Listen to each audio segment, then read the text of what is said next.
Chapter 2040. Deputy Director Jia shuddered and almost dropped the phone in his hand. He stammered. I was discovered by him. Do we still want to continue? You're not willing. The other party asked nonchalantly. There was no hint of "forget it if you're not willing" in his tone. It was just a casual remark. Deputy Director Jia didn't dare to say that he wasn't willing. Since he was on the boat, how could he get off whenever he wanted? He quickly shook his head and smiled obsequiously. It's not a matter of whether I'm willing or not. It's just that since the other party has discovered it and is prepared, shouldn't we reconsider? Do you think we haven't considered it? The other party's tone was a little impatient. But there are risks in any line of work. This is inevitable. You're in the investment business. Don't you even understand this? I understand.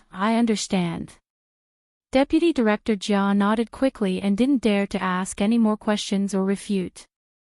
I'll make the arrangements now. Send me your instructions and I'll pass it on to Guohuaning. Okay. The other party was finally satisfied, but he still gave him a few pointers.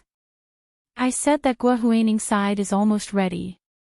It's not that she can get married, but that the other party wants to fish and gives her a chance to get in touch.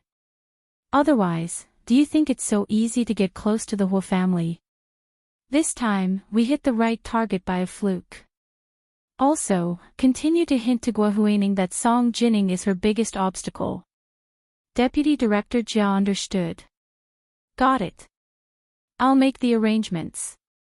After returning from the restaurant last night, Song Jining didn't go back to the dormitory at the Institute of High Energy Physics.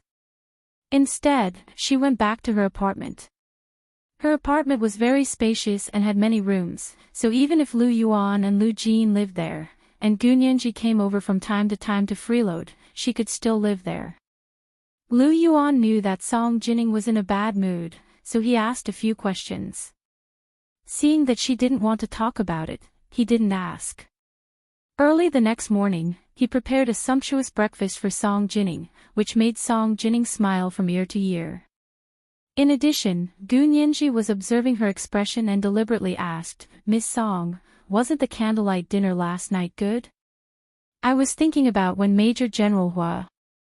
From the corner of her eye, she saw Lu Jin's eyes widen. Gunyanji quickly added. I went to try it with Dad. The corners of Lu Jin's mouth that had just curved rose again. Lu Yuan smiled and shook his head. He cut the fried French escargot into 4 small pieces.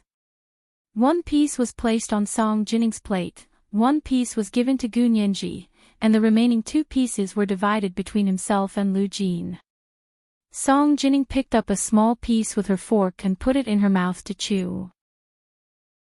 She closed her eyes in satisfaction as she savored the delicious combination of French escargot and lemons. After breakfast, Gunyanji went to Song Jining's room to chat and asked quietly, Miss Song, what happened last night? The dishes in the restaurant were not delicious. Or did Boss Lu make you angry? After Song Jining finished breakfast, she was in a much better mood. She said with a faint smile, the food is delicious, and President Lu didn't make me angry. However, I met a lunatic and completely ruined my mood. Crazy. Gunyanji guessed that it was probably because someone was jealous of him. She couldn't help giving him a thumbs up.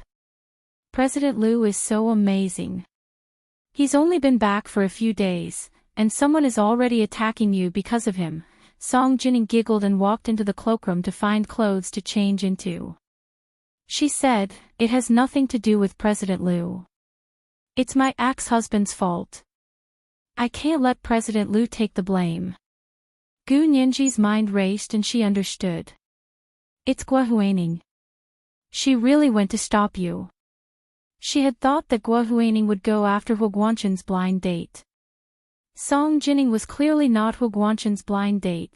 Gunyanji felt a little uneasy when she recalled the firewood that she and Hu Xiaoheng had added. She asked quietly, Miss Song, is it really Guohuaning? Why is she looking for you? Thanks to Lu Jin, Song Jining knew the name Guohuaning. She also knew that she had offended Gu Nianji and had almost brought down the Hong Corporation, which was about to go public. However, she really didn't know what Guohuaning looked like. She couldn't associate her name with her face. Now that she heard Gu Nianji's certainty, she couldn't help but look at her. You know this person too? Is she Huo Guanchen's new girlfriend? Looking at the woman's attitude last night, it was as if she was the legitimate wife to the mistress. Gu Nianji leaned against the sofa in Song Jining's room. She was so comfortable that she wanted to roll over. She took out her phone and sent a photo of Guohuaning to Song Jining's phone. Take a look. Is it this woman? Song Jining heard her phone ring. She took it out and saw that it was Gu Nianji who had sent her a photo. She swiped open the phone and opened the photo. She immediately said, "It's her. So she's Guohuaning." Gu Nianji nodded and said with a smile, "She's helping General Hua take care of grandfather Hua now. She lives in General Hua's private residence in West Mountain Villa." Song Jining also remembered. It's her. Didn't she recommend the doctor who woke grandfather Hua up from his vegetative state? Yes, he did. The doctor was very good. Gu Nianji smiled. My dad is investigating that doctor. Why is he investigating that doctor? Song Jining didn't care about Guohuaning at all. She didn't even want to ask what was going on between her and Huo Guanchen. She was only interested in Lu Jin's movements. A person who can be valued and studied by Professor Lu must be very impressive. Gu Nianji hugged the pillow and almost rolled to the ground laughing. She made Lu Jin sound like a psychiatrist. Even if he didn't do high-energy physics and biological genetics in the future, he could still change careers and become a charlatan. Song Jining came out after changing her clothes. Gu Nianji was still buried in the pillow and laughing so hard that she was shaking.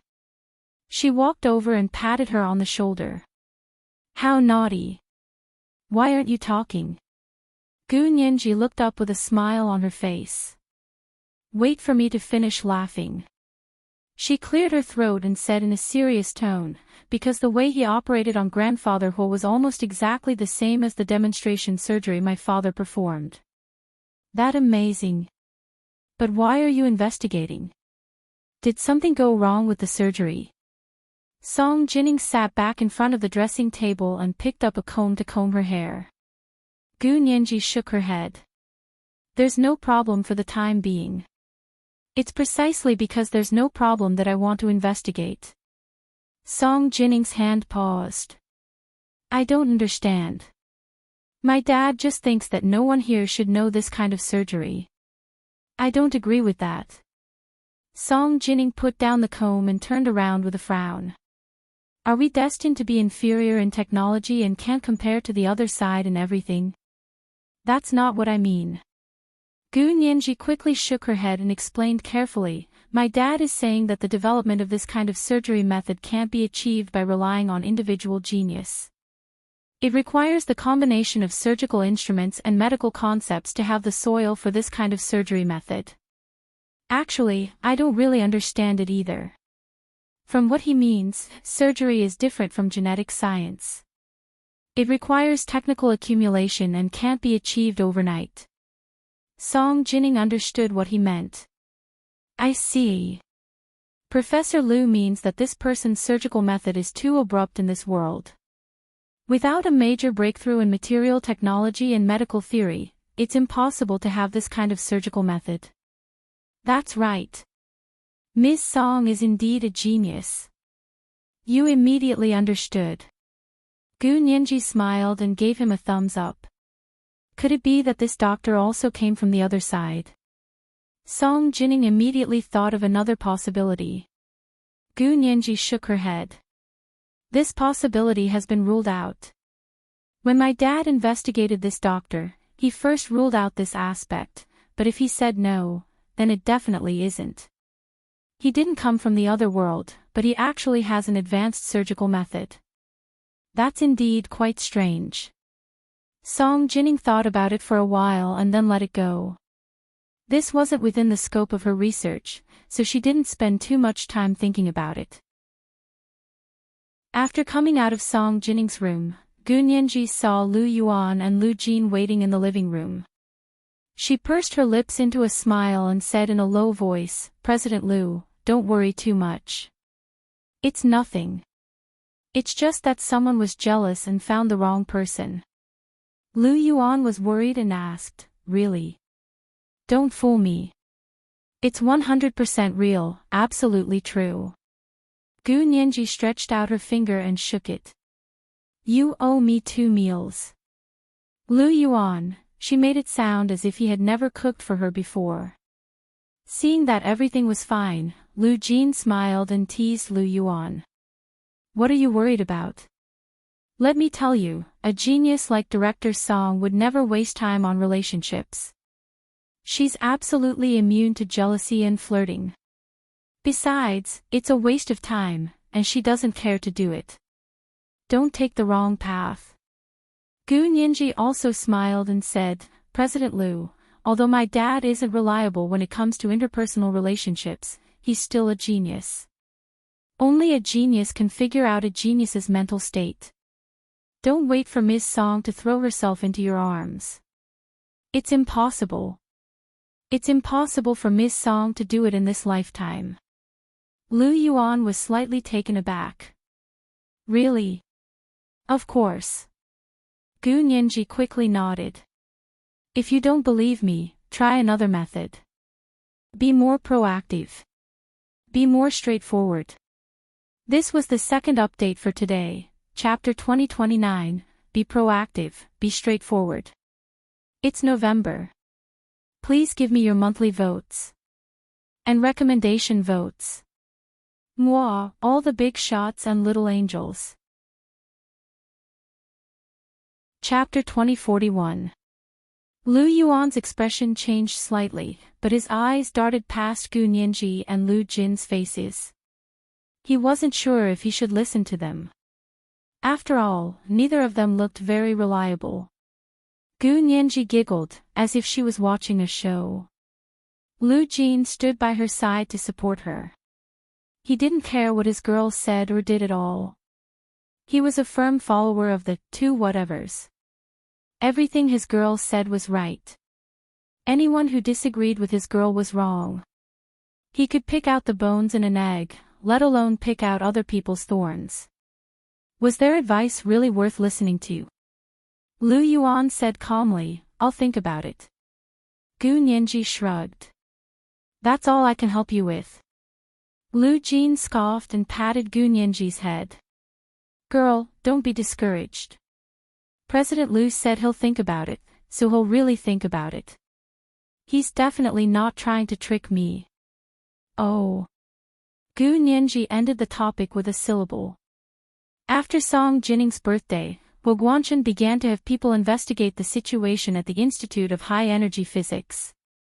Chief, the Institute of High Energy Physics is an important scientific research institution that the government and the military have collaborated on.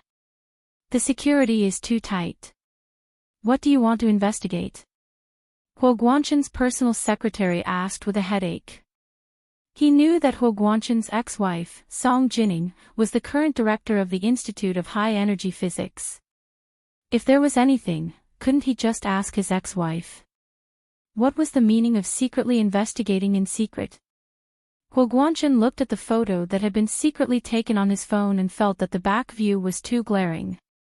After some thought, he didn't take it out as evidence.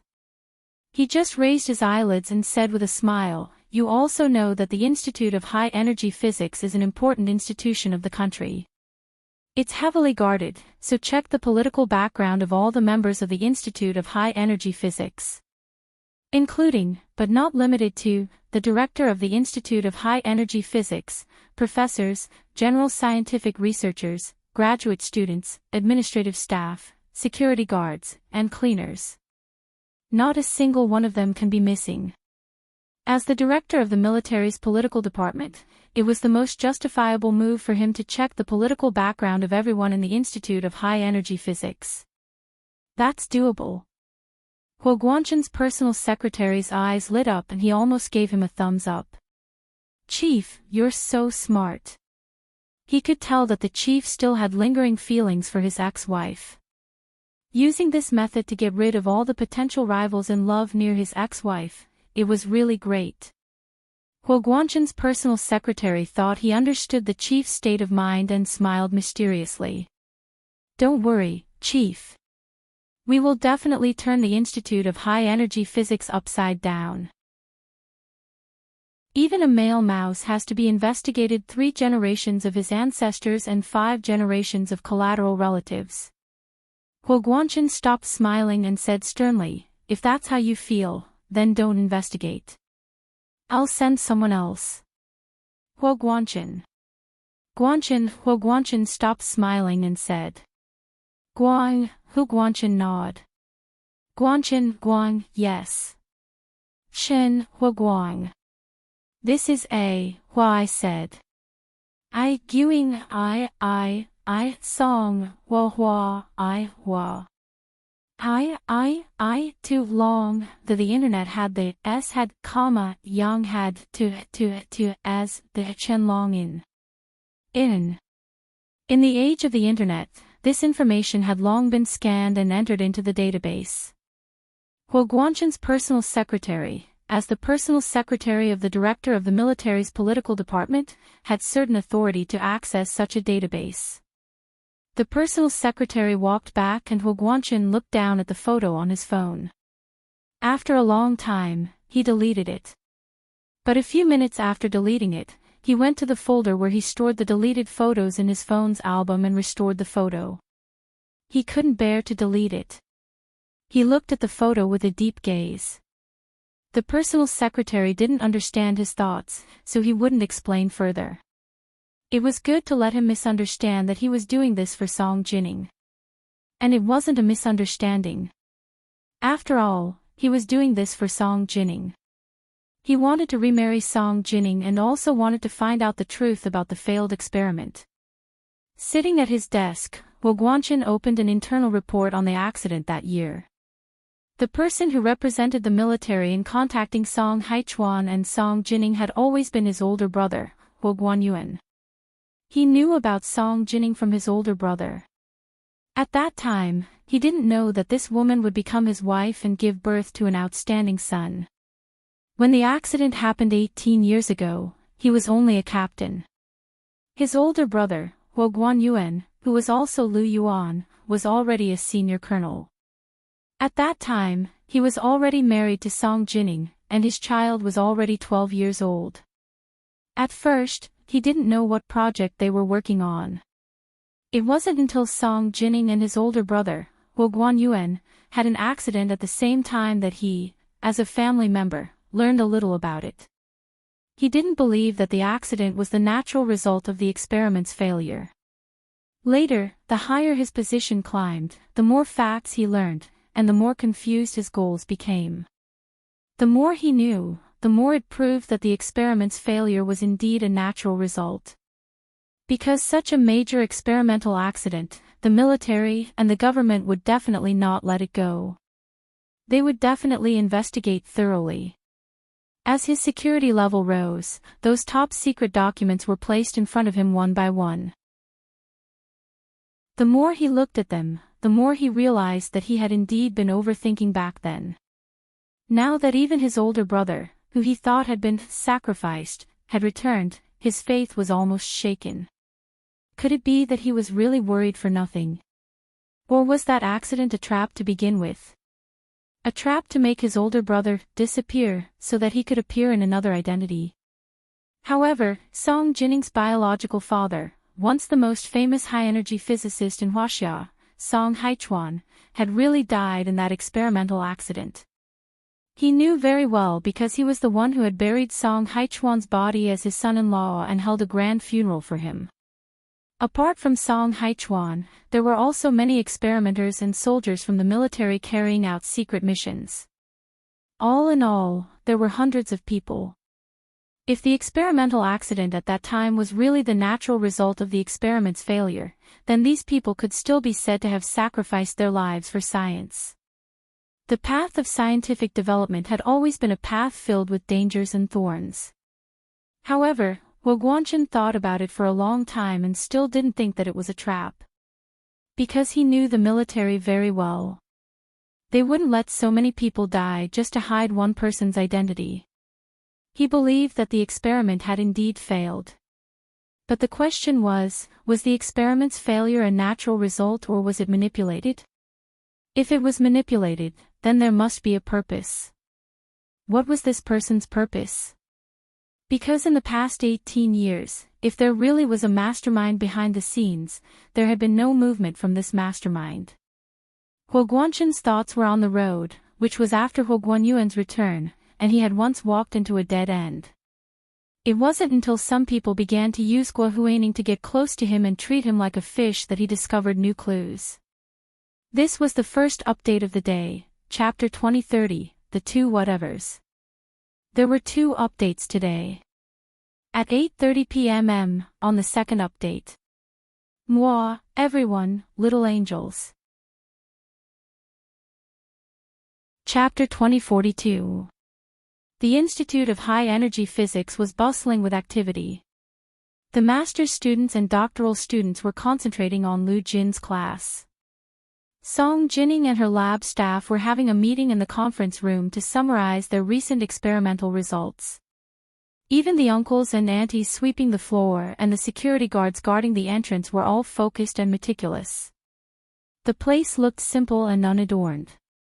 Even the sign, Institute of High Energy Physics, at the door was just a long wooden board with black words on a white background. However, this was one of the most advanced technological bases in the Huaxia Empire. Of course, with Lu Jin's arrival, this place had become the most cutting-edge technological base in the Huaxia Empire. In the conference room of the Institute of High Energy Physics, all kinds of discussions were in full swing. Director Song, a foreign laboratory, recently announced that they have observed gravitational waves. 2 black holes located 1.3 billion light-years away emitted gravitational waves while entangled with each other, confirming Einstein's prediction more than 100 years ago. In other words, massive objects can indeed affect the distribution of space-time. That's right, Director Song. Doesn't this prove that our research direction for so many years is correct? Song Jining nodded with a smile. Gravity waves do exist. The foreign laboratory's discovery is very exciting. Hearing Song Jining's affirmation, the laboratory staff seemed to be even more excited. Does that mean that time and space are indeed changeable and can even detect the changes of time and space according to the bending and deviation of light? Black holes can affect each other and produce gravity waves. From the perspective of quantum mechanics, is it possible for multiple universes or worlds to exist at the same time? The person who asked this question was a very lively and cheerful staff member in Song Jining's laboratory who liked to discuss problems with others. Even Song Jining knew that his name was Sui Qinghong. He was in his 30s and looked gentle and handsome. His family background was not only rich but also had a certain amount of power. Unlike the rest of his family, Sui Qinghong was obsessed with physics research. Although his results in physics were not outstanding, he was very good at hands-on experiments. Back then, he tried many times but failed to become a postgraduate student at the Institute of High Energy Physics. Later, he used his family's connections and went through another experimental examination before he became a researcher at the Institute of High Energy Physics. She looked at Sui Qinghong and said with a faint smile, "Are you interested in the multi-world theory?" Who wouldn't be interested? The conference room roared with laughter. The theory of particle physics was profound and obscure. People who spent their entire lives studying it would inevitably be a bit boring.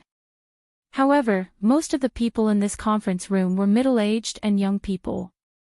They had not reached the age of old yet, and were still brimming with inspiring vitality. Although the multi-worlds theory only exists in the theoretical stage and can only be deduced from science fiction, more and more astronomical discoveries have proved that the theory is correct and feasible. Zhou Qinhong said excitedly and gestured with his hands. For example, gravity waves have been observed.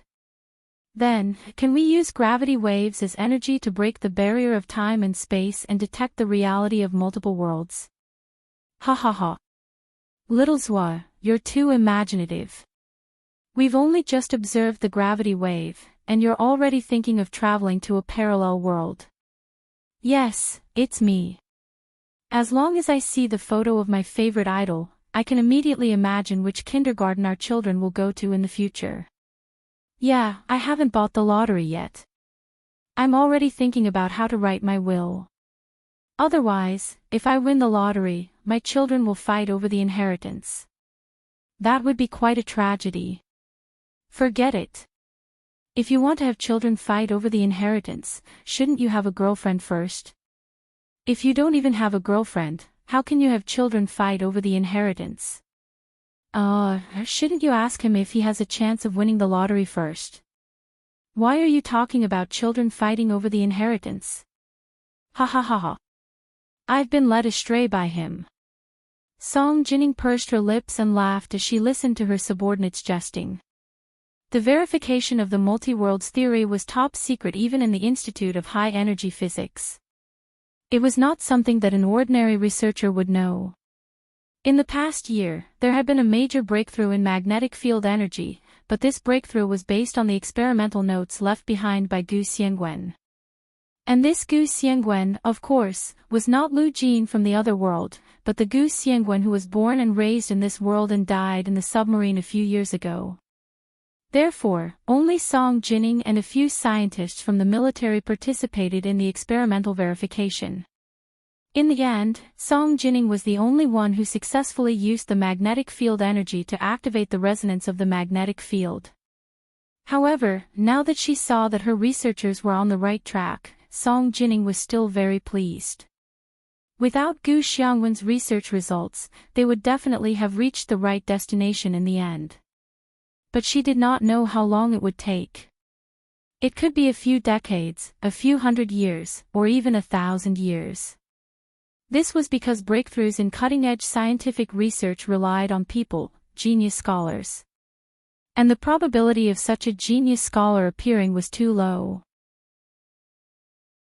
There was an Einstein abroad, and the theory that he had proposed more than 100 years ago was still being discussed and verified.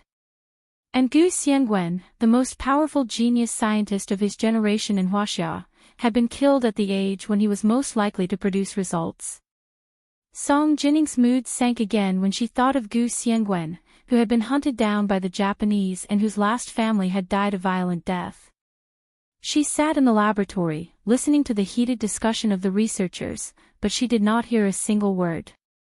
It was not until someone knocked on the door that everyone's imagination was interrupted. Is Director Song here?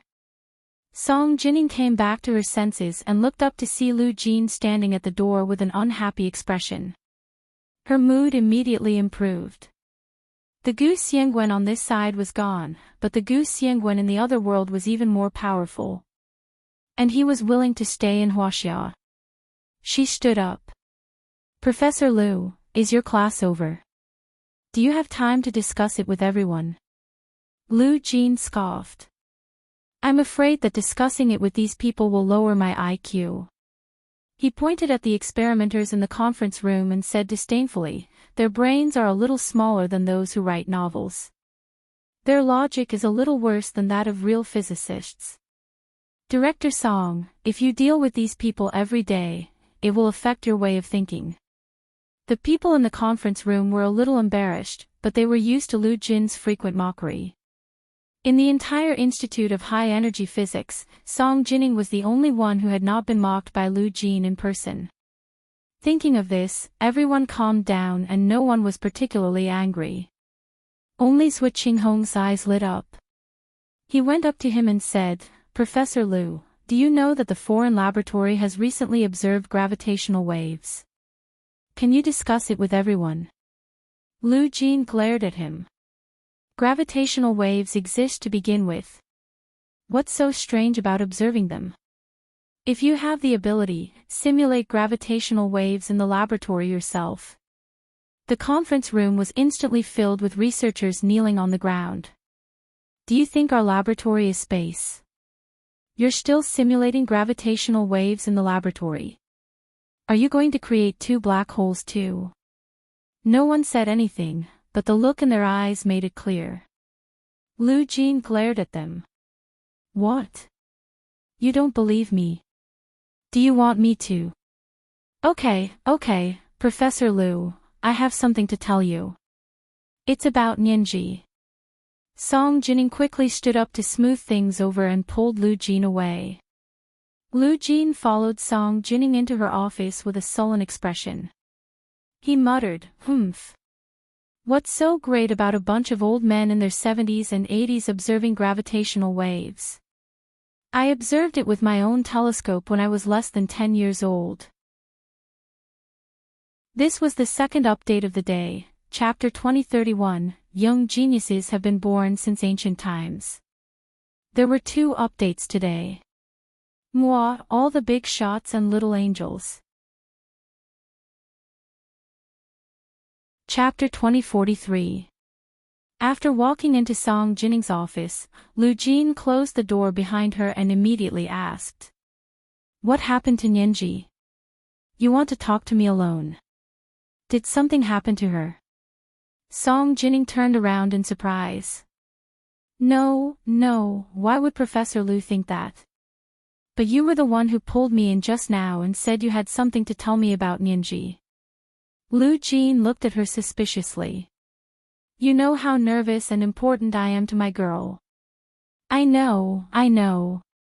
Song Jining walked to her desk and sat down, thinking about how to smooth things over. She had just said that it had something to do with Nianji. She was just looking for a topic to quickly take Lu Jin away. Song Jining was actually not good at dealing with people, but she was different from Lu Jin, who had a severe interpersonal disorder. She at least had the kindness and magnanimity of a woman. She usually wouldn't take the initiative to make things difficult or mock others. Of course, she also knew that if someone else had said those words, they would definitely be making things difficult or mocking her. However, when it came from Lu Jin's mouth, it was the truth. She had no choice but to accept it. She had pulled Lu Jin away because she was afraid that he would say too much and say something that was too advanced. Sitting in her office, Song Jining rubbed her temples. She had a headache. Lu Jin's personality didn't seem to be suitable to be a professor. Because he was too smart, his learning process was different from that of ordinary people. This made it very difficult for him to become a successful educator. Moreover, those masters and doctoral students, even if they were already top scientific researchers and the best in the eyes of the public, were still not enough in Lu Jin's eyes. He was actually suitable for special research, all kinds of inventions, and then show the results to others for everyone to worship. Teaching and educating people was not his style. Lu Jin sat in front of Song Jining. Seeing her troubled expression, he understood. He shrugged nonchalantly and said, "If Director Song thinks I've made too many enemies for you, you can fire me." He wasn't worried about work or money. Song Jining saw that he had misunderstood and said, "Professor Lu, don't say that. Why am I worried that you'll make enemies? What are you talking about?" She continued without hesitation, "Professor Lu's enemy is my enemy. Whoever goes against Professor Lu is going against me. Do you still have to doubt my admiration for Professor Lu?" Lu Jin beamed when he heard this. He gave Song Jining a thumbs up and said rudely, "You have good taste. Director Song is a true genius scholar." Praising him meant that he had a good eye. This person was really too conceited. Song Jining was amused by him. She decided to tell him directly, "Professor Lu is right. The people in the institute aren't that great. It's a waste of time for you to teach them." Lu Jin nodded repeatedly. "It's a waste of time, but I have nothing to do recently. I have to live even if I don't waste time. If I can help Director Song with a few lessons, I'll treat it as helping the poor. Well, he even knew about poverty alleviation.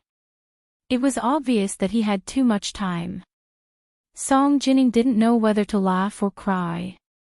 She said softly, "Professor Liu, this isn't the main point. The main point is that I'm worried that you'll be provoked and reveal your true abilities. Your true level has far surpassed our era. It's not suitable to show it to the public."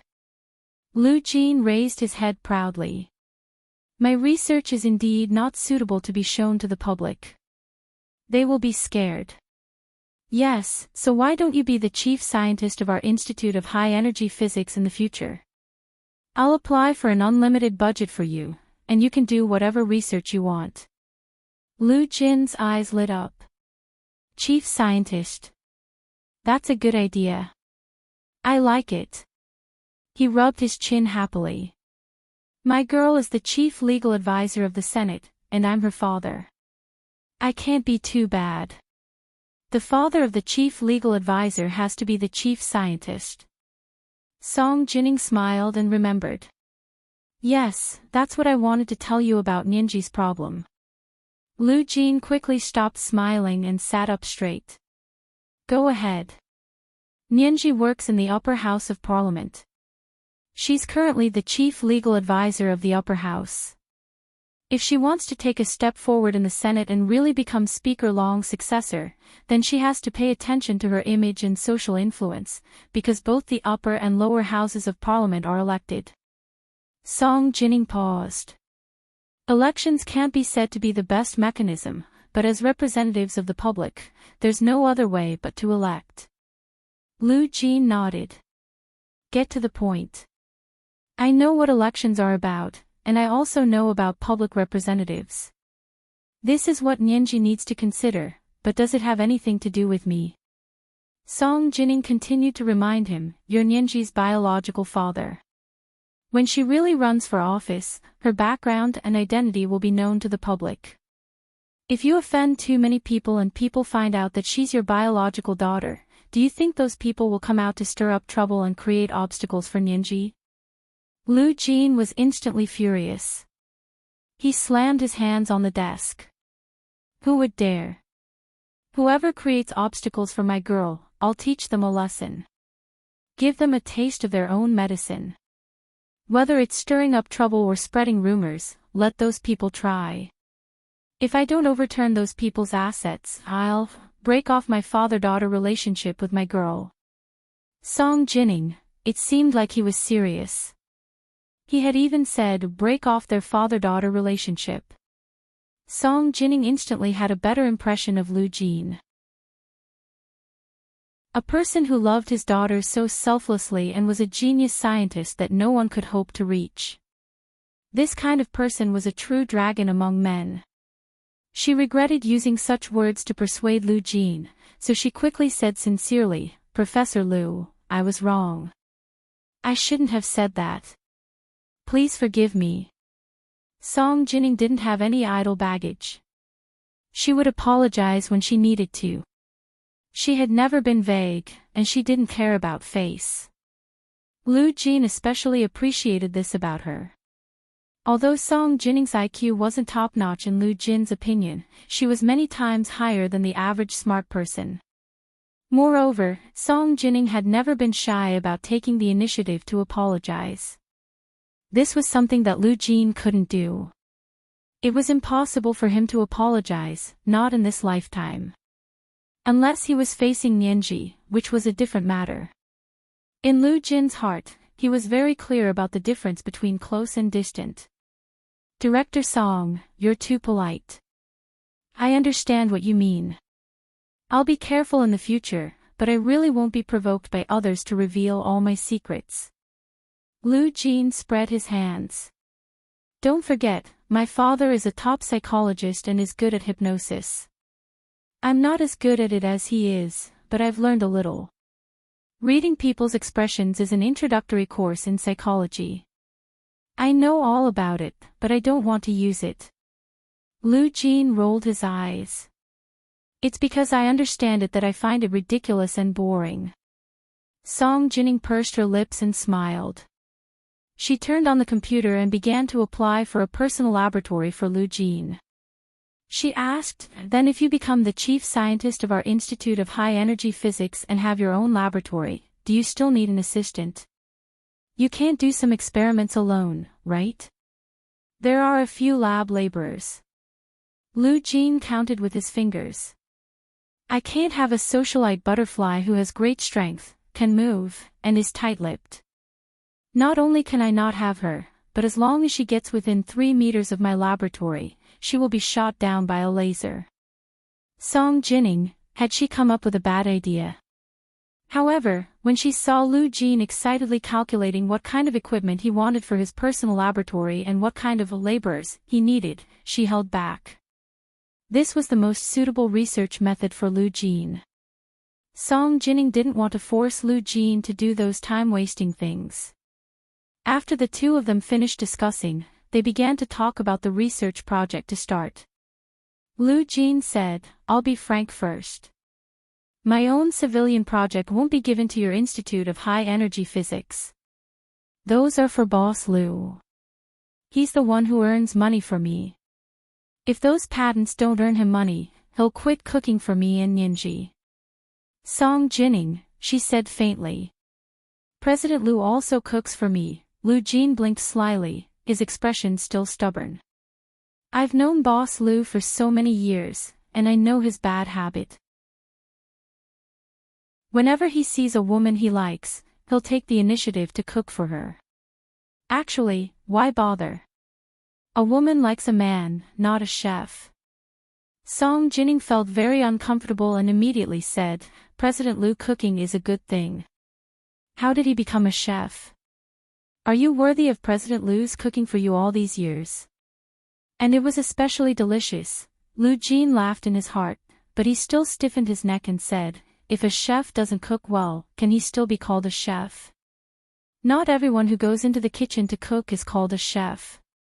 For example, I also know a thing or two, but I can't be called a chef because I'm not a professional. But cooking isn't President Lu's profession either." Song Jining couldn't help but speak up for Lu Yuan. He has his own profession, and cooking is just his hobby. Professor Lu's words are biased. "Ah, that's not what the last woman said." Lu Jin lied through his teeth. Lu Jin lied through his teeth. Boss Lu likes her, so he deliberately said that his house was being renovated and stayed at that woman's house. He took good care of her 3 meals a day and even delivered food to her unit. Unfortunately, the last woman didn't cherish him at all and treated him as a cook. Boss Lu was heartbroken and had been silent for many years. Recently, he started cooking for the woman he liked again. Song Jining felt that something was wrong, but her mind was stuck on the words, "the last woman," and couldn't wrap her head around it for a moment. She asked in confusion. "President Lu used to like a woman. Was it over there? That woman actually didn't like President Lu. Sigh, what a heartless person. I'm sorry for the delicacies that President Lu prepared. Wasting delicacies will be struck by lightning and punished by retribution." Lu Jin, he was very puzzled. "I've already made it so obvious, yet you still haven't reacted. Do you like her or don't like her? Give me a definite answer." Lu Jin made up his mind and was about to ask on Lu Yuan's behalf when Song Jining's office intercom suddenly beeped.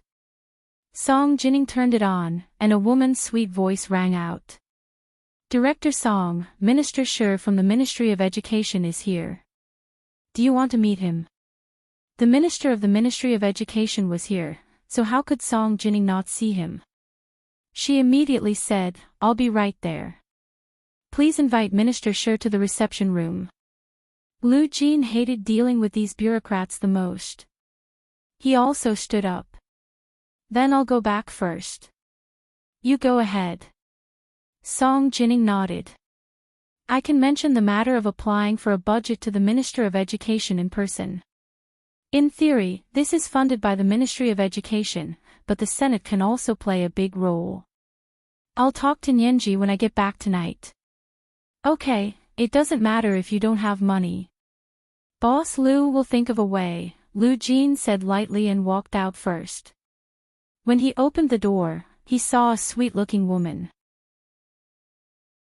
Her round face was like a red apple, and she was dressed very lively. She was the one who had been talking just now. Lu Jin knew that her name was Kai Zhaohe. She was a very popular girl among the master's students at the Institute of High Energy Physics. There weren't many women who studied physics to begin with. Occasionally, there would be one or two whose looks weren't flattering. Therefore, a beautiful and intelligent girl like Kai Zhaohe was especially popular in the Institute of Physics. But it wouldn't work with Lu Jin. He glanced at her and said naturally, "You're smiling so happily and obsequiously. Did you pass the exam this time? I remember you only got 10 points last time. The full score was 50 points. Of course, she didn't pass with 10 points. What a slap in the face." Kai Zhaohe's eyes immediately welled up with tears. She said in a trembling voice, Professor Liu, I'll definitely do well next time. There won't be a next time. You're fired." Lu Jin walked out without looking back. Kai Zhaohe burst into tears. Song Jining continued to have a headache and said helplessly, "It's just being fired from Professor Lu's course, not from the Institute of High Energy Physics. Why are you crying?" It was better not to comfort her. Kai Zhaohe was even more upset. She covered her face and turned to run away. Song Jinning's assistant rushed over at this moment and was secretly amused. She said, "Students nowadays have hearts of glass. They can't say a single harsh word. Don't mind them." "Why should I mind? She's the one who should mind. She only got 10 points on the exam. Our Institute of High Energy Physics also has to consider the expulsion system. We can't be like other schools and still give students a chance to take a make-up exam." Song Jining waved her hand nonchalantly. "Think carefully about how to draft the rules. Don't accept so many people. People who do academia value quality over quantity." She remembered that when her father, Song Haichuan, was the director of the Institute of High Energy Physics, there weren't so many people in the institute. For the past 10 years, Bai Jini had been in charge. She wanted nothing more than to turn a high-end research institute into a university campus where people came and went. Her assistant nodded. "I'll discuss the rules with the people in the secretariat. You can go and see Minister Shi. He's been waiting for a while." Song Jining followed her assistant into the reception room. Minister Shi was the minister of the Ministry of Education under the cabinet. He was in his 50s and had a kind face. He did have the demeanor of an educator. In recent years, he had vigorously carried out educational reforms. He had lightened the burden on students and prohibited teachers from assigning too much homework. He was simply worrying about primary school students all over the country. Song Jining was not used to this. Learning was a difficult process. If one couldn't even endure the hardships of learning, what future prospects would they have in the future? However, the funding of the Institute of High Energy Physics was still managed by the Ministry of Education, so Song Jining still had to treat him politely. She walked into the reception room and was surprised to find that in addition to Minister Shi, there was also an elegant woman sitting next to him. Seeing her come in, the woman stood up. She was not short and was about the same height as Song Jining. She smiled and nodded elegantly at her. "Are you Director Song? It's an honor to meet you." This was today's big chapter update of 4,000 words, chapter 2032. There's no next time. Today, the two chapters merged into one. It was a little late. Moi. Chapter 2044. Song Jining had never seen this woman before. Minister Shi introduced her with a smile. "This is Ms. Yuan Jinan. She's the heir to Chile's Yuan Group. Chile is a country that's rich in minerals. Ms. Yuan's family controls almost 80% of Chile's mineral resources. She really does have a mine in her family, ha ha ha ha. Song Jining smiled and nodded at Yuan Jinan. Hello, Ms. Yuan. She sat down in the guest room. Yuan Jinan gracefully sat back next to Minister Shi and asked in surprise, Director Song is so young and beautiful, but she's the director of such a high-tech research institute. That's amazing. Her Chinese was very accurate, but because it was so accurate, it was obvious that she had put in a lot of effort to learn it. It wasn't her mother tongue since she was a child. Song Jining smiled and said, could it be that in Ms. Yuan's heart, being young and beautiful and being the director of a high-tech research institute can't coexist? That's not what I meant. I'm just lamenting that Director Song is the kind of beauty who can clearly rely on her face to make a living, but has to rely on her talent. Yuan Jinan said humorously, you're the most beautiful Chinese woman I've ever seen. With your looks, you can instantly beat those superstars who boast about their beauty. You flatter me. Song Jining sized Yuan Jinan up carefully. It could be seen that Yuan Jinan had also taken good care of herself. Her skin was smooth and delicate, with a soft pearl-white glow. Her eyes were as clear as spring water, and she had a pair of naturally willowy eyebrows. She had a small nose, and her lips were a little dark, so she used matte lipstick. When she smiled, she looked gentle and beautiful. However, it was obvious that it was a superficial skin care, which was completely different from Song Jining's gene-level youthful glow. In other words, although Yuan Jinan looked young, everyone could tell that her real age was definitely over 40. As for Song Jining, even those who were familiar with her couldn't connect her with her real age. Because she looked young, it was engraved in her bones. Yuan Jinan praised Song Jining a few more times, but Song Jining only listened with a smile and didn't say anything else. Yuan Jinan's mouth was dry after talking for a long time, so she could only look at Minister Shi awkwardly. Minister Shi sat between the two beauties, feeling unreal as if he had become a handsome man. After being glanced at by Yuan Jinan, he came back to his senses and said with a smile, Director Song, it's like this. After our trade war with the United States, many raw materials and mineral resources from the United States were put on the tax increase list. However, the country is already prepared. They have already found large suppliers of agricultural products and mineral resources in South America. Ms. Yuan is one of the best of them. She heard that our country treats foreign businessmen very well, so she returned to China to investigate for a few months.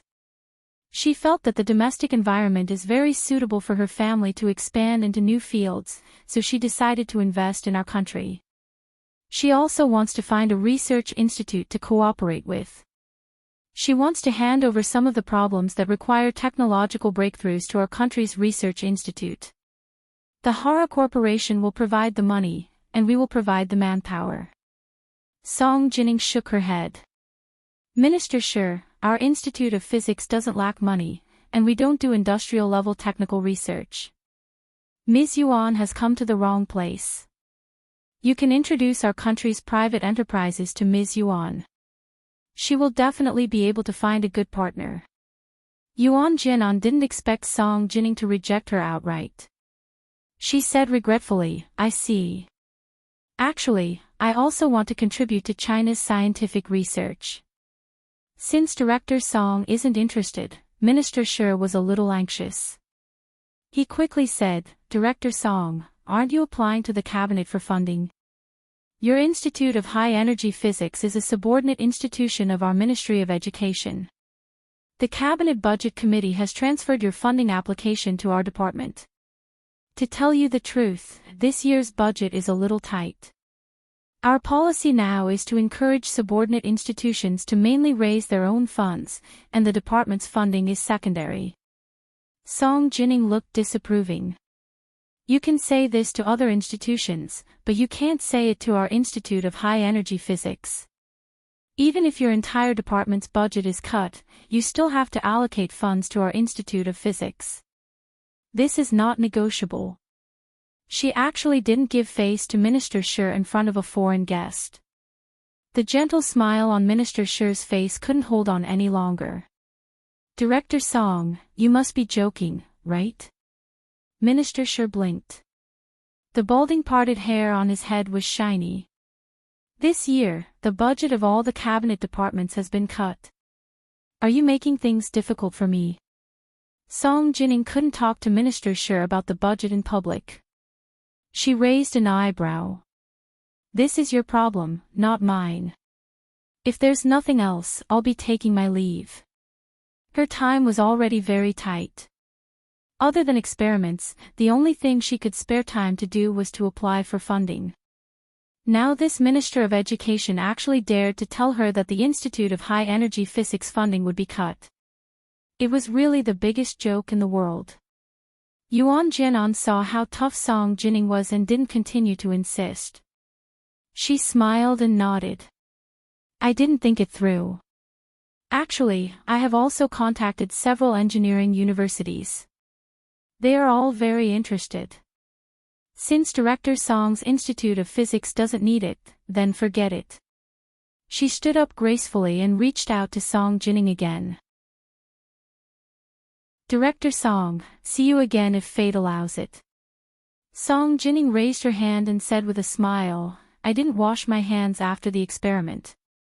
I'm sorry, I can't shake hands with you. But don't worry, you will definitely find a good partner. I hope you can invest in industries in China. The conditions will definitely be better than in Chile. Yuan Jinan could only withdraw his hand and said embarrassedly, Thank you for your kind words, Director Song. Sorry for disturbing. She nodded slightly at Song Jining and left the reception room in a hurry without waiting for Minister Shi to get up. Minister Shi stood up and whispered to Song Jining, Director Song, I'm not lying to you. This year's funding is really very tight. Our department has been holding frequent meetings recently to discuss the funding of the institutions under the Ministry of Education. Why did you refuse? Ms. Yuan can really provide a lot of funding. Song Jining said with a smile, This is a problem for you to consider, but our Institute of Physics is not an ordinary institution. We have special rules that even private enterprises can't cooperate with us, let alone foreign investors. Huh? Really? Minister Shi took out a handkerchief and wiped the sweat on his forehead. But this year's funding is really not easy to approve. If the ministry really doesn't have the money, then forget it. If there is and they don't want to share it with us, I must talk to the cabinet and the Prime Minister. Song Jining said with a hidden meaning, Why don't you ask Prime Minister Bai and see if he agrees with your approach? Minister Shi did not dare to ask Prime Minister Bai. He hurriedly said, Director Song, don't worry. We will cut anyone's funding but not your Institute of High Energy Physics. I just wanted to give you a chance to generate income. Who would complain about having too much money? Right? But to be honest, this year's funding shortage is a common phenomenon. Even the cleverest housewife can't cook without rice. If there isn't even rice, how can we share it? Is that so? Song Jining did not really believe Minister Shi's words. Seeing that Minister Shi softened when he heard that she wanted to talk to Prime Minister Bai, she said meaningfully, Minister Shi, don't bring strangers to our Institute of High Energy Physics in the future. The security here is very tight. Okay. I was kind enough to help you today. If you don't appreciate it, then forget it. Why threaten me? Minister Shi glared at Song Jining angrily and left in a huff. Song Jining looked at Minister Shi's back and frowned. What's this Minister Shi's name again? Shi Liji. Her assistant said faintly next to her. This was today's first update, Chapter 2033, Shi Liji. Today's second update. At 8:30 in the evening. Moi, big shots, little angels. Chapter 2045. Song Jining snorted, but she didn't complain in front of her subordinates. She only said, "Find out the funding applications for our Institute of Physics and count them. See how many of them haven't responded yet. If they exceed the time we requested, prepare a memo and send it directly to Prime Minister Bai and Speaker Long. Also, forward a memo to General G of the military and Chief Gu of the Senate. How dare he touch the funds of the Institute of High Energy Physics? This Minister of Education really lived up to his name." When Song Jining returned to her office, she passed by a small classroom and heard someone talking. She glanced inside and found that it was Sui Qinghong comforting Kai Zhaohe, who was crying his eyes out. This was the master's student who had just been rebuked by Lu Jin, and she was still crying. Song Jining frowned.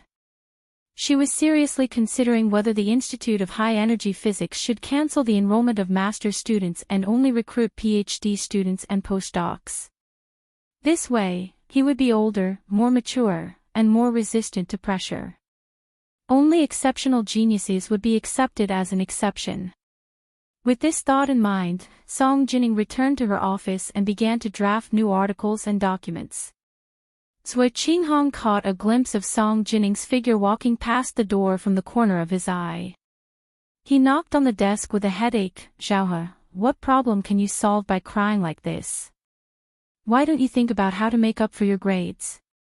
Why don't you just pass the next test?" But that Professor Lu's questions are tricky and harsh. He even tests things that aren't in the textbook. Sui Qinghong frowned. Professor Lu is very good. How can the textbooks compare to him? Didn't he find a lot of mistakes in the textbooks? Kai Zhaohe choked and shouted, "I'm just a student. I only know how to study the textbooks. If he says he's wrong, then he's wrong. If he's so capable, why doesn't he go compile textbooks? Showa, you're a master's student now, you can't always mention textbooks." Sui Qinghong stood up. He felt that he had already done his best. Learn to think independently and listen to Professor Lu's lectures. If you don't cherish this precious opportunity, then don't go to Professor Lu's lectures. These words touched Kai Zhaohe's sore spot. She had just stopped crying, but she started wailing again. "But I've already been expelled from Professor Lu's class. They didn't even give me the chance to retake the exam." Sui Qinghong rubbed his temples and left the small classroom without saying anything. On the first Friday of December, the first snow fell in the imperial capital. The first snow was sparkling and translucent. It fluttered in the air and enveloped the bustling imperial capital in a thin layer of snow. Gu Nianji woke up in the morning and opened the windows to see the snowy scenery outside. She was overjoyed. "Ah, Ku, let's go to the snow." Ah Ku jumped up from his soft little kennel, barked, and ran out with her. Gu Nianji was wearing a former Soviet military-style white mink fur cap that covered her ears. For the convenience of running, she did not wear a knee-length coat. She only wore a dark blue glossy short down jacket from Moncler. It was energetic, warm, and particularly valiant. It matched perfectly with the white mink fur of the Soviet military uniform on her head. Holding Ah Ku's leash, she ran out the door. Gu Nianji saw Yin Shixiang and Zhao Liangzi running back and waved at them with a smile. "Brother Xiong. Brother Zhe. Good morning." "Nianji, good morning." Yin Shixiang and Zhao Liangzi greeted her together.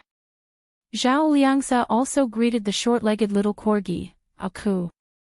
Ah Ku, you've gained weight again recently. Look at your fat body. You're a disgrace to military dogs."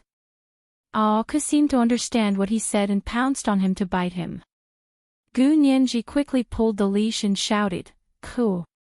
Shut up. If you bite again, I'll put a chew on you." Only then did Ah Ku stop in his tracks. He didn't really bite. He only bared his teeth at Zhao Liangzi. Zhao Liangzi and Yin Shixiang laughed and nodded to Gu Nianji. They walked past her and returned to Hu Xiaoheng's official residence. The members of the Special Operations Forces who had finished their morning exercises returned from running in 2s and 3s. They all nodded to Gu Nianji and occasionally exchanged a few words. Gu Nianji was in a good mood. Her little face was flushed, and her lacquered eyes were sparkling.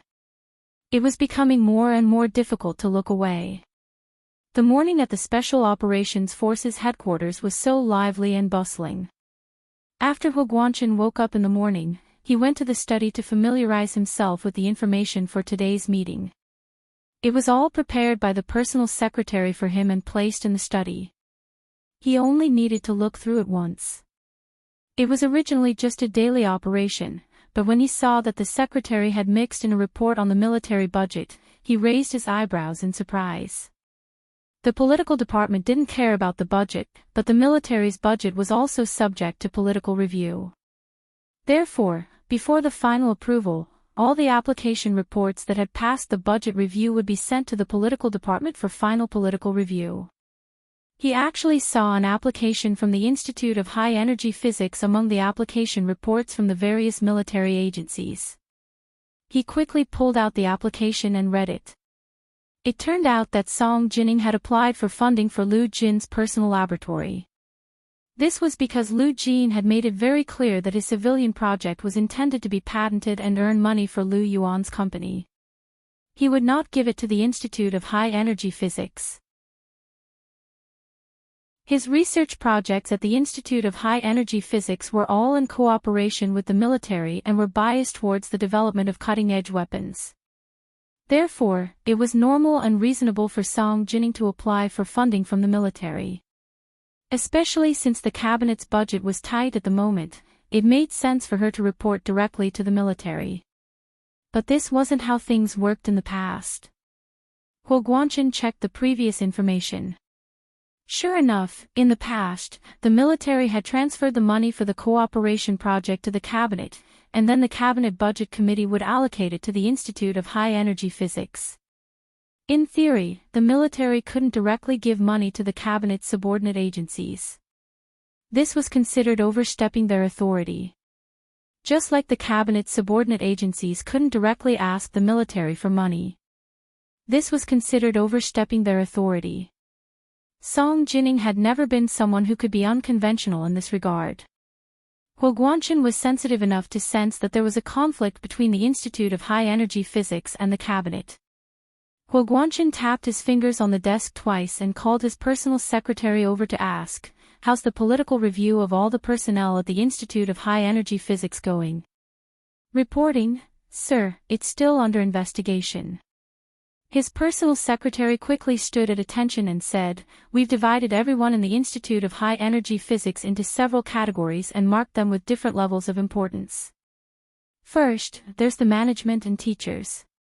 Director Song is the leader, including 3 deputy directors, 7 professors, 8 associate professors, and 15 lecturers. Then there's the staff of the Institute of High Energy Physics. Currently, the Institute of High Energy Physics has a total of 6 specialized laboratories, and each laboratory has 30 researchers." The personal secretary paused. According to the authorized number, the researchers in these 6 specialized laboratories are already overstaffed. Hu Guangchen put his hands together and placed them on the desk. "How much overstaffed?" "According to the authorized number, each specialized laboratory can't have more than 20 researchers. They're overstaffed by 10 people in each laboratory." "Why is it overstaffed? Didn't you review it before?" Hu Guangchen asked in surprise. The personal secretary looked at Hu Guangchen awkwardly. Ms. Bai Jini used to be the director. At that time, the cooperation with the military had already stopped. She expanded the recruitment herself, and it had nothing to do with us. After the major accident with the military's experiment 18 years ago, the military stopped the cooperation plan with the Institute of High Energy Physics. At that time, Bai Jini was promoted to director. She didn't agree with Song Haichuan's management philosophy and was determined to make the Institute of High Energy Physics bigger and stronger. Bai Genie was flexible. Because she was from the Bai family, she was able to build good relationships with all parties. Her application for funding from the cabinet was always green-lighted. Her situation was completely different from Song Jinning's. After Bai Genie was imprisoned, Song Jinning recovered from her illness and took over as director of the Institute of High Energy Physics. The military reopened the experiment, and the situation of the Institute of High Energy Physics was once again noticed by the military's political department. Of course, a complete and thorough investigation had happened not long ago. Huo Guangchen thought about it. He packed up the documents and stood up. Without batting an eyelid, he said, "Inform the organization that the meeting today is cancelled. I'll personally go to the Institute of High Energy Physics." "You're going to the Institute of High Energy Physics?" Huo Guangchen's personal secretary quickly nodded. "I'll arrange the convoy and inform them that the meeting is cancelled." Huo Guangchen quickly arrived at the Institute of High Energy Physics by car. However, before he got out of the car, his personal secretary handed over his personal phone from the front seat and said, "Chief, Miss Gua is calling." Huo Guangchen took it. "Mr. Hua, this is Huining." Gua Huining said with a smile. "Are you coming to the West Mountain today? Your guard sent over fresh venison. Grandfather Huo wants to roast venison." Huo Guangchen smiled. "I still have a meeting today. I don't know if I have time. You guys eat first." With that, he hung up the phone, pushed open the car door and walked out. At that moment, in a residential building in the distance, someone took a photo with a high-definition telephoto lens and sent it to Gua Huining. Gua Huining saw Huo Guangchen's clear back on the phone and the familiar license plate. Her eyes narrowed. It seemed that the warning she gave Song Jinning wasn't enough. She actually hooked up with Huo Guangchen to meet in private again. This was the second update of the day, Chapter 2034, Meeting in Private. There were 2 updates today. Mwax, Little Angels.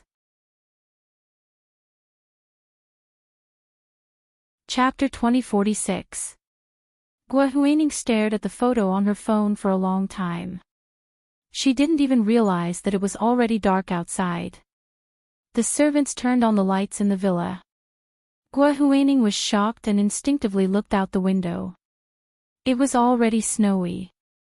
The ground and trees were covered in a thick layer of snow. It didn't look like it was snowing in the morning. She rubbed her tired eyes and let out a long sigh. Since she didn't want to be left out, she couldn't blame her for being ruthless. She walked to the window with her phone and stood for a while before dialing the number of the person who sent her the photo. "Deputy Director Jia, do you have time to let me meet your big boss?" The person on the other end was Deputy Director Jia. He smiled slightly. "You want to meet our big boss? Miss Gua, don't you believe in our abilities?" Gua Huining said softly, "Why wouldn't I believe you? You've already successfully piqued my interest. But if I don't even know who the big boss behind you is, do you think I'm stupid to want to cooperate with you on such a big matter?" She wouldn't act until she saw the rabbit. She hadn't even seen the rabbit fur yet, let alone the rabbit. Deputy Director Jia was just a pawn that she didn't want to deal with. Gua Huining was calm as she thought about the changes in herself. A few months ago, Deputy Director Jia and Do Ayan were still people she tried to please. Now the tables had turned and it was these people's turn to please her. And these changes were all because Huo Guangchen had taken a liking to her. It was all because of Huo Guangchen. Deputy Director Jia smiled awkwardly. "Miss Gua, you can actually tell me the same thing. If you could make the decision, you wouldn't want to cooperate with me." Gua Huining mercilessly exposed him. "Yes, I know you're very powerful. You were able to take that kind of photo and break through the security system of so many people. This is definitely not something an ordinary person can do." They used photos of Huo Guangchen's surveillance to show Gua Huining their power and influence. Huo Guangchen was no ordinary person. He was the director of the military headquarters political department and held the rank of general. Usually, he was escorted by a large entourage, a fleet of cars, and countless bodyguards and Secret Service personnel to ensure his safety. It was almost impossible to approach him. Gua Huaining could tell that the photos had been taken with a telephoto HD lens. In other words, although these people were tailing Hua Guanchen, they didn't dare to get close to him. Instead, they could only watch from afar and use technology to track him. So what was the point of these people being powerful? Didn't he still need Gua Huaining's help to get close to Hua Guanchen? Deputy Director Jiao laughed dryly and said, "It's good that Miss Gua knows. But my boss has recently gone on a business trip and isn't in the country. I'm afraid it won't be easy to contact him." "Then there's no other way. Let's wait for your boss to come back." Gua Huaining pretended to hang up the phone. Deputy Director Jiao finally believed what Gua Huaining had said. He thought about it for a while, not daring to make the decision himself, and dialed another number. The person on the other end of the line quickly picked up the phone. "Don't call this number if there's nothing important." "How many times have I told you?" Deputy Director Jiao wiped the sweat off his forehead and hurriedly said, "It's important. Gua Huaining just called and said that she wants to see you." Then he added, "She said she wouldn't follow the plan if she didn't see you." The person who picked up the phone smiled and nodded. "That's a lot of requests." "Actually, you don't have to worry about it." Deputy Director Jiao whispered an idea. "Didn't you see that General Hua was fishing? Gua Huaining is obviously trying to raise her own status." "Ha, I told you that we are using him as a fishing opportunity." The person coughed softly. "Okay, go and tell Gua Huaining that I agree to see her." Deputy Director Jiao stood up in shock. "Are you serious?" "Yes, they won't act until they see the rabbit. I can't bear to see the wolf. I'll make the trip myself." The person had agreed to Gua Huaining's request so easily. Deputy Director Jiao was very surprised. However, he couldn't figure out why he had agreed to it. But since the other party had agreed, he would do as he was told. Deputy Director Jiao immediately called Gua Huaining again to report the good news. "Miss Gua, my boss has agreed to see you immediately. Make an appointment and I'll tell you the meeting place." Gua Huaining was relieved and immediately said, "I'm free next Monday." "Will your boss be coming back?" "No problem." Deputy Director Jiao agreed immediately. "My boss has a private jet. Even if he's in the South Pole, he'll be back in 2 days." Gua Huaining nodded with a smile. "Okay, I'll wait to see your big boss." Putting down her phone, Gua Huaining hesitated for a while before going to the dining room to watch Grandfather Hua eat. She asked, "Grandfather Hua, will Mr. Zhou Maozhang and his family be coming?" Grandfather Hua nodded happily. "Baochen said he'll bring Wenna and Wenjie over to see me. Wenna recently got a boyfriend and Wenjie recently got a girlfriend. I heard they're getting married soon." He was very emotional. "Old people my age already have a lot of great-grandchildren. I hope Wenjie can work hard and let me have a great-grandchild immediately." Gua Huaining's heart skipped a beat. She deliberately said, "So Hua Xiao will let you have a greater chance of having a great-grandchild. He's already engaged. When is the wedding?" "Oh, he's so capable. Who can control him?" Grandfather Hua was obviously still angry with Hua Xiaoheng. He didn't even want to mention Gu Nianji. However, Gua Huaining insisted on mentioning Gu Nianji. "I heard Miss Gu doesn't want to get married for now. She said she wants to focus on her career first." "What career can she have?" "It's because of the Hua family that Senior Speaker Long and General Ji think highly of her." Grandfather Hua's expression changed. The biggest setback in his life was because of Gu Nianji. "You're an understanding person, but outsiders might not be able to see it." Gua Huaining sighed as she picked up a piece of tender beef with onion for Grandfather Hua. "Especially since she doesn't want to get married right away." In the eyes of outsiders, she doesn't want to bask in the Hua family's glory and rely on herself to be the chief legal advisor of the Senate. Oh, she thinks others are stupid. Does she think people can't see who's backing her just because she doesn't want to get married? Grandfather Hua couldn't even eat his favorite beef with onion. Don't mention her to me again. If it weren't for her, Xiaoheng would have been a standing member of the Supreme Military Council a long time ago. There aren't many people who understand. Gua Huining casually comforted Grandfather Hua as she said, "It's snowing outside today, so it'll be difficult to walk up the mountain tomorrow.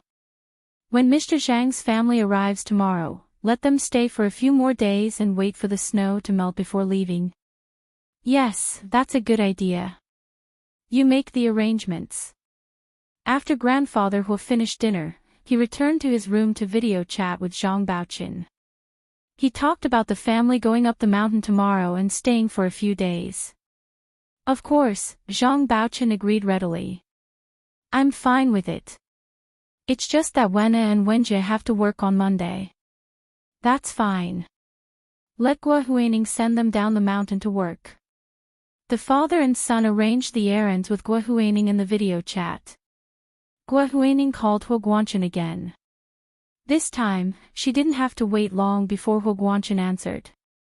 Huining, what's up? Hua Guanchen sounded a little tired.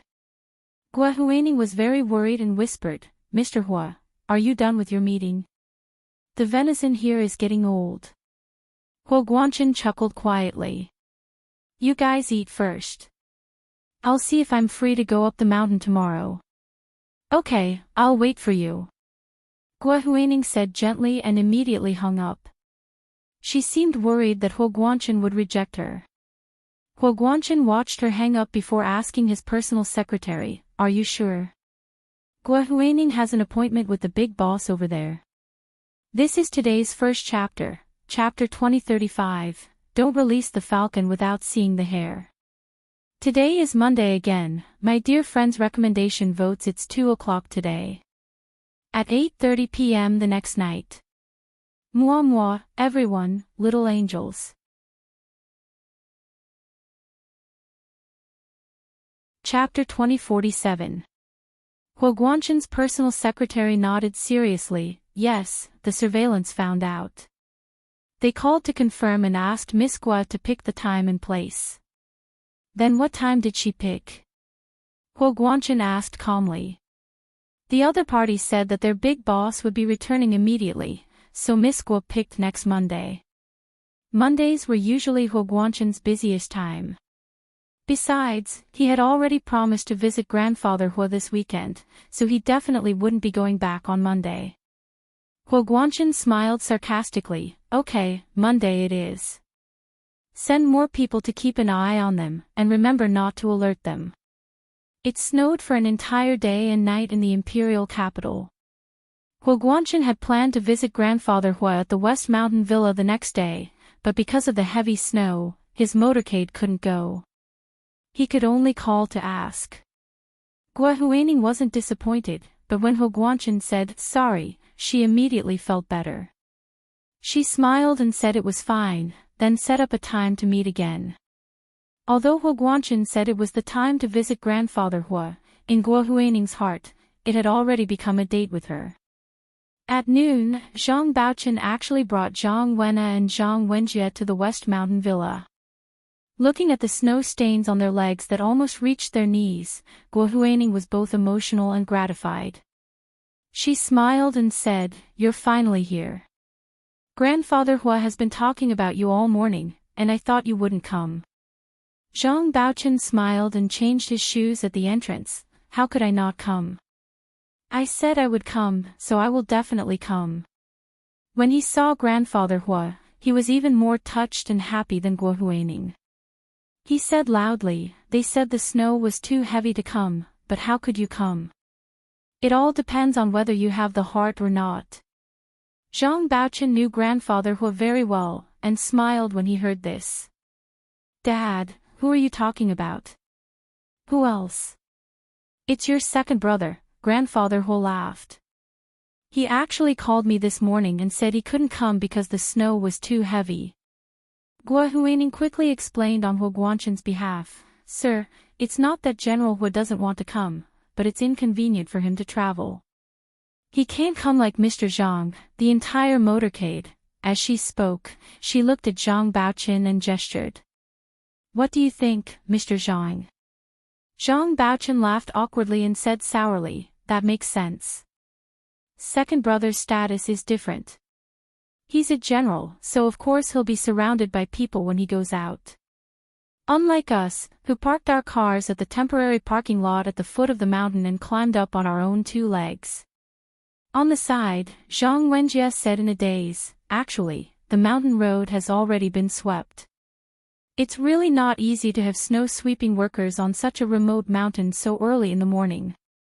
Gua Huaining smiled and nodded. Yeah, this isn't an ordinary place. If we want to clear the snow, we have to do it here first. It's just that it's only the sidewalk, cars can't get on it. Grandfather Hua smiled and pointed at Gua Huaining. You have a glib tongue. You're afraid that I'll say something bad about Guanchen. Grandfather Hua, what are you talking about? Gua Huaining blushed and waved her hand shyly. She turned around and went out to instruct the chef to cook. Because the snow on the mountain had not been completely swept, it was too difficult for Zhang Baochen and the others to go up and down the mountain. Therefore, the three of them stayed at the West Mountain Villa for 2 days after arriving and only went down the mountain with Gua Huaining on Monday. At this time, the road on the mountain had already been swept. Gua Huaining drove Zhang Baochen, Zhang Wenna and Zhang Wenjie down the mountain to the temporary parking lot. When they arrived, Gua Huaining opened the car door and let them out. She smiled and said, I'm going into the city to buy something. Help yourselves. Zhang Wenna asked curiously, you need to go into the city to buy something? Can't you buy it online now? Shopping was so tiring.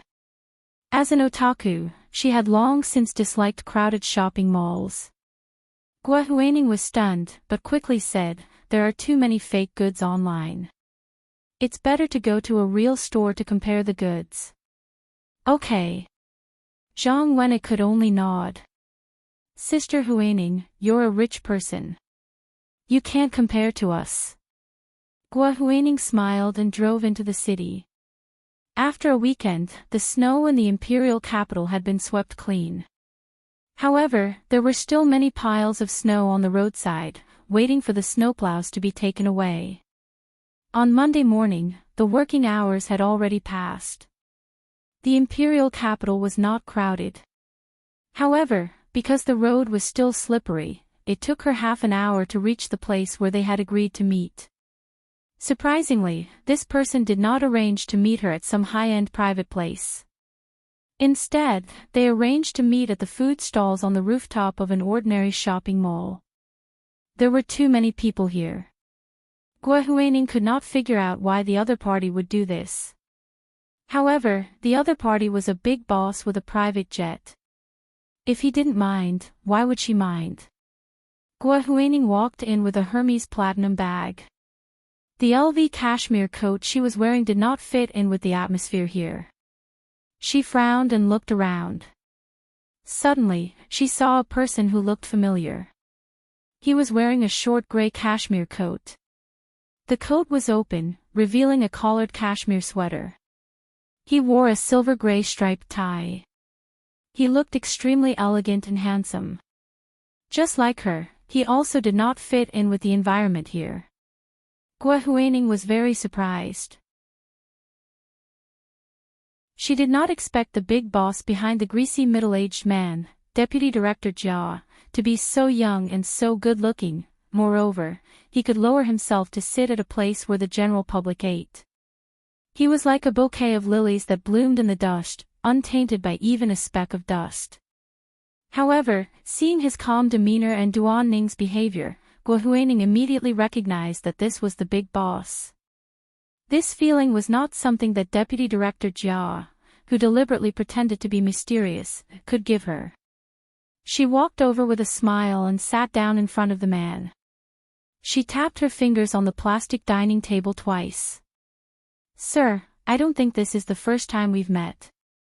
The man looked up at her. His voice was a typical baritone, humble and neutral. Is that so? But I don't remember meeting this lady except for the photos. Don't play dumb. Gua Huining laughed. The Fates Love restaurant near the Institute of High Energy Physics. At the time, you were eating with a particularly beautiful woman on the second floor by the window. Am I right? At the time, the owner of the Fates Love restaurant had asked her to meet him. She was there and saw Song Jining and the ring that Hu Guanchen tried to give her from the surveillance camera. She had a very good memory, and because that day was special, she clearly remembered everything about that place, including the layout of the tables and chairs, and the people who were there. On the second floor of that restaurant, a man and a woman were sitting by the window not far away, following the path led by the green vines. The man was elegant and handsome, and the woman opposite him was mature and beautiful. They were a strange match. A mother and son sat in front of them on the left. The child was only 4 or 5 years old, but he was sitting in his high chair obediently. He did not yell like the other children. The child's mother was elegant and gentle. She was wiping the child's hands with a wet tissue. It was just a few people, but they were deeply embedded in her memory, just like everything that had happened that day. This man was the first person to enter her sight that day, so she naturally remembered him. I didn't expect you to have already gone that day. Gua Huining said thoughtfully. The man squinted his eyes and smiled. He said charmingly, but Miss Guo brushed past me and didn't even look at me. This is today's second chapter, chapter 2036. Today is Monday again, my dear friend's recommendation votes moi, everyone, little angels. Chapter 2048. Gua Huining thought that she had thought that Uncle Dong was the boss, but it turned out that there was someone even more powerful than Uncle Dong, who had been watching her from the side. Gua Huining calmly sat down opposite the man and asked with a smile, "What's your name? Where do you work?" The man was sitting in a low-class food stall, but he looked as elegant as if he were sitting in a 5-star restaurant. His back was straight, and one look was enough to tell that he came from a good family and had a strict upbringing since he was young. Gua Huining couldn't help but sit up straight. The man looked Gua Huining up and down without batting an eyelid. He smiled and extended his hand. "You can call me Kevin. It's our first time meeting. Please take care of me." Gua Huining shook his hand as well. "Hello, Mr. Kevin." In the noisy food stalls, a few children screamed as they ran past, followed by a few parents who were chasing after them in exasperation. There was a queue in front of every food stall, but no one was waiting quietly. They were either talking loudly or pushing each other.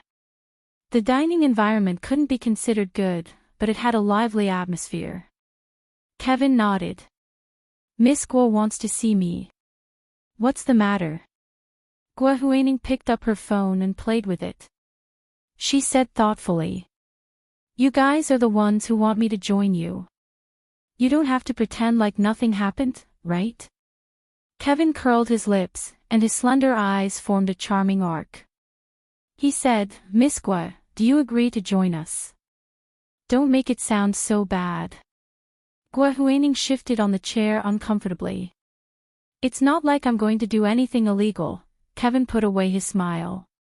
She was already at the point where she was afraid of being followed, yet this woman still had fantasies. He said calmly, "Miss Gua, it's important to know one's limits. If you don't use extreme measures, you won't be able to get what you want, not even in your next life." His words were so harsh that it was worse than a slap in the face. Gua Huining felt that not only was her face burning, but her entire body was hurting. She stood up abruptly and wanted to leave immediately. However, when she saw Kevin's dark eyes that seemed to be able to see through everything, it was as if she had been immobilized. Her feet were rooted to the ground and she couldn't move a single step. Kevin's face was expressionless, and he just looked at her without moving. The diners sitting next to them felt a little strange at this time. They looked at Gua Huaining and Kevin in surprise and muttered a few words, as if saying, "If you want to quarrel, go home." "Why are you quarreling in public?" Kevin looked at Gua Huaining for a while, then stood up slowly and said, "Since Miss Gua still hasn't figured it out, I'll leave first." He then turned around and left. Gua Huaining gritted her teeth. She didn't want to chase after him, but her feet seemed to have a mind of their own. Kevin knew that she was behind him, but he didn't stop. He maintained his normal pace and walked towards the elevator. Just as the elevator door was about to close, Kevin, he didn't stop. She opened her mouth to speak, but Kevin put a finger to his lips and shushed her. He then pointed at the surveillance camera in the elevator. Gua Huaining understood, and said nothing. To him. Huaining's Kevin that out. The two of them stayed silent until they got out of the elevator and walked to the sidewalk outside the building. Only then did Gua Huaining say, "Mr. Kevin, what exactly do you mean?" "I didn't mean anything." Kevin put his hands in his trouser pockets and shrugged. "As I said, it depends on what Miss Gua wants." He looked up at the rare azure sky in the capital, took out a pair of sunglasses from his pocket and put them on. There's an old saying in Huaxia, only those who suffer the most hardship can become the best. If Miss Gua wants to be the best, but is unwilling to work hard, then it's just a daydream. Gua Huaining was furious. How was it possible that she was daydreaming? Huo Guanchen treated her so well. Although he didn't confess, what if he took the initiative to say it later? But she also knew that even though she had been by his side for several months, he was still indifferent. If she waited for him to take the initiative, she would probably have to wait until the end of time. Gua Huaining couldn't wait any longer. She was also afraid that Huo Guanchen would come back to her and remarry Song Jining. If that happened, all her efforts would be in vain. Her expression changed unpredictably. After a while, she finally said, "Then what do you want me to do? Don't tell me it's actually a crime." Kevin snickered and glanced at Gua Huaining. "Miss Gua is no stranger to breaking the law. Why do you have to pretend to be innocent? I'm not interested in working with an ignorant, older girl." "You're calling me an ignorant girl?" Gua Huaining automatically removed the word older from her mind, but she was still bothered by the word ignorant. "Yeah, if you haven't thought about it, then you don't have to." Kevin stopped by the side of the road as if to hail a cab. He turned back to look at Gua Huaining. "My time is limited, and so are our human resources. I don't have time to waste with you, Miss Gua. Miss Gua, please find someone else." Gua Huaining panicked and tugged at the corner of Kevin's shirt. "Mr. Kevin, I'm just a little worried. Is there no legal way? I just want to marry General Hua, and then things will be easier after that." With the title of the general's wife, whatever she wanted, there would naturally be someone who would be smart enough to give it to her. Why would she dirty her hands? She instinctively felt that in order to become Huo Guanchen's wife, she still had to maintain her innocence. She couldn't do anything wrong, or she wouldn't be able to pass the background check. Kevin turned around to face Gua Huaining. His gaze was deep as if he could see into her heart. He took a step closer and stretched out his index finger, almost touching Gua Huaining's chest. "Miss Gua, no effort, no gain. The more you want to gain, the more effort you have to put in. Even these kindergarten children understand this. Don't you understand, Miss Gua?" As he finished speaking, his gaze turned cold. "Miss Gua, you can't be too greedy. If you don't want to give anything but want something that doesn't belong to you, then you might as well buy a lottery ticket and try your luck. Why do you have to plan and run into walls everywhere?" Gua Huaining was very indignant. She sneered. "Why don't you just say that you're not capable enough? Otherwise, how can others get so much without giving anything?" "Who? I've never met someone like that before. Miss Gua, why don't you tell me?" "Gu Nianji." Gua Huining blurted out. Her luck is even better than winning the lottery. But look at what she gave up. Why can't I do the same? So it's Gu Nianji. Kevin looked at her meaningfully. You could have competed with anyone else, but why her? She's the one who won at the starting line. Gua Huining froze. Are you sure? How can Gu Nianji be the one who won at the starting line? Her background is much worse than mine. She was born an orphan in an orphanage. Hua Xiao found someone to pretend to be her father so that she could be with him. You don't really think that Lu Gai is Gu Nianji's biological father, do you? At this moment, Kevin seemed to be very interested. His indifferent expression changed to one of interest. His dark eyes reflected the sunlight shining through the cracks in the trees, and the stars danced in his eyes, making his elegant and handsome face look even more lively. I didn't expect Miss Gua to be so familiar with Miss Gu's matters. Gua Huining turned her head. Her fiancé is Guanchen's only son. How could I not know? We'll be a family in the future, and the relationship between a mother-in-law and daughter-in-law is the most difficult. I'm not that much older than her, so if she throws a tantrum, even I have to keep my distance. Kevin's smile widened. Looks like Miss Gua is determined to win General Hua's heart. If not, why would I look for you? Gua Huining threw caution to the wind. I already know what you're up to, so let's see if you can help me. As long as I can successfully marry Guanchen, I'll owe you a favor. When the time comes. There's no need for that. Kevin interrupted her. I don't do things on credit. If Miss Gua can't pay me the price, then pretend I never came today. My people won't continue to interact with Miss Gua, and we'll say our goodbyes. As soon as he finished speaking, a normal taxi stopped by the roadside. Kevin opened the door and got in. After giving the driver an address, he closed the door and left.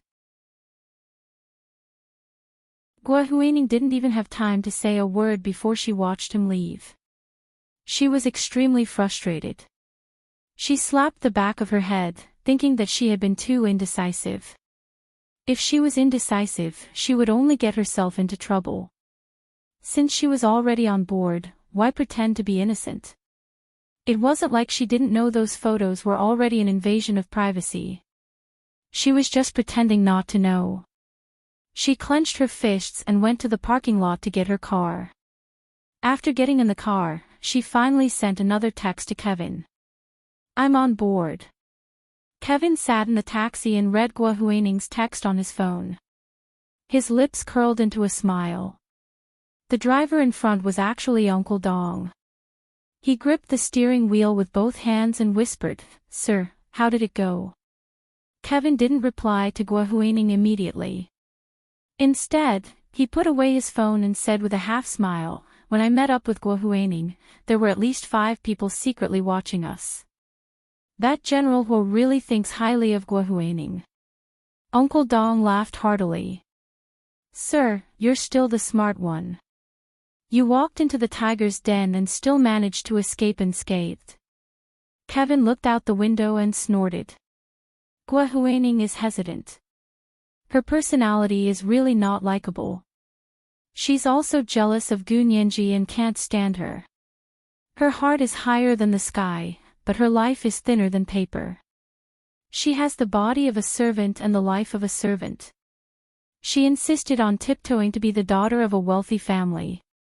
Uncle Dong said mercilessly. Serves her right to fall into the pit. Kevin nodded. She can't get off the boat. We can begin the operation. Uncle Dong drove the taxi around the imperial capital's traffic several times to shake off all the cars tailing them before driving back to their territory. Huo Guanchen sat in his office and listened to his personal secretary's report. His brows furrowed. Lost them? How did you lose them? You didn't activate the GPS. His personal secretary became embarrassed. Activating the GPS for domestic matters requires the approval of the Special Operations Forces. We haven't submitted the application yet. Huo Guangchen glanced at him. What about the surveillance cameras? There are so many surveillance cameras on the streets. Didn't you check them? I did. His personal secretary was troubled. In the end, we discovered that at a certain intersection, there were suddenly many more taxis of the same model. Even their age was similar. The surveillance cameras didn't have high resolution, so we couldn't tell which one was the real one. Oh. He has this kind of ability. Huo Guangchen smiled and nodded. All right, it seems like this person is indeed not ordinary. With this kind of ability, even if he's not the real mastermind, he's still one of the masterminds. Remember to keep an eye on Guohuaning. Yes, Chief. His personal secretary breathed a sigh of relief, but asked again, but Chief, why are we keeping an eye on them? Can't we just hand them over to the police and arrest them all?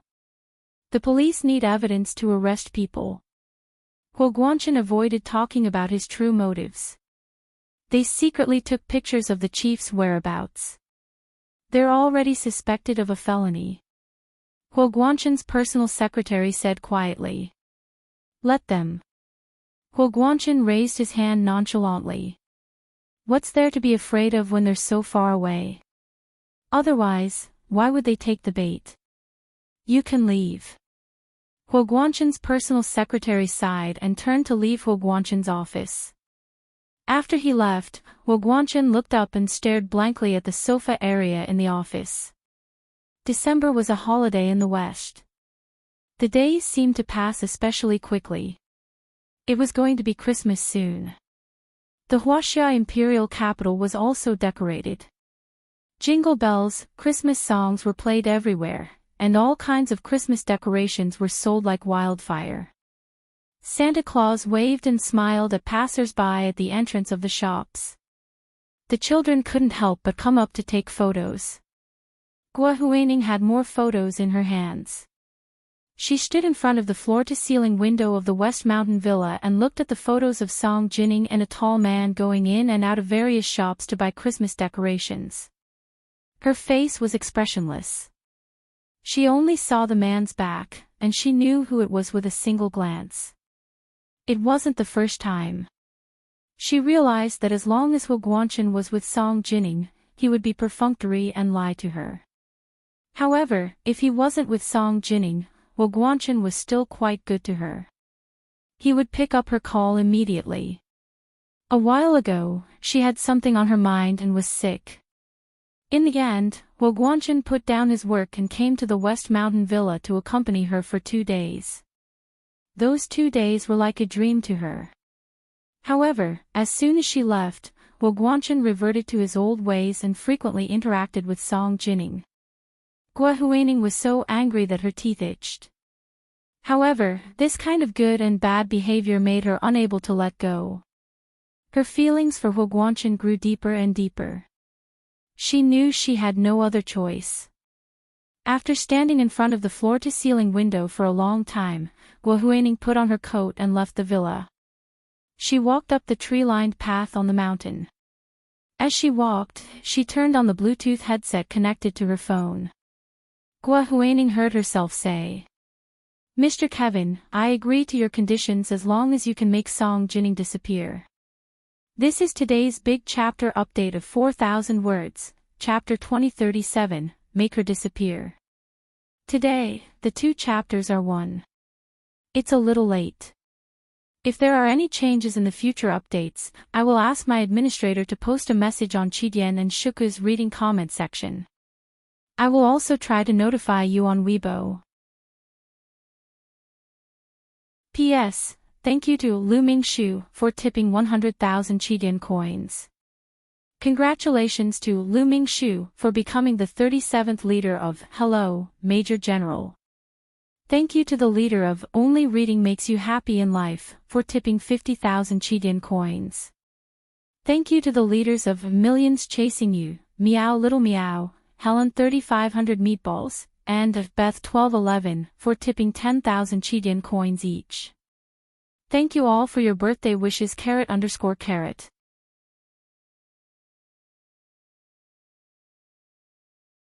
Chapter 2049. Song Jining. General Hua's ex-wife. Kevin chuckled. She's already his ex-wife. Why do you want her to disappear? Gua Huining's expression grew colder. That's none of your business. Just tell me if you agree or not. What if I agree? What if I don't? Kevin sat in the tea room of a high-rise apartment on the top floor of the third ring road of the imperial capital. He slowly poured himself a cup of tea. The tea room was about 2 meters long and 1 meter wide. It was a very narrow strip. The paper door was low, so one had to bow when entering. There was a portrait of a monk sitting cross-legged on the wall behind him. It was simple and elegant. There was an ordinary straw mat on the floor. There was only a white porcelain vase and a dark red Jingdezhen pottery pot on the ebony coffee table in front of him. He held the round teacup in his hand and lowered his head to take a sip. He was also wearing a Bluetooth headset and didn't have his phone with him. Gua Huining was speechless for a long time. Yes, so what if she agreed? So what if she didn't agree? But she just couldn't take it lying down. At the same time, she had a faint premonition that if she really let Song Jining go, it would be difficult for her and He Guangchen to succeed. Even if she didn't know who her rival in love was, a woman's subconscious always had an inexplicable premonition and hostility. Gua Huining puffed out her cheeks and clenched her fists in her pockets. Walking on the path in the West Mountains at dusk, she could see the setting sun through the sparse branches. It was yellow and hung on the ridge not far away, exuding the unique bleakness of winter. Kevin wasn't in a hurry. He blew away the green dust on his tea and quietly waited for Gua Huining to speak. Gua Huining walked to the end of the mountain path and watched the red sun in the distance sink below the horizon. Not a sound could be heard in the valley except for the chilly wind blowing through the treetops. She took a deep breath and looked down. It wasn't a bottomless abyss, but it was a bottomless cliff. Looking at the path ahead, the elegant and quaint villa was already lit up. The lights dotted the mountains at dusk, like an ethereal mountain in the clouds. That was the level she had worked hard to reach since she was a child, Gua Huining finally said. As long as you can make Song Jining disappear, I will only work with you in the future. He was tying the rest of his life to Kevin's group. Kevin chuckled again. Okay. Miss Gua, since you've agreed, fine, I'll help you. Gua Huining's clenched fists gradually loosened, and a smile reappeared on her face. But before she could smile, Kevin said. But I have a condition. What condition? You know Song Jining's status and the security around her. Making her disappear isn't something that can be done with just a few words, Kevin said rationally. Gua Huining nodded. That's why I came to you. If you don't have the ability, why should I cooperate with you? Kevin laughed even harder. Miss Gua, I don't think you understand that you're the one asking for our help, not the other way around. Besides, you're nothing now. You haven't even become He Guangchen's fiancé. What right do you have to negotiate with us? Gua Huining was caught off guard. She felt like she had been slapped in the face. Even her nose felt sour, and she almost cried. Don't go too far. She growled. If you don't agree, then don't agree. Do you think I can't find someone else to cooperate with without you? Go look for her then. I lose if you can find her. Kevin picked up the teapot elegantly and poured himself another half a cup of tea. His voice became cold. Miss Gua, I don't think you understand that you're already on our boat. You want to leave. Dream on. What do you mean? I didn't do anything. How did I get on your boat? Gua Huining was shocked. She turned around and leaned against the tree next to the cliff, hiding herself in the darkness. You didn't do anything. Forget about anything else, just show someone the recording of our conversation today. You know what will happen. Gua Huining's heart sank. Her eyes widened in shock. You secretly recorded our conversation without my permission. That's illegal. Kevin spat out the tea in his mouth. He laughed so hard he almost cried. Miss Gua, you already want to kill someone.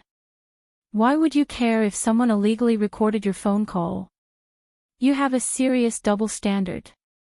When did I want to kill someone? Gua Huining refused to admit it.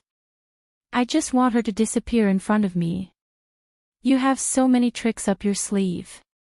Is killing someone the only way to make someone disappear? Ha! Making her disappear without killing someone. What should I do then? Kevin held back his laughter and pretended to be surprised. There are so many ways. Do you still need me to teach you? Gua Huining sneered.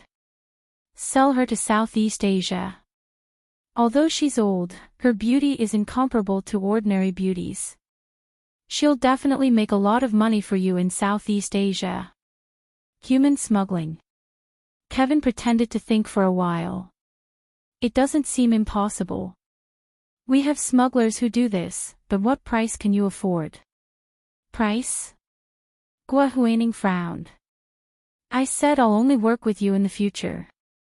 Why are you so short-sighted and asking for money now? So Miss Gua is trying to get something for nothing. Kevin clicked his tongue. If we help you, what if you go back on your words in the future? Gua Huining felt a little guilty. She mumbled in a low voice, didn't you record me? With this recording, you'll be afraid that I'll go back on my words. That's hard to say. Some people are very thick-skinned. Not to mention that it's just a phone recording, even if it's written in black and white, they won't admit it.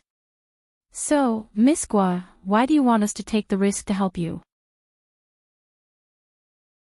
Aren't you scheming to get me on your boat? Gua Huining calmed down from the mountain breeze and quickly found the loophole in Kevin's words. Kevin chuckled. We've been scheming for a long time. Miss Gua seems to have it backwards. The one scheming is Miss Gua. We just happen to be at the right time. It's convenient for us. Alright, what do you want? I'll agree to any condition. Can't I? Gua Huining finally relented. As long as you can make Song Jining disappear, I'll even write you an IOU. There's no need for an IOU. We don't lack money. Kevin propped his head on the ebony coffee table and said lazily, I'll help you make Song Jining disappear, but you have to prove your loyalty first. What loyalty? Our company is having a Christmas party in a few days. Kevin smiled. If you can attend with General Hua, I'll make Song Jining disappear. Gua Huining immediately relaxed, but she quickly frowned again. But Guanchen isn't a businessman. How can he attend your company's Christmas party? Aren't you making things difficult for me? Haha, that's your problem, not mine. Kevin lit a stick of incense and inserted it into the incense burner in the tea room. He took a deep breath of the rising sandalwood fragrance and looked intoxicated. Gua Huining hesitated for a while. She gathered her coat and walked back. Which company are you from? I'll think of a way. Our company is, of course, Carlyle International Investments Limited. Isn't that a disgrace to General Hua? Kevin stood up and looked at his tea room with his hands behind his back. He felt refreshed. The tea and sandalwood fragrance intertwined, clearing his mind and calming his heart. You're from Carlyle International Investments Limited. Gua Huining was shocked, but quickly realized that this made sense. Do Ian and Deputy Director Jia, who had been in contact with her, were both from Carlyle International Investments Limited. Of course, their leader was more likely to be from Carlyle International Investments Limited. Gua Huining took out her phone and quickly searched for information on Carlyle International Investments Limited's senior executives. As a public company, Carlyle International Investments Limited's senior executives' information was public. She quickly found Kevin's information on Carlyle's official website. It turned out that he really was a senior executive of Carlyle. He was only in his 30s, but he was already the COO of a multinational investment company like Carlyle. Operation Chief Operating Officer, COO. At CCOO was a special position among the senior executives of C-level. The importance of this position varied depending on the company. In some companies, this position was even lower than the CEO or CFO. However, in other companies, the COO was the real boss. Gua Huining searched for a long time. Aside from Kevin's dazzling resume, she couldn't find anything wrong with him. He was born into a middle-class family overseas, went to a prestigious school, and successfully entered Wall Street after graduation. 8 years later, he became the COO of Carlyle, the largest investment company in the United States. A person like this had influence in the Huaxia Empire. He even had people monitoring Huo Guangchen's whereabouts. Gua Huining could only sigh, "It's good to be rich." She was in complete admiration. "Okay, COO Kevin, I'll work with you." Gua Huining's tone was much better now. Kevin raised an eyebrow, "Looks like you've already checked my information. I've taken such a big risk and told you my true identity. I hope you won't disappoint me. Cooperation is based on mutual trust. Miss Gua, please remember that." Gua Huining nodded, "No problem. Send me 2 invitations to your company's Christmas party. Otherwise, how am I supposed to bring Guangchen there?" "Okay." Kevin walked out of his tea room. "I'll get my secretary to send you the invitations right away." With that, Kevin hung up and smiled slightly. He walked into his room and took out his phone. He looked at his resume on Carlyle's official website and shook his head mockingly. With a swipe of his hand, the page of his information on Carlyle's official website was erased. Anyway, he hacked Carlyle's official website and put it up temporarily to trick Gua Huining and the big fish that wanted to be a fisherman. Gua Huining's call ended, and so did Huo Guangchen's people. Because the situation this time was special, they immediately reported it to Huo Guangchen. Huo Guangchen sat expressionlessly in the intelligence room and listened to the recording of Gua Huining and Kevin's conversation with his personal secretary. When he heard Gua Huining say she wanted to sell Song Jining to Southeast Asia, a flash of suppressed anger flashed in his eyes. This was the first update of the day, Chapter 2038, The Fisherman and the Fish, 1. It was the third update of the day. The second update was 1 p.m., and the third update was 8:30 p.m. Moi, everyone, little angels.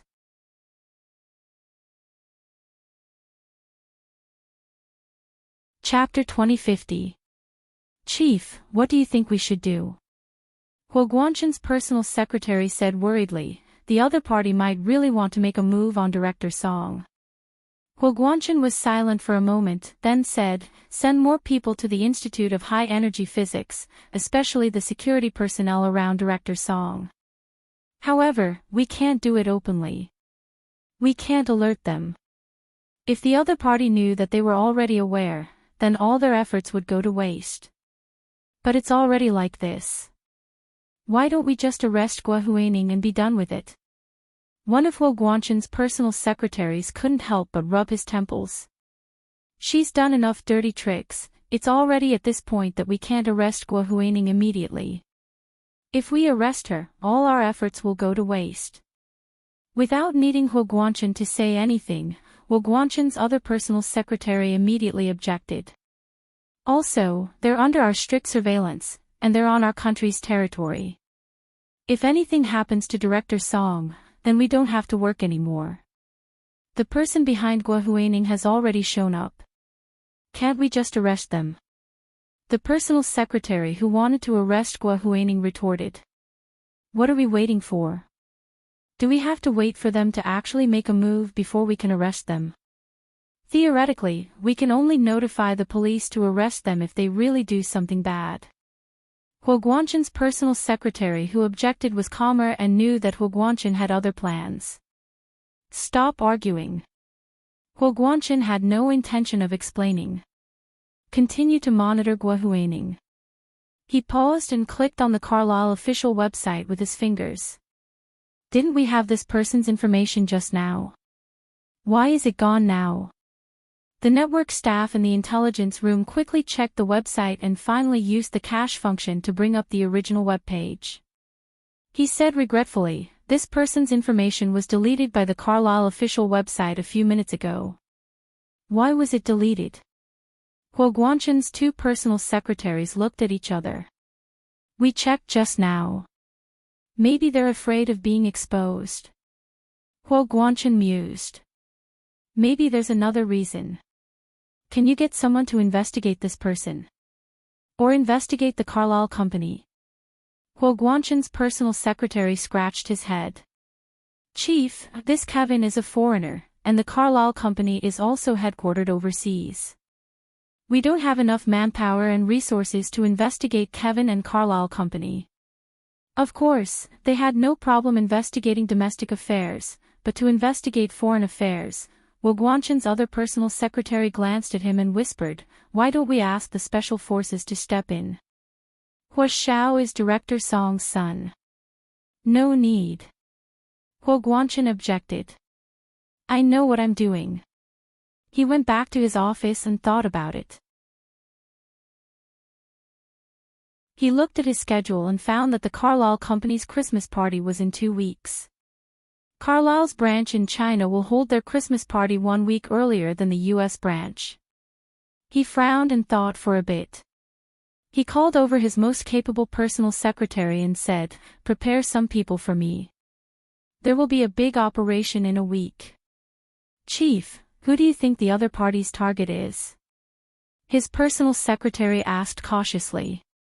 If we monitor Guohuaning, will the other party find out? Guo Guanchen turned on his computer and said calmly, it doesn't matter if they find out or not. Personal secretary, Guo Guanchen looked up to see his personal secretary's confused expression. He smiled. They found out, but they still continued to contact Guohuaning. That means they did it on purpose. The news they released was all fake to cover up their real target. What? They already found out. Guo Guanchen's most capable personal secretary was shocked. No way. Our monitoring equipment is of the international standard. Not to mention the people in the underworld, even the CIA has been defeated by our monitoring equipment. I'm just guessing. Guo Guanchen glared at him. Why are you so obedient? Oh. The personal secretary clutched his chest. If that's the case, then we have to be even more careful. Guo Guanchen nodded. We have to inform the security department. They should know about this group's movements. Okay, I'll contact the security department. The personal secretary quickly took out his notebook and recorded it. There's another possibility. They haven't found out yet. That's all the more reason for us to follow up. Guo Guanchen smiled, the wrinkles at the corners of his eyes forming a charming arc, so no matter what they're up to, we have to force them to take it. Yes, Chief. Hearing Guo Guanchen's explanation, his personal secretary sighed in relief. Although he didn't think the chief would get involved with someone like Guohuaning, who knew? The chief always had a bad taste in women. The personal secretary was also worried sick about Guo Guanchen's private life. Moreover, Guo Guanchen had always been personally handling this matter, so they sometimes couldn't figure it out. After the personal secretary left, Guo Guanchen got up and left the office. He drove to the West Mountain Villa alone. He parked the car on the side of the path in front of the villa. The car lights were not turned off, so he sat in the car alone for a while. After Guohuaning finished dinner and served grandfather Hua back to his room to rest, she sat alone in the room to look up information. Suddenly, she saw a light flashing outside the window. At first, she thought it was an illusion, but after blinking a few times, she realized that the light was still flashing from the window. What was going on? Guohuaning stuck her head out to take a look. There was a car parked on the path in front of the villa. The car lights flashed like the eyes of a beauty, but didn't say anything. However, when she saw the license plate number, she was instantly overjoyed. She immediately stood up from her seat and hurriedly put on her coat. She opened the door and ran out quickly. That was Huo Guanchen's license plate. She had memorized it long ago. "Mr. Hua, you're here." She ran to Huo Guanchen's car window and bent down to knock on it. Huo Guanchen looked at her with a smile and nodded. "You're not asleep yet. I just finished a meeting, so I came over to see you, and my father." "I know. You don't have to explain." Guo Huaining was overjoyed. On a winter night in the mountains, the temperature was 5 to 10 degrees lower than at the foot of the mountain. However, Guo Huaining didn't feel cold at all. "Mr. Hua, aren't you going in?" She wanted to open Huo Guanchen's car door, but after trying, the door wouldn't budge. "No need." Huo Guanchen's hand was on the steering wheel. "I still have something to do, so I have to go back to the city. I just wanted to see you, and my father when I'm free." Guo Huaining was happy that he was being so reserved. Huo Guanchen was becoming more and more like her. Putting aside his family background, status, and power, just the right amount of ambiguity was enough to satisfy her most perfect fantasy of love. When she was a young and ignorant girl, she was most fascinated by this kind of man who could make you fall deeper and deeper without batting an eyelid. She didn't like rough men, nor did she like attentive men, but she didn't like boring men either. Huo Guanchen was the opposite of everything she didn't like. He wasn't rough or attentive, but he wasn't boring either. More importantly, he was willing to put any effort into her. Watching Huo Guanchen's car lights gradually disappear on the mountain road, Guo Huaining cupped her hands around her mouth and huffed. She felt that her face was as radiant as the sunset. The next day, Guo Huaining received 2 red and gold-stamped Christmas party invitations from Kevin. Foreign companies in the Huaxia Empire especially liked this kind of old-fashioned traditional Huaxia style, unlike local Huaxia Empire companies who pursued modern Western aesthetics. Looking at the 2 traditional Christmas party invitations, Guo Huaining smiled with satisfaction. When she agreed to Kevin's invitation, she was still a little nervous. She didn't know if Huo Guanchen would agree if she asked. Now, she was completely confident that Huo Guanchen would agree. Halfway through the week, Guo Huaining finally said on her routine call to Huo Guanchen in the evening, "Mr. Hua, my friend gave me 2 invitations to the Carlyle Company's Christmas party next week." Huo Guanchen grunted and said, "Have fun." Guo Huaining was speechless. She blushed in embarrassment and hugged her knees as she sat on the sofa and said quietly, "But everyone is going in pairs." "It's too embarrassing for me to go alone." Huo Guanchen was silent for a while and said softly, "You're going with a friend?" Guo Huaining sighed and said directly, "Mr. Hua, can you come with me?" Huo Guanchen didn't say anything for a long time. Guo Huaining's heart was in her throat. However, Huo Guanchen didn't reject her outright, which gave Guo Huaining hope. After thinking for a while, Huo Guanchen said awkwardly, "But I'm very busy next week. It's almost the end of the year, and the military has a lot of meetings. I still have to go to the grassroots level during New Year's, so I might not have time." "You don't have to spend a lot of time. You just have to accompany me to show my face."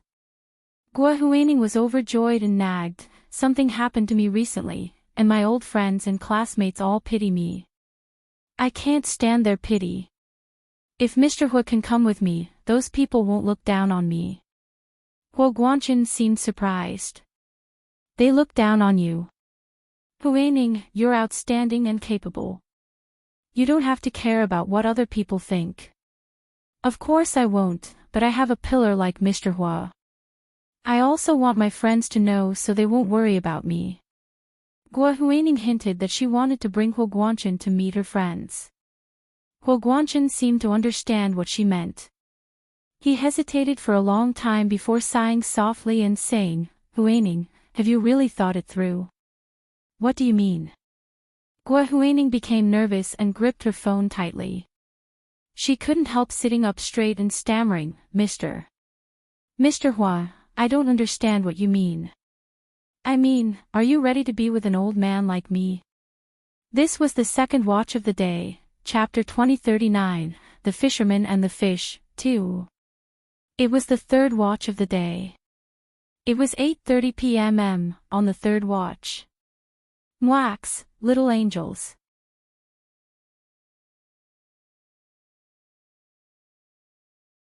Chapter 2051. Happiness fell from the sky like fireworks in the middle of the night, catching people off guard. Gua Huaining was dumbfounded. Her heart was pounding, and her ears were filled with the sound of her blood pumping.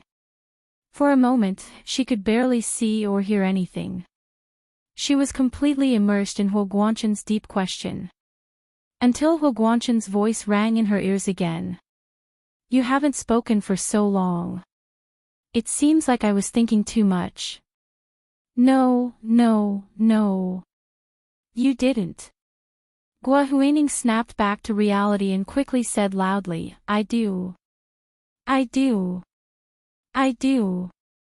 She spoke so eagerly that she almost stuttered. However, she couldn't care less about that. She could only pour out all her feelings. Huo Guanchen's lips twitched, but he still listened without saying a word.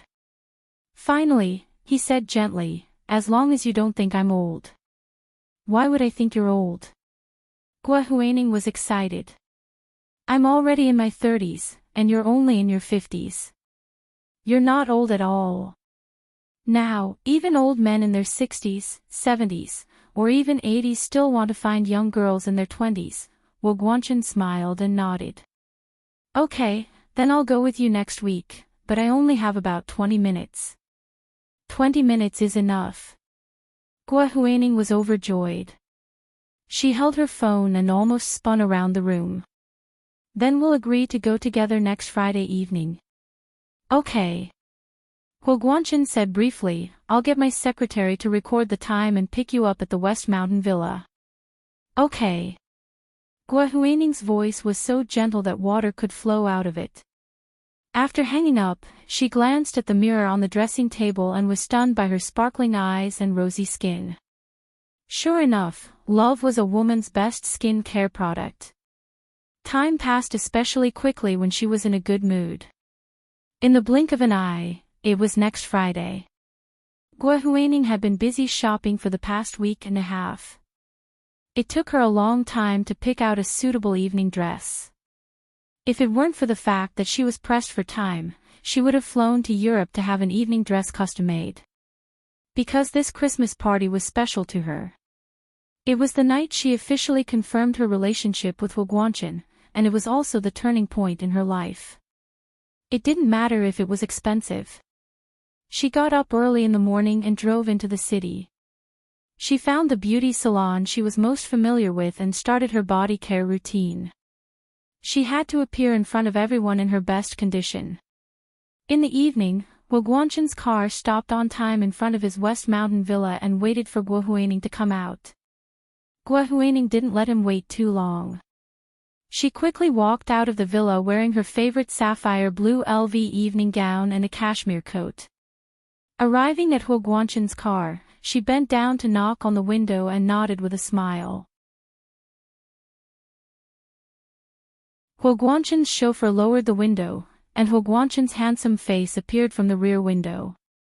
He looked at Gua Huaining and praised, very beautiful. The smile on Gua Huaining's face widened. She walked to the other side and opened the back door. She sat in the back seat with Huo Guanchen. Huo Guanchen discreetly moved to the side, as if he was making room for her, but there was actually a large distance between the two of them. Gua Huaining didn't notice this at all. Her mind was filled with the fantasy of a perfect life today. The car sped all the way and soon arrived at the entrance of the Sheraton Hotel in the western part of the imperial capital. The Carlyle Corporation's Huaxia branch Christmas party was being held here. This kind of international investment company specialized in capital operations, so the people they visited were naturally rich and powerful. They were all top figures in the financial world. Not only were there very few military bigwigs like Huo Guanchen, but he was also one of a kind. Therefore, when he got out of the car with Guohuaning, there was a sudden commotion. The guards around Huoguanshan immediately formed a human wall to keep the reporters far away. Guohuaning smiled reservedly and held Huoguanshan's arm as they walked through the entrance of the Sheraton Hotel. Inside the door, she was familiar with people dressed in fine clothes and chatting merrily with each other. This was the world she belonged in. After Huoguanshan and her entered, the leaders of the Carlyle Corporation's Huaxia branch immediately walked over and respectfully welcomed them to the small reception room inside.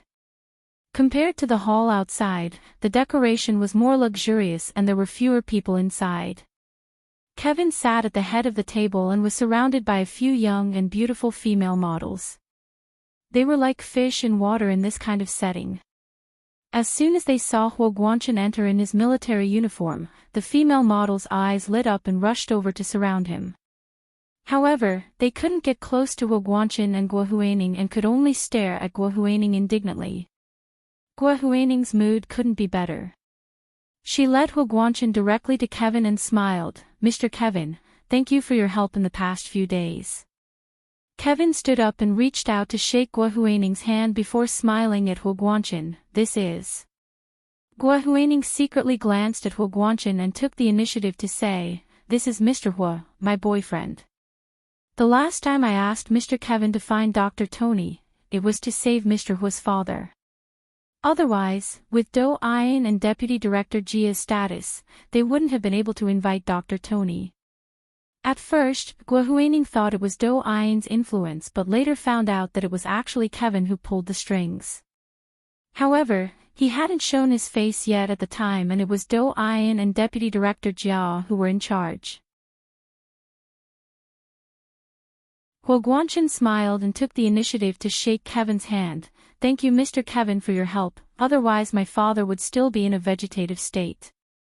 "Mr. Hua, don't mention it. It's our honor to be able to help your father."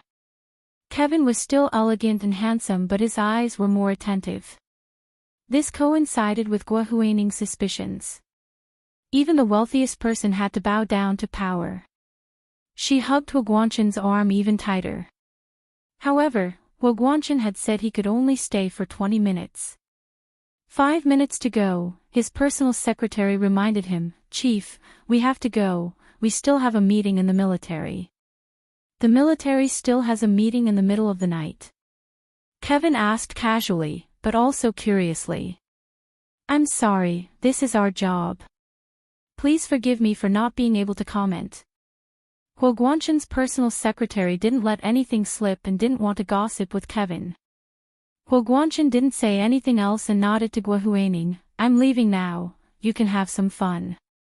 I'll leave a car for you and a driver, so you can go home no matter how late it is." Guohuaning nodded with a smile, "Okay, Guanshan, thank you." This was the first time she called him that in front of Huoguanshan. Huoguanshan paused in his steps, but his expression didn't change as he turned to leave with a smile. Just as he walked out of the small reception room with his personal secretary and guards, he suddenly heard a commotion at the entrance of the hall. At this time, the executives crowded around 2 people and entered. Huoguanshan stopped to look and was surprised to see that it was Speaker Long and Gu Nianji. Speaker Long had a youthful complexion and white hair, and was smiling brightly.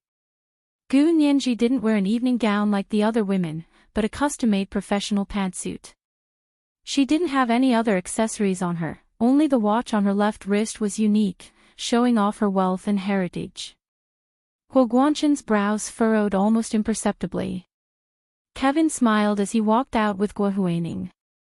Guohuaning looked up to see Gu Nianji, and her good mood for the night was ruined. "What's going on? Why did you invite her?" Guohuaning quietly pouted at Gu Nianji. "Our company wants to expand our business in the Huaxia Empire, so of course we need the Huaxia Empire to remove the restrictions on foreign investment in the financial industry," Kevin explained quietly. "Of course we need to build a good relationship with the Senate, otherwise how would we even begin?" Guohuaning was angry and annoyed. "But you invited me today." Kevin was speechless. If he hadn't sent someone to spread the news that Guohuaning would be attending with her new boyfriend, General Hua, he wouldn't have been able to catch a big fish like Gu Nianji. It was common knowledge that Gu Nianji, the chief legal advisor of the Senate, never attended such events. But this time, Kevin had calculated everything and knew she would definitely come. Gu Nianji stood next to Speaker Long and chatted with the people around her as she discreetly scanned the entire hall. Huo Guanchen and his people who walked out of the small reception room first caught her attention. Gu Nianji then looked at Guohuaning behind Huo Guanchen and narrowed her eyes. It was actually true, General Huo was actually with Guohuaning. The two of them were attending such an event together. Even if they weren't boyfriend and girlfriend, it was still extraordinary. Huo Guanchen was also stunned when he saw Gu Nianji. Something flashed through his mind. The other party's target was actually Gu Nianji. Could it be that even Song Jining and himself were the other party's cover? But he had heard from Hu Xiaoheng that those who coveted Gu Nianji had clearly been eradicated by his good son. Besides, Gu Xiangwen was already dead, and most of his things had been donated to the country. Why were there still people eyeing Gu Nianji? Huo Guanchen's thoughts instantly returned to Lu Yuan. Lu Yuan was his older brother, Huo Guanyuan. There was no doubt about that. His older brother had suddenly disappeared because of the failure of the experiment 18 years ago. He had returned 18 years later with Gu Nianji and her father, Lu Jin. Could it be that Gu Nianji had something to do with the failure of the experiment? But she was only 2 years old at the time. Gu Nianji had already looked over curiously. Huo Guanchen smiled at her and nodded. Huo Guanchen had already thought about so many things the moment their eyes met. He had thought that he already knew the other party's motive, but now he wasn't so sure. Gu Nianji lowered her head and said a few words to Speaker Long, then walked towards Huo Guanchen. Huo Guanchen saw that those people were looking at him again, so he had no choice but to turn around and walk back to the small reception room. Kevin put his hands in his trouser pockets and asked politely, "Mr. Hua, please stay a little longer." Huo Guanchen said calmly, "I saw an acquaintance. I'll leave after saying a few words." Guohuaning walked up uneasily and held Huo Guanchen's arm tightly. This was the third watch of the day, Chapter 2040, The Fisherman and the Fish, 3. It was the third watch of the day. P.S. Thank you, Sing_Sing, the leader of the Alliance, for the 10,000 Chidian coins yesterday. Mwah, all the big shots and little angels.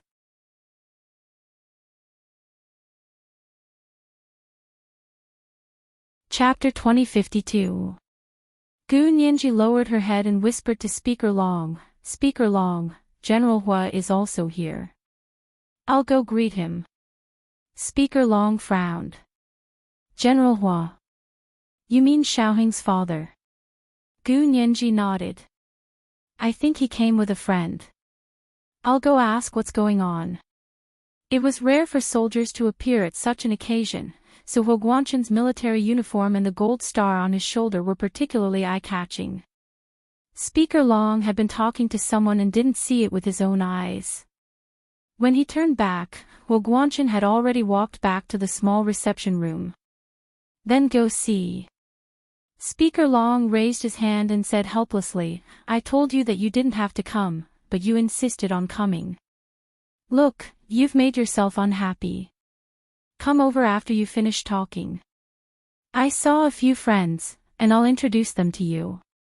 Speaker Long sincerely wanted to train her to be his successor, so he spared no effort to share his circle of friends and connections with her so she could familiarize herself with his scope of work. Gu Nianji smiled at him. "Thank you, Speaker Long. I'll be right back." She came for Huo Guanchen, so how could she give up this opportunity? Leaving Speaker Long, Gu Nianji walked to the small reception room with her 2 assistants and 2 security guards. Her ostensible purpose for attending the Christmas party today was for official business, not personal reasons, so there were still many people around her. They all followed the style of the chief legal counsel of the Senate. When she walked into the small reception room with her own people, Gu Nianji didn't miss the disgust on Guo Huining's face. However, it was only for a moment before Guo Huining returned to normal. She smiled and said affectionately, "Nianji, you're here too. Is Xiaoheng here?" As she spoke, she even looked out the door and pretended to be searching. Gu Nianji nodded at her politely but didn't reply. Instead, she looked at Huo Guanchen and said with a smile, "General Hua, I didn't expect to see you here." Before Huo Guanchen could speak, Guo Huining had already called out, "Nianji, how can you speak to Mr. Hua like that? You are the fiancé of Mr. Hua's only son. Can't Mr. Hua be worthy of you calling him uncle?" Gu Nianji finally looked at Guo Huining and said dryly, "I'm here today for official business, not personal matters. In public, we don't consider relatives." She had no problem addressing Huo Guanchen by his military rank. Guo Huining blushed at Gu Nianji's rebuke. She instinctively looked at Huo Guanchen and whispered, "Mr. Hua, did I cause trouble for you?" Gu Nianji didn't wait for Huo Guanchen to reply and interrupted Guo Huining. "General Hua, are you here for official business or personal reasons?" Huo Guanchen didn't seem to notice the undercurrent between the two women. He only smiled and said, "So Chief Gu is here for official business, but I'm here for personal reasons." He looked at Guo Huining beside him and said with a trace of pity in his voice, "It was Huining's friend who invited her. She asked me to accompany her. But I only have 20 minutes before I have to go back to the meeting." Guo Huining finally puffed out her chest and said confidently, "Nianji, don't tell me Mr. Hua doesn't even have his own private time." "Of course, so I'm just asking. Miss Guo, what's the point of being so hostile towards me? Did I offend you?" Gu Nianji couldn't be bothered to beat around the bush and asked directly. Guo Huining was angered by Gu Nianji's attitude and tone, not to mention the fact that she kept asking if she had offended her. God! Was kicking her out of the home corporation not considered offending her? Guo Huining laughed dryly. "Only you know if you've offended me or not." "I really don't know." Gu Nianji glanced at her calmly. "Miss Guo, on the other hand, you've offended me before and haven't formally apologized to me yet. But forget it. Since you're General Hua's personal friend, I'll let bygones be bygones. I won't make things difficult for General Hua." Guo Huining originally wanted to be angry, but when she thought about it again, Gu Nianji's words seemed to have acknowledged her relationship with Huo Guanchen. She suddenly felt happy, and the anger from earlier dissipated like a balloon that had been pricked by a needle. She beamed and quickly said, "I was indeed in the wrong last time. I'll formally apologize to you now." The corners of Gu Nianji's mouth twitched, but she didn't say anything else. She nodded at Huo Guanchen and smiled. "I didn't expect General Hua to have such bad taste as always." "What does it have to do with you?" Huo Guanchen said in a low voice. "Since Huining doesn't like seeing you, don't appear here again. Go back. Do you want me to call Xiaoheng?" As he spoke, he took out his phone and quickly dialed Hua Xiaoheng's number. Gu Nianji wasn't the only one stunned. Even Guo Huining couldn't believe her ears. Huo Guanchen had actually slapped Gu Nianji in the face for her. He really was sincere towards her. Guo Huining almost cried tears of joy. Gu Nianji quickly composed herself and said with a dark expression, "What does General Hua mean? I'm here for official business. Why can't I?" "It's not that you can't, but I can't tolerate you being rude to Huining." Huo Guanchen changed his usual ambiguous attitude and actually publicly supported Guo Huining. Guo Huining felt bad and quickly tugged at Huo Guanchen's sleeve. She whispered, "Guanchen, don't be like this. Nianji didn't mean it. Besides, I'm a few years older than her. Even if she was disrespectful to me, I wouldn't take it to heart." "You don't take it to heart because you're magnanimous. But she can't not have the right attitude." As Huo Guanchen spoke, he put his hand on Guo Huining's shoulder and glared at Gu Nianji. "Huining doesn't like seeing you. From now on, you can't go anywhere she goes. Gu Nianji was speechless. Was he putting on an act, or was he using too much force? Gu Nianji realized that she couldn't figure out Hua Guanchen anymore. She looked at Gua Huining deeply and turned to leave without saying a word. Her heart was in turmoil. She didn't walk far before she received Hua Xiaohing's call. She walked to the window to answer the call. Hua Xiao. Hua Xiaohing's voice was as deep and magnetic as ever. It came from the phone, and just his voice alone was enough to make her ears tremble. Nianji, did you have a conflict with General Hua? I didn't. Gu Nianji pouted. I was one-sidedly lectured. She looked at the transparent floor-to-ceiling window in front of her and habitually swiped her fingers on the window. Because it was a Christmas party, there was a circle of colorful light bulbs on the windowsill, giving off colorful lights. The window couldn't be used as a mirror at night like before. So after a while, Gu Nianji saw a refined and handsome man standing not far from her in the reflection of the window. He was looking in her direction with a smile. When she turned around, the man was already walking over. This is the first chapter for today, chapter 2041, The Fisherman and the Fish, 4. 8:00 in the evening the next day. Moi moi, everyone, little angels.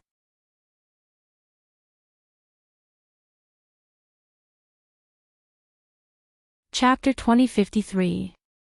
Hello, Chief Gu. Welcome to our Carlyle Corporation's Christmas party. The man was Kevin, and he extended his hand respectfully to Gu Nianji. Gu Nianji hung up and turned to look at him.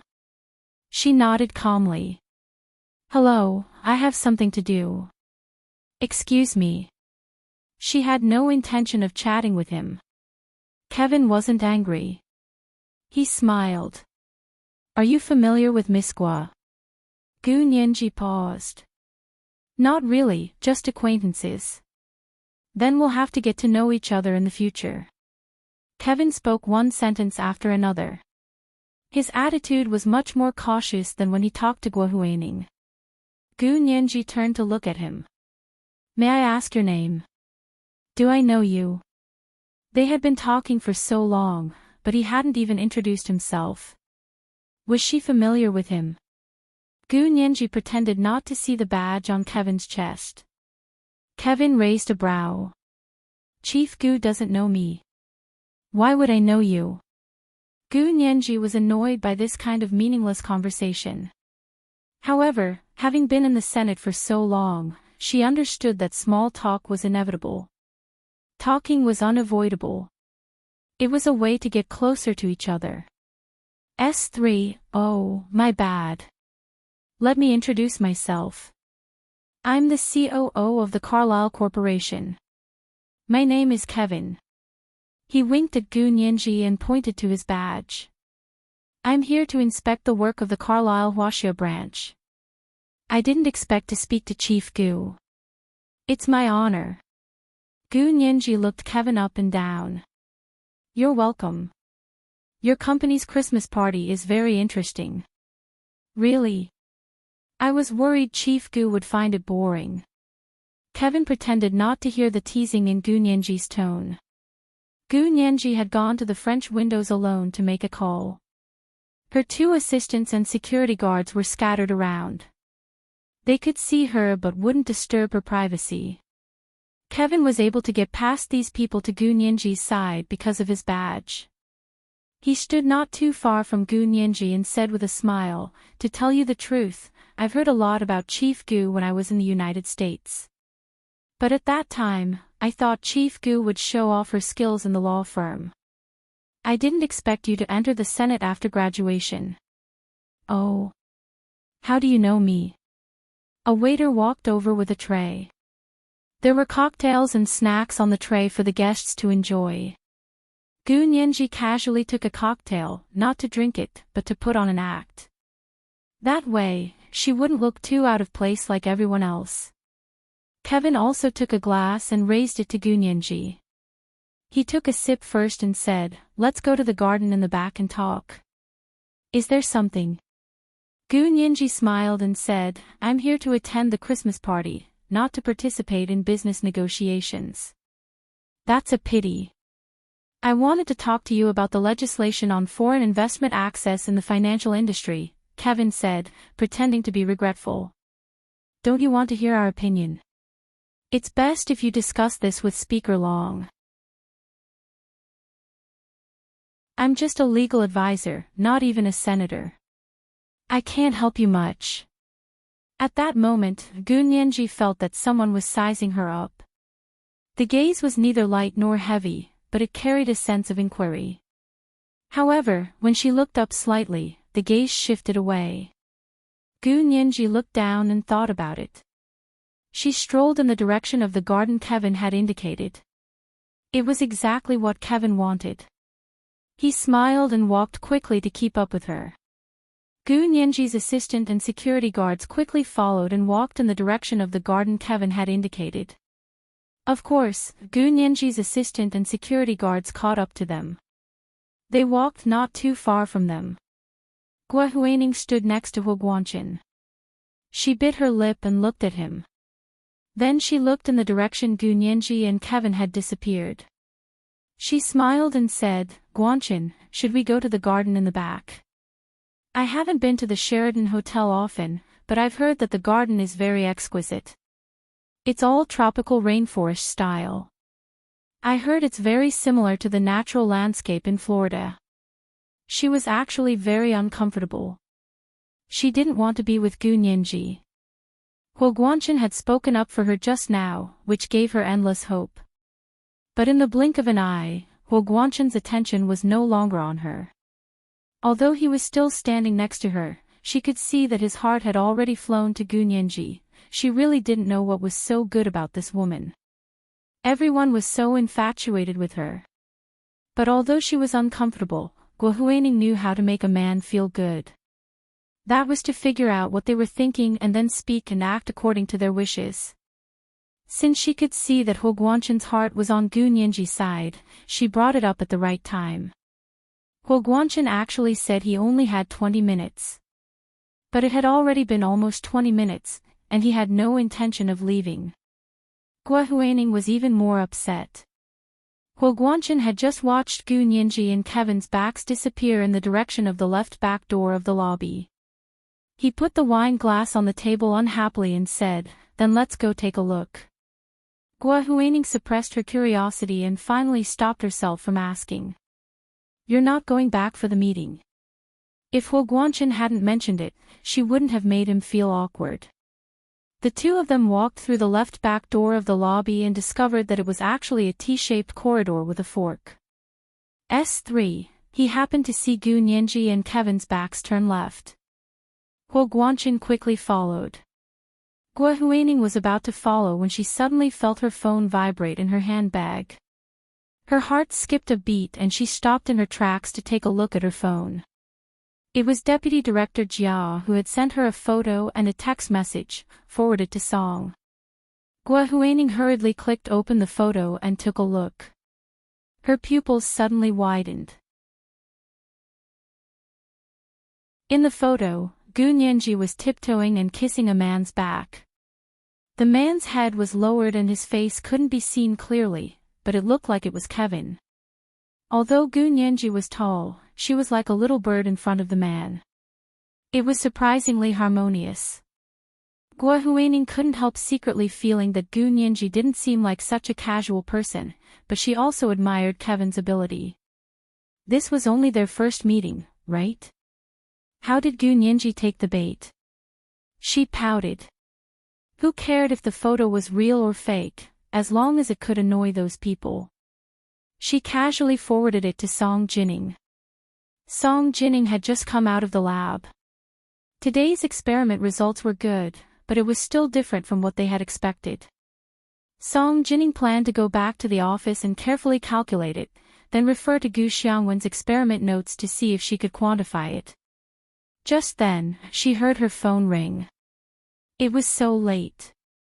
Lu Yuan was usually the one calling her, delivering supper, or picking her up. She was already used to it. However, when she took out her phone and took a look, she realized that she had made a mistake. It wasn't a call or text from Lu Yuan, but a photo from Guo Huining. The corners of Song Jinning's mouth twitched. She thought to herself that Huo Guanchen really had a good relationship with Guo Huining. He could even tell Guo Huining her phone number. Song Jinning's eyes widened in surprise when she clicked on the photo. What was going on? This was Nianji, wasn't it? Looking at the graceful curve of her back, she knew that she hadn't mistaken her for someone else. Her fingers rubbed her phone a few times. She subconsciously wanted to forward it to Huo Xiaoheng, but she quickly held back. Whether this kind of thing was real or not, it would annoy Nianji and Xiaoheng. She couldn't let Guo Huining succeed. After thinking for a moment, Song Jining replied to Guo Huining, "What is this place? Are you seeing things? Or are you secretly taking pictures of someone else?" This was today's second update, Chapter 2042, The Fisherman and the Fish, 5. Moi, all the big shots and little angels. Degree. Degree asterisk. If you want to chat about Hello, Major General with more like-minded people, follow Hot Web Literature on WeChat. Or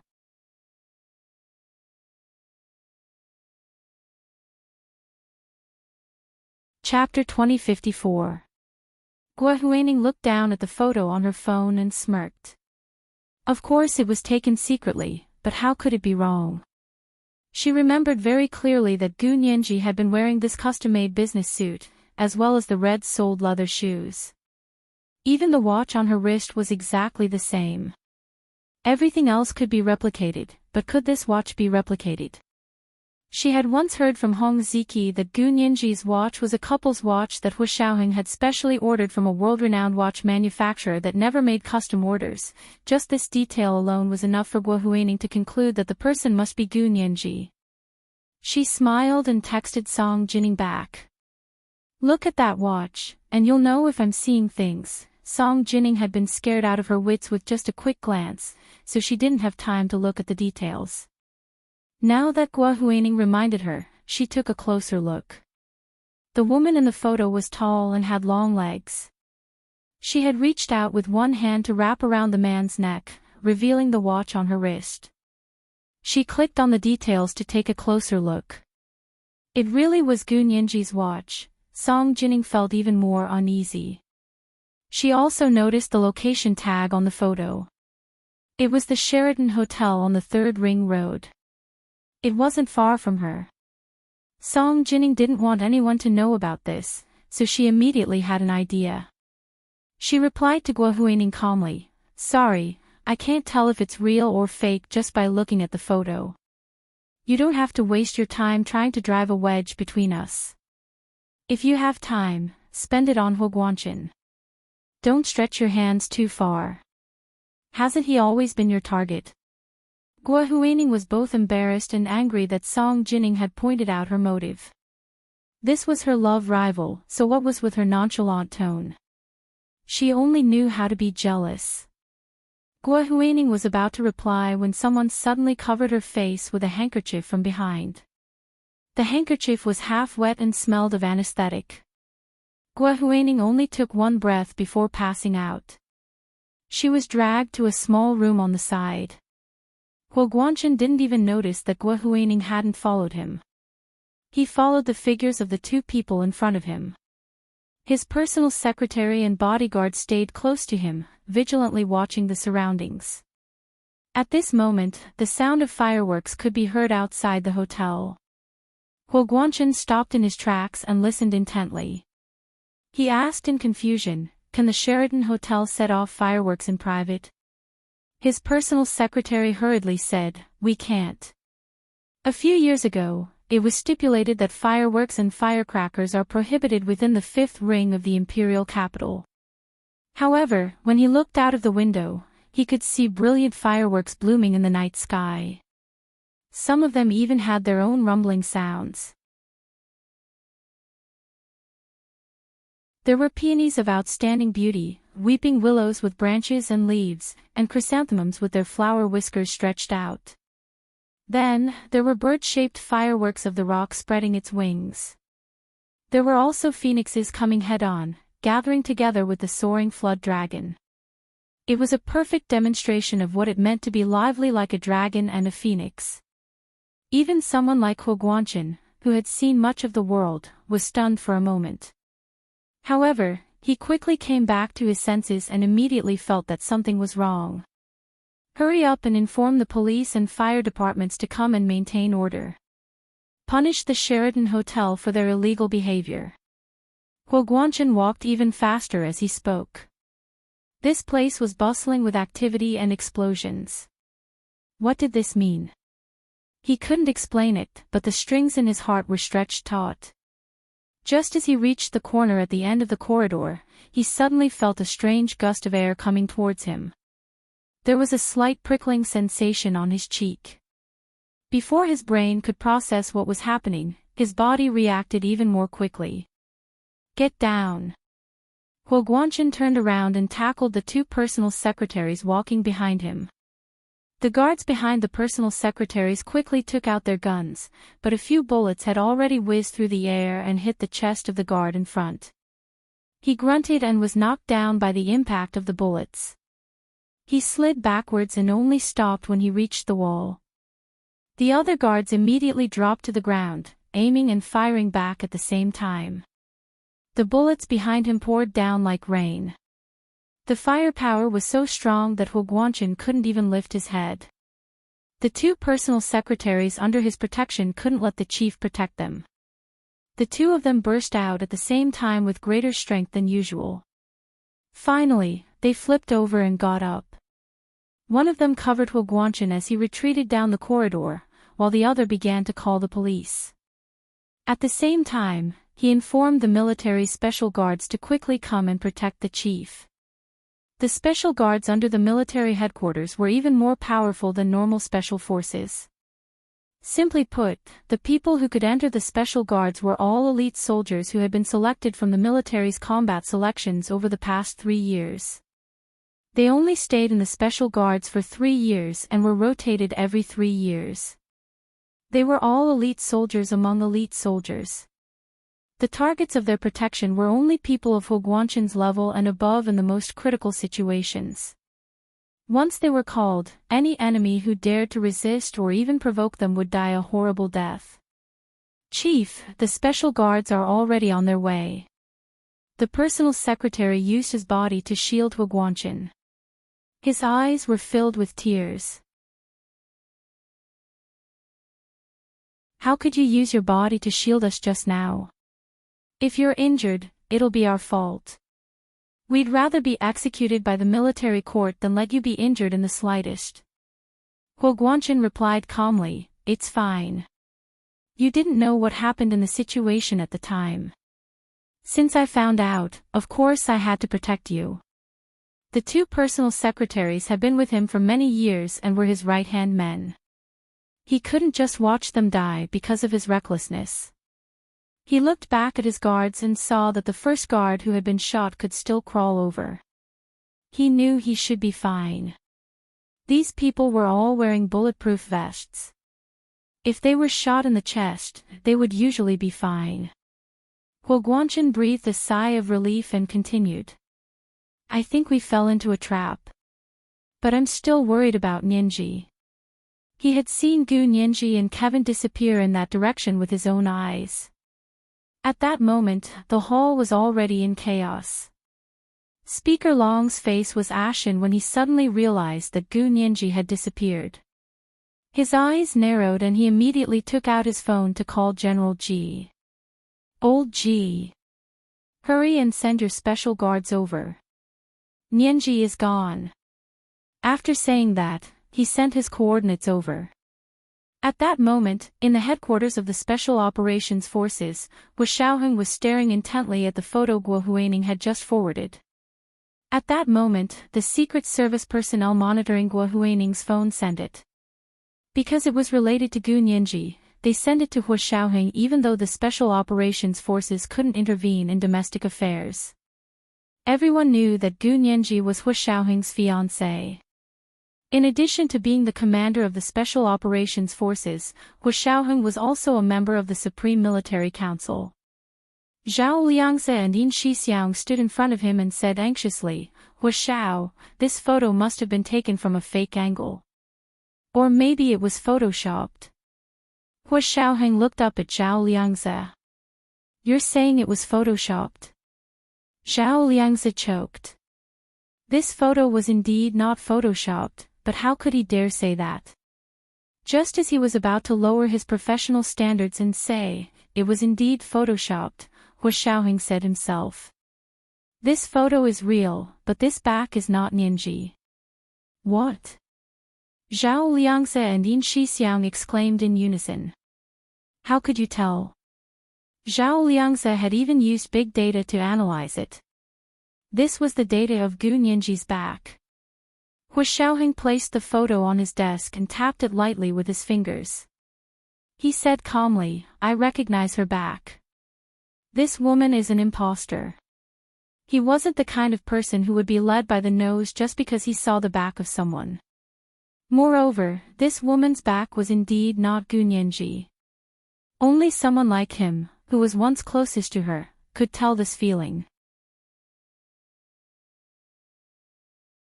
Even a computer expert like Zhao Liangze would be fooled by just looking at the photo or analyzing the data. Unfortunately, they had encountered Hu Xiaoheng. Yin Shixiang was about to speak when the highest level red alert in his Bluetooth headset sounded.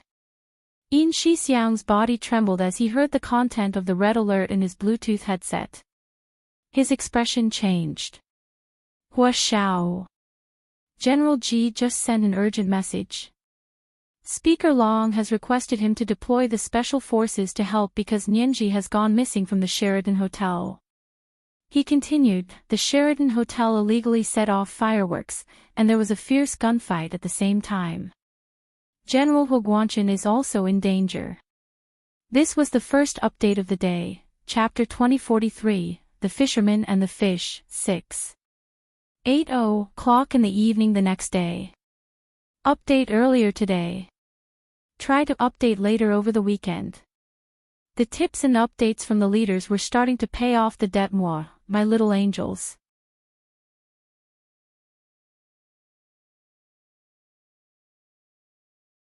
Chapter 2055. Hu Xiaoheng looked up in confusion. "Nianji is missing. How could you not know?" Yin Shixiang had immediately told Hu Xiaoheng after receiving General Ji's call. He hadn't had time to investigate the truth. When Hu Xiaoheng said this, Yin Shixiang and Zhao Liangze looked at each other. They both remembered that Gu Nianji's security guards were from the Special Operations Forces. Indeed, if Gu Nianji had really gone missing, they would be the first to know. However, Speaker Long had asked General Ji to deploy the special forces, so it didn't seem fake. Yin Shixiang immediately said, "General Ji's call is real, but we haven't contacted the people around Nianji yet." "Then hurry up and contact them." Hu Xiaoheng's voice became stern. After the incident of Nianji being kidnapped to the other world more than a year ago, Hu Xiaoheng actually didn't want to hear the word "missing" anymore. However, he was a calm person and had a big heart. No matter how anxious he was, he remained calm on the surface, as if nothing could stump him. As a high-ranking person, this kind of attitude was very important. It could stabilize the morale of the army. Yin Shixiang and Zhao Liangze immediately used different methods to contact the people around Gu Nianji. Soon, the person on the other end of the line picked up and asked them what was the matter. Yin Shixiang quickly asked, "Where are you? Is Miss Gu with you?" The person who answered the phone was by the door of a reception room in the Sheraton Hotel. The door of the reception room was tightly shut and decorated with gold and jade. It was gorgeous to the point of being cumbersome. It was the standard 17th century Baroque style. Because the roof was relatively high, it didn't seem oppressive. Even the wallpaper was really gilded with dark gold stripes, and the chandelier on the ceiling was like a suspended Christmas tree. However, the decorations were all like real gold and silver, full of texture. The murals on the surrounding walls and ceilings were all in a medieval religious style. Every outline of the furniture and seats was full of carved details. It was a feast for the eyes. Gu Nianji sat in the reception room and felt like she would go blind at any moment.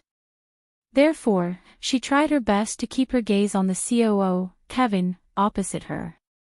She didn't want to be distracted by the luxurious decorations around her.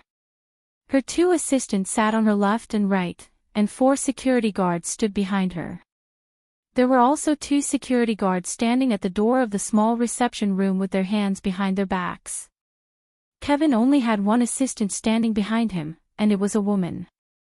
It was completely different from Gu Nianji's extravagance. The security guard who answered the call was one of the 2 people by the door. He looked at Gu Nianji, who was sitting opposite him, and replied in a low voice, "The Sheraton Hotel." "Yes, just ahead." The small reception room was filled with beautiful background music. It was the famous Baroque composer Antonio Vivaldi's The Four Seasons. Like the decoration of the reception room, it was full of the beauty of the details. The rhythm of the music was fast, but because the volume was very low, it did not affect their conversation. One of Gu Nianji's bodyguards was wearing a Bluetooth headset. He took a step back and covered his ears with his hands. "What's wrong?" Yin Shixiang was stunned for a moment, then said, "Turn on the video call." The man's glasses were like miniature cameras. He adjusted his glasses and opened the video call to Gu Nianji. Gu Nianji's image quickly appeared on Hua Xiaoheng's office screen. She sat calmly on the intricately decorated gold and black chair. Her posture was elegant, and her smile was bright like a queen. Hua Xiaoheng couldn't help but smile. "Ask him if he knows what happened at the Sheraton Hotel. Also, where is Speaker Long?"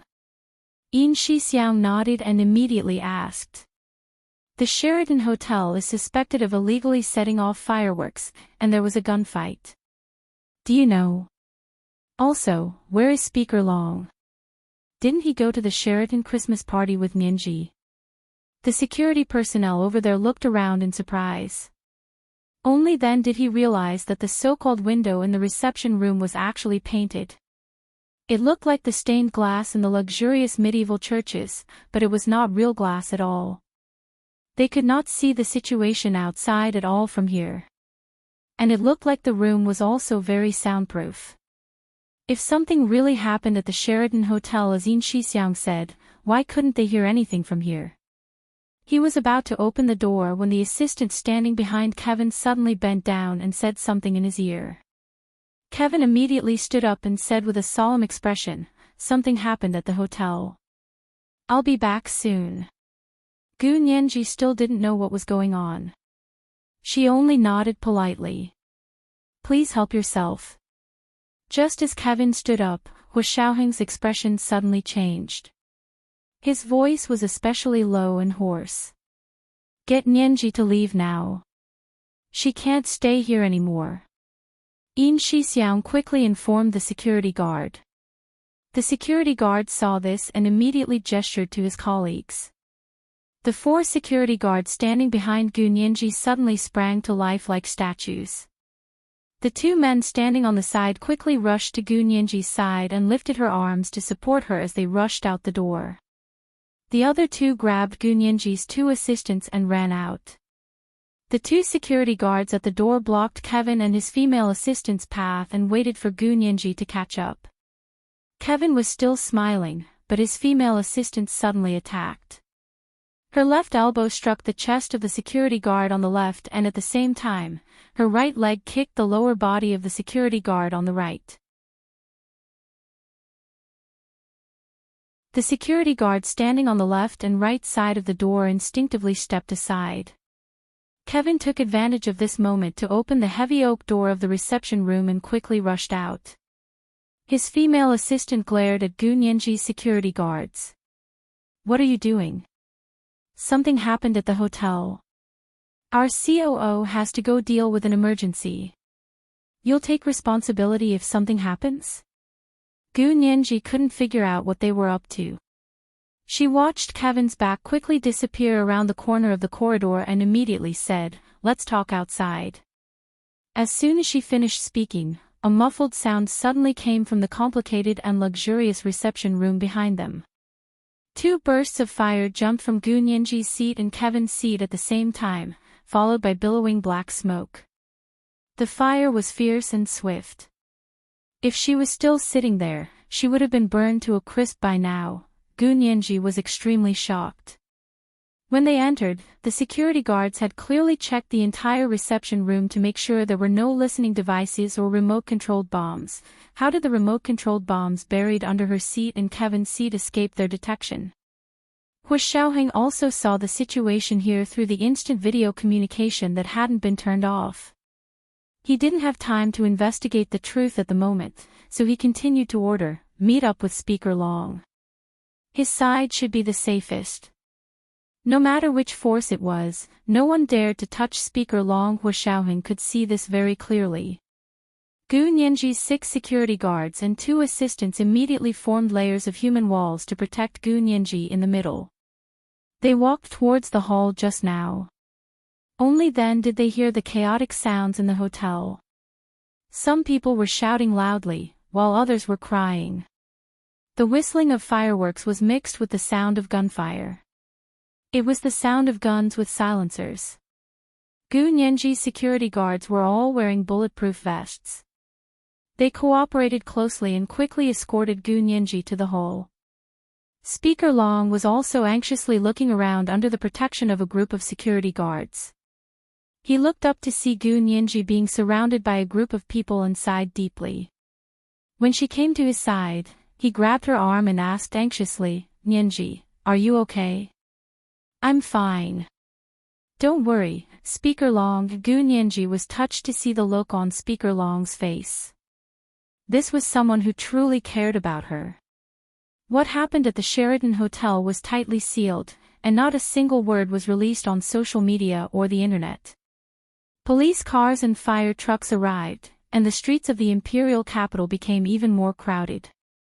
At this moment, Song Jining was driving towards the Sheraton Hotel. Lu Yuan, who had come to pick her up, was stuck on the road and couldn't move. He turned on the GPS and looked at the situation in front of him. It turned out that a car accident had occurred and was being handled. This is the second chapter for today, Chapter 2044, The Fisherman and the Fish, 7. Moi moi, everyone, little angels.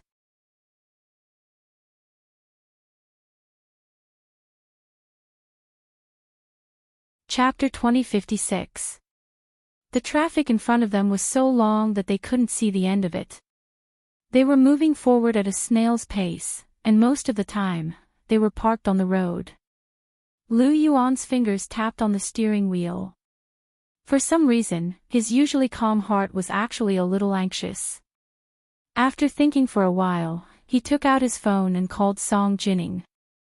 Song Jining was driving. Because there was a car accident ahead, someone had placed signs on the road to remind everyone to take a detour. Song Jining looked at the road to the Sheraton Hotel. There was a long red line on the map on her phone, indicating that it was very crowded. She decided to take a detour. After driving for a short while, she realized that the road ahead was clear. There were fewer and fewer cars, and the Sheraton Hotel seemed to be getting further and further away.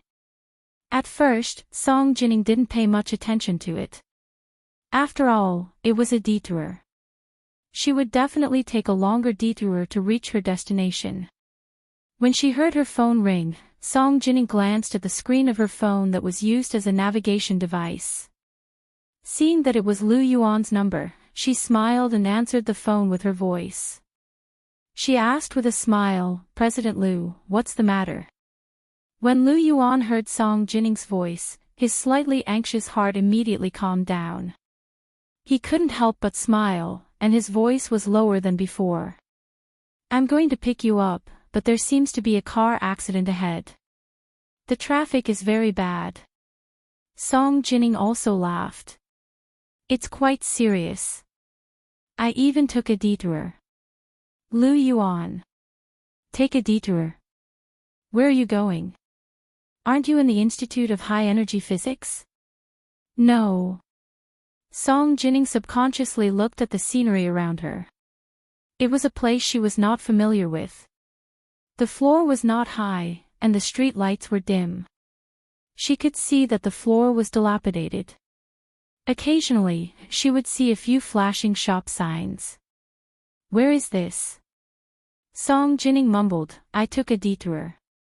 I don't know where this place is. Lu Yuan frowned. Then where are you going? I want to go.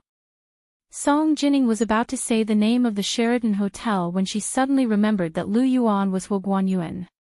It wouldn't be good for Gu Nianji if he found out.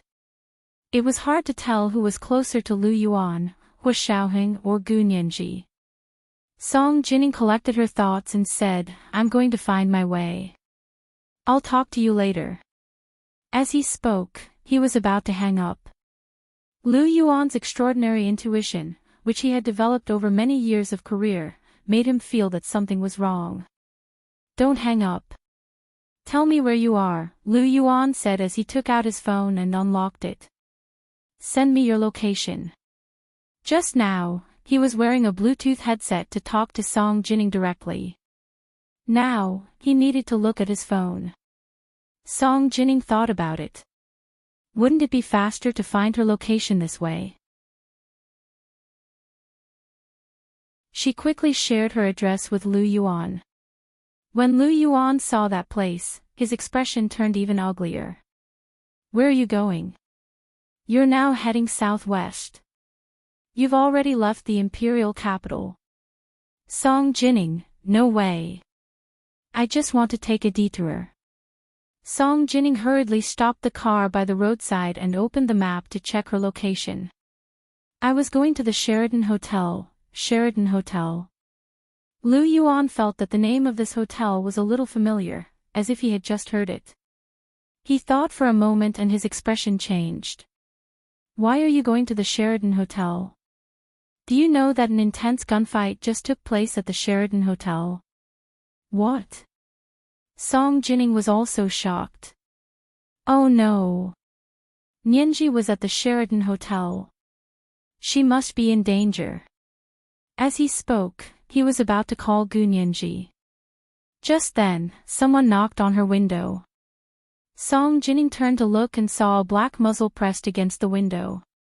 Her head was less than 10 centimeters away from the window. The person outside the window gestured at her. Song Jining hurriedly said to her phone, oh no. I've been carjacked. However, only the sound of electric currents could be heard from the other side of the phone. Song Jining couldn't be more familiar with this voice. This was the sound of electromagnetic shielding. Her phone had a special device that could detect electromagnetic shielding. That meant that the call couldn't be made. She didn't know if Lu Yuan was aware of this problem, or when he would realize this problem. Song Jining put down her phone calmly as she thought about it. The person with the gun pushed against her window again. Song Jining was a little flustered, but she remained calm on the surface. She put her phone into her pocket and turned on the signal transmitter in her watch. As long as she left the electromagnetic shielding area, her phone could send a radio signal. At the Institute of High Energy Physics, the corresponding alarm would sound in her office. The windows slowly rolled down, and Song Jining looked at the person holding the gun. He was wearing a mask, a black hoodie, and a pair of sunglasses in the dark. He looked like he was covered from head to toe. He waved the gun at Song Jining and motioned for her to get out of the car. Song Jining pushed open the door and got out of the car. She glanced warily at her surroundings and found that they were indeed in the wilderness. Someone in the low-rise buildings on both sides of the road had turned off the lights. Only the faint yellow glow of the street lamps shone on Song Jining's face, making her face appear flawless ivory white. The other party looked at her face greedily and swallowed unabashedly. Song Jining suppressed the disgust in her heart and said calmly, "Do you want a car?" "My car is a custom-made car imported from abroad. It's worth tens of millions of yuan just by changing hands. As long as you want it, this car is yours." Song Jining waved the car key in her hand at him. The man snatched it and chuckled. "Is there a need to ask? I want the car, and I want you too." As he spoke, he was about to pounce on Song Jining. Song Jining dodged to the side and said hurriedly, "If you want my car, you can't just have the car key. There's also the password. If you dare touch a single hair on my head, I'll kill myself immediately and make you lose everything." The other party was stunned. He only thought that Song Jining was good. Boom. Since he dared to make a move, why would he be afraid of a woman? This woman was too beautiful. In his life, including the big stars on the internet and in movies, none of them were as beautiful as her. To be honest, he couldn't bear to sell her to the underground network in Southeast Asia. This kind of woman should be kept by his side for the rest of his life. There's also the password. The man pushed Song Jining's chin with the gun. "Why don't you tell me now and I'll let you go?" Song Jining, did she look that stupid? If she told him the password, what awaited her would probably be worse than death. Of course, even if she didn't tell him the password, what awaited her wouldn't be any better than death. What's more, her car was actually just a modified car. It wasn't a branded custom-made car at all, and there was no password at all. She only said that to stall for time so that someone could come and save her. Seeing the man approaching step by step, Song Jining quickly racked her brain. Plans flashed through her mind. The man didn't give her more time to think. The gun in his hand gradually slid down from her chin, down along her neck, and was about to slide down to her perky chest. "What the F***ck are you waiting for?" Another two cars drove over from the darkness and stopped beside them. Deputy Director Jia poked his head out and said angrily, "Are you a beast? You don't even pick a place to be in heat. Hurry up and take her away. Someone's already chasing after us." This was the first update of the day, Chapter 2045, The Fisherman and the Fish, 8. Today was the third update. At 1:00 in the afternoon, the leader of the September Alliance would update. At 8:30 in the evening of the third update. P.S. I just discovered that there's a second leader, Zeb, in the QQ reading group. Welcome to the leader group. Mwah, everyone, little angels.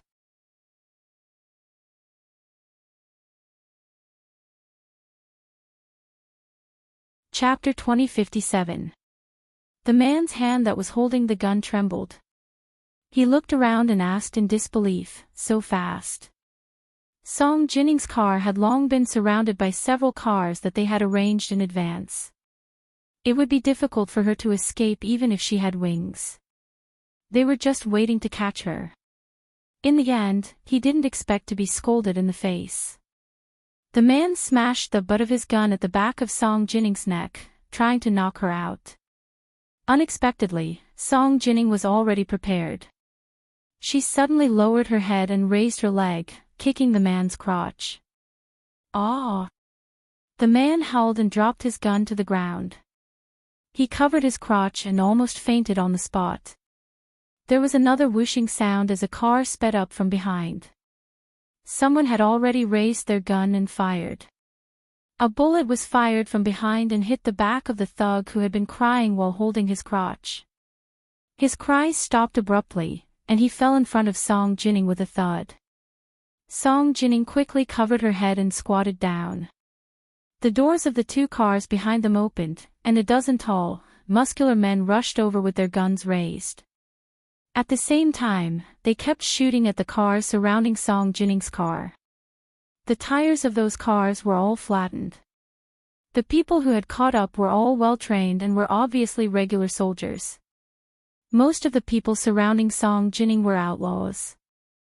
Seeing that the people who had come to save Song Jining were all fierce, their brutality was aroused. One by one, they jumped out of the cars and started shooting at the soldiers who had caught up with them. Song Jining had never experienced such a hail of bullets before, and her heart was pounding. However, she had cooperated with the military and had done so many years of experiments, so she could still handle it. She hugged her head and rubbed against the door, trying to hide on the other side of the car. One of the soldiers who had caught up from behind had already reached Song Jining. He quickly took off his bulletproof vest and hung it on Song Jining. He said anxiously, "Director Song, don't be afraid. The chief is coming to save you." Song Jining was stunned. "Who are you working for?" "The chief asked us to protect you." The soldier raised his hand and fired, shooting down a few thugs who had rushed over recklessly. "Hide behind the car." The soldier used his own body to protect Song Jining, but there were just too many criminals. They came prepared, and there were 10 times more of them than the dozen people chasing after them. Song Jining was anxious. She pulled down the bulletproof vest that the soldier had hung around her neck and said, "Put it on. Their target is me, they won't kill me." As soon as she finished speaking, a bullet whistled through the air and hit the soldier in front of her who had taken off his own bulletproof vest to protect her. The bullet entered his chest. His body twitched and he fell in front of Song Jining. Ever since Lu Yuan had risked everything to save her 18 years ago, this was the second time she had seen someone willing to sacrifice his life to save her. The 10 or so soldiers that Hu Guanchen had sent to protect them were all very powerful. They were not inferior to the armed criminals who outnumbered them 10 to 1. They quickly surrounded the criminals and took them down one by one. It was truly 1 against 10. "Superintendent Song, please drive our car back." A soldier moved in front of Song Jining and looked at his fallen comrade.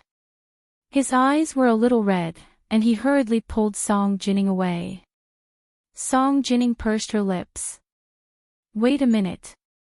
Song Jining could have left quickly while these people were fighting with the criminals, but she looked at the soldier who was losing his life in front of her. She turned around and opened her car door. She took out the first aid kit from the car and quickly bandaged his wound. It looked like he wasn't dead yet. Regardless of whether it was useful or not, she couldn't let him die from excessive bleeding. The soldier who had urged her to leave saw that she didn't leave in a hurry. Instead, she took the first aid kit and bandaged his comrade's wound. For a moment, he didn't know what to say. He was stunned for a moment and was extremely touched. His eyes were a little sore. She raised her hand and wiped her tears with the back of her hand. She picked up the gun that her comrade had dropped and held it in her hand. Her hands moved, and her lethality instantly doubled. Song Jining bandaged the wound of the soldier who had just fallen and continued to call Hu Xiaoheng, but she still couldn't get through. At that moment, Hu Xiaoheng had just spoken to Lu Yuan on the phone. He knew that he had suddenly lost contact with Song Jining the moment he spoke to her. It felt like he had been blocked by an electromagnetic field. Lu Yuan was very worried. In a moment of desperation, he called Hu Xiaoheng and asked him to contact the relevant authorities to find out what was going on with Song Jining. Hu Xiaoheng immediately informed his security personnel to take action and ordered Zhao Liangzi to check the electromagnetic signals in the entire imperial capital. Places with electromagnetic interference were different from other places with electromagnetic signals. As long as there was a powerful central signal network system, it was easy to analyze the specific location of the electromagnetic shield from large data. Major General Hu, the location of the electromagnetic shield has been determined. Zhao Liangzi quickly reported calmly, in the past hour, there were 3 places in the imperial capital that had illegal electromagnetic shields. One was the Sheraton Hotel on the north side of the 3rd Ring Road. It has now been lifted. One is the Xiangshan Villa district, and the other is in the southwest, just out of the imperial capital. Then, he reported the specific address. Hu Xiaoheng raised his hand and turned on the 3D real-time map projection in the central control room. In the open space of the laboratory, a microscopic miniature of a city appeared in front of them. Zhao Liangze had marked the 3 places with illegal electromagnetic shields, so the color of the image in these 3 places was darker than in other places. At a glance, it was obvious that something was wrong. Hu Xiaoheng put his hands behind his back and looked at the 3 locations expressionlessly.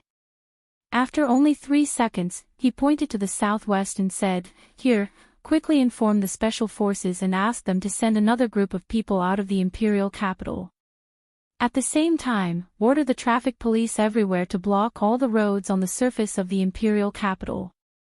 Because this incident had happened in the country, the special operations forces could not be mobilized. However, in the entire Huaxia Empire, the Special Operations Forces were not the only powerful department. At the same time, Hu Xiaoheng picked up the landline and called Lu Yuan. He said, "I've already sent someone over. The situation over there is indeed not right." Lu Yuan looked at the dense traffic in front of him and slammed the steering wheel. He was finally angry. "Xiaoheng, send me a helicopter. I'm going to save Jining." Hu Xiaoheng was slightly stunned. "I've already sent someone over. No one in the country is more powerful than General Ji's special forces. No. I must go." Lu Yuan's eyes were red. "Xiaoheng. I don't think it's an ordinary person this time. You can't underestimate the enemy." Hu Xiaoheng suddenly thought of Gu Nianji, who was still at the Sheraton Hotel, and his palms gradually began to sweat.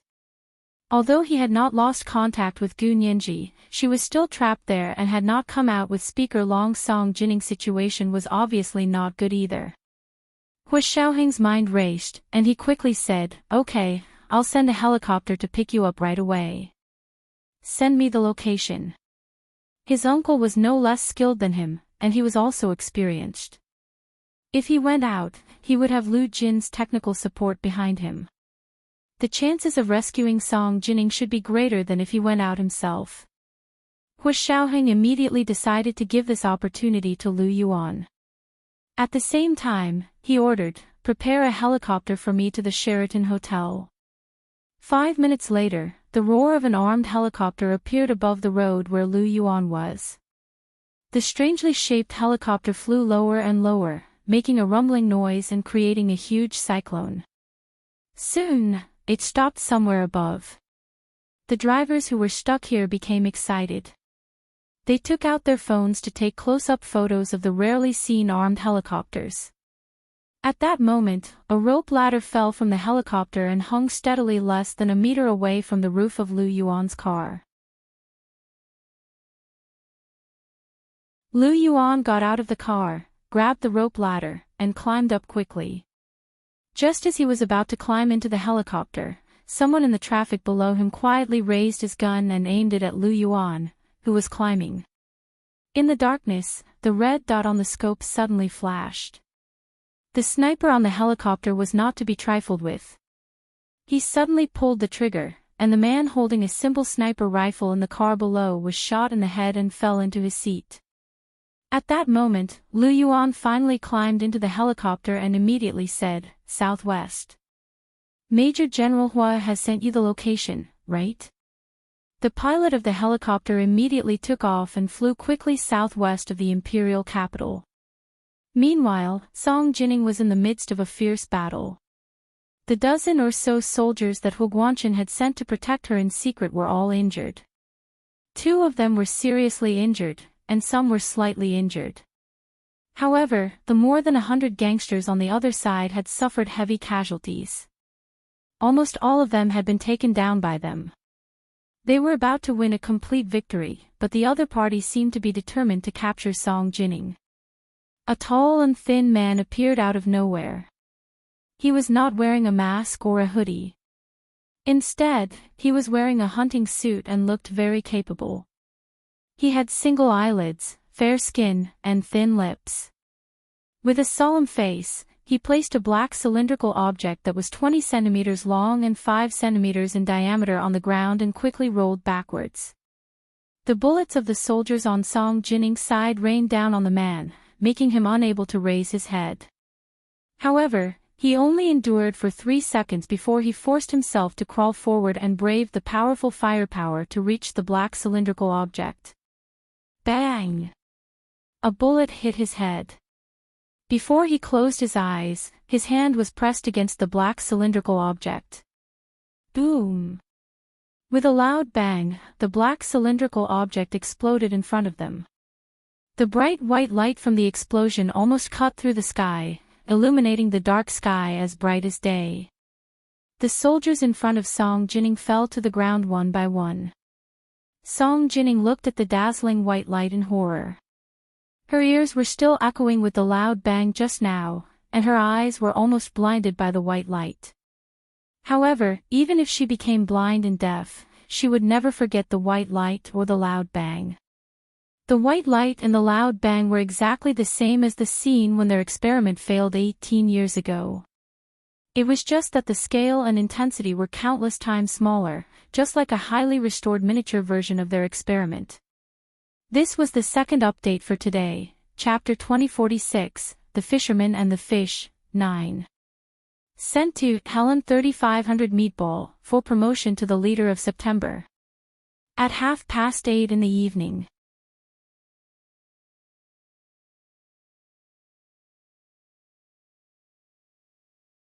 Chapter 2058. The white light slowly faded. Song Jinning, who had forgotten to close her eyes because she was too shocked, found that she couldn't see. She reached out in a panic and fumbled for her phone in her pocket. Before she could reach it, a man grabbed her arm forcefully and pulled her up, stumbling as he ran forward. "Who are you? Why are you pulling me? Where are you taking me?" Song Jinning shouted. She struggled hard, and the man said fiercely, "Shut up. Don't waste your energy. Otherwise, you'll be in trouble." Song Jinning heard this voice. It was the person who had said that someone was chasing after her. He should be the leader of this group of people, right? Then she thought about it. Had the dozen or so soldiers just now all been sacrificed? She was extremely sad. As she struggled, she was handcuffed by the man and dragged forward.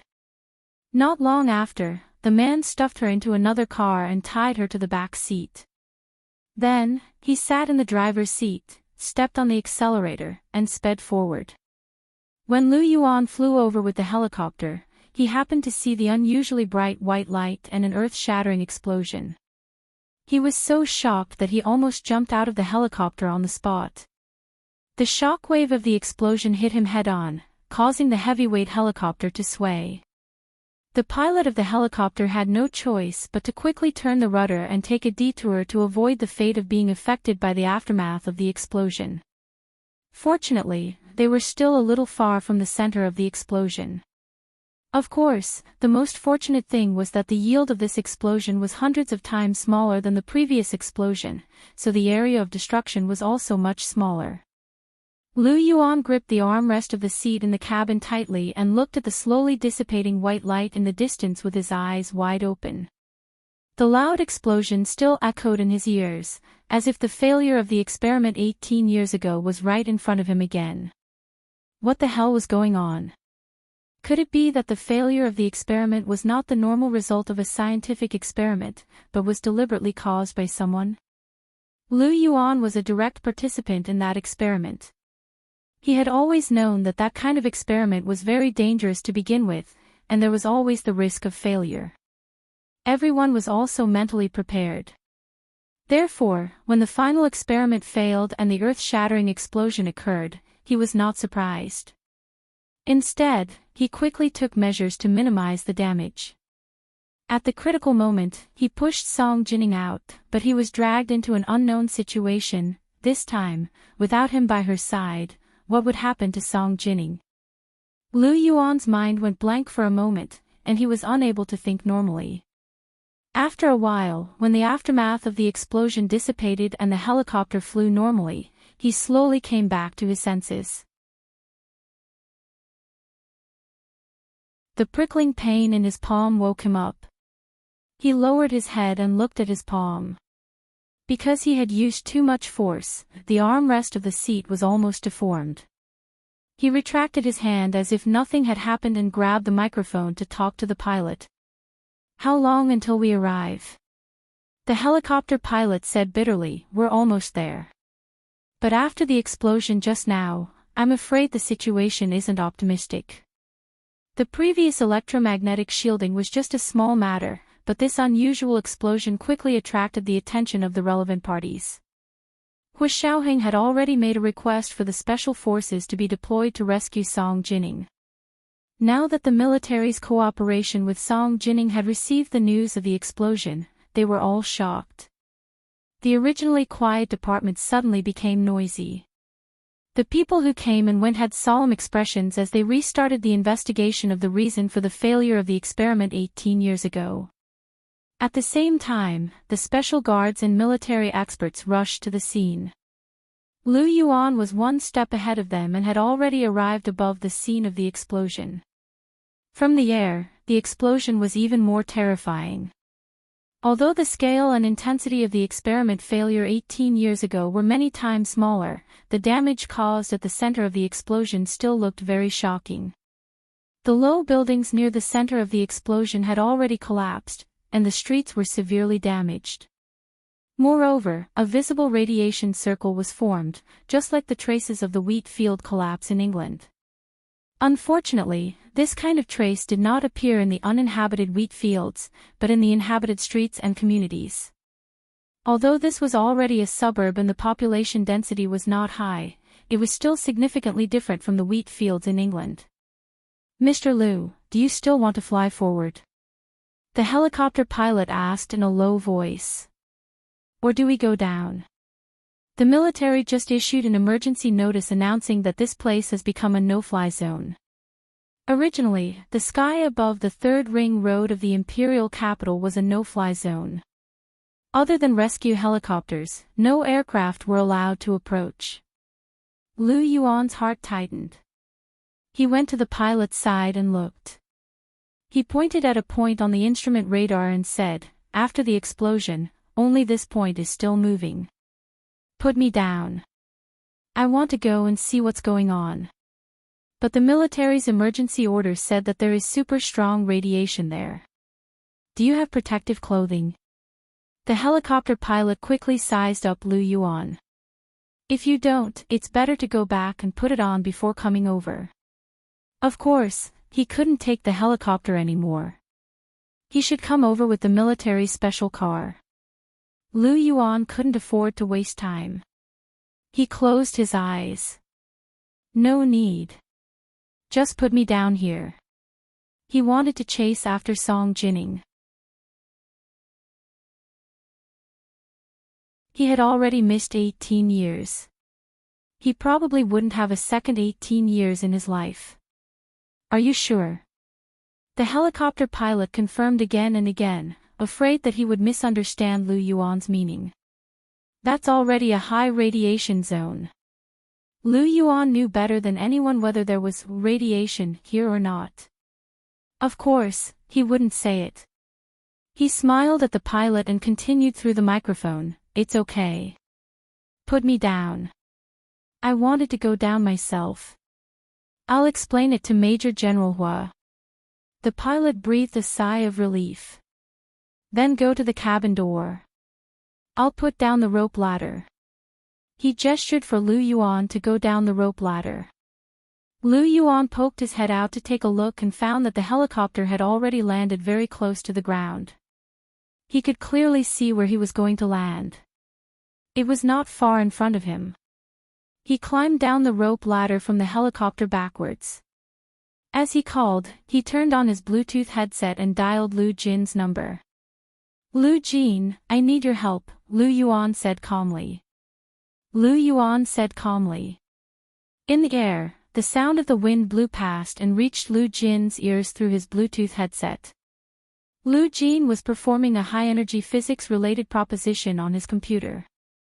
When he heard Lu Jin's words, he raised his eyebrows in surprise. Boss Lu rarely called him by his full name so seriously. Once he called him that, something big would happen. And in the past 18 years, this kind of situation had happened very few times for Lu Yuan. Lu Jin immediately became serious. Boss Lu, what happened? This was today's third update, Chapter 2047, The Fisherman and the Fish, 10.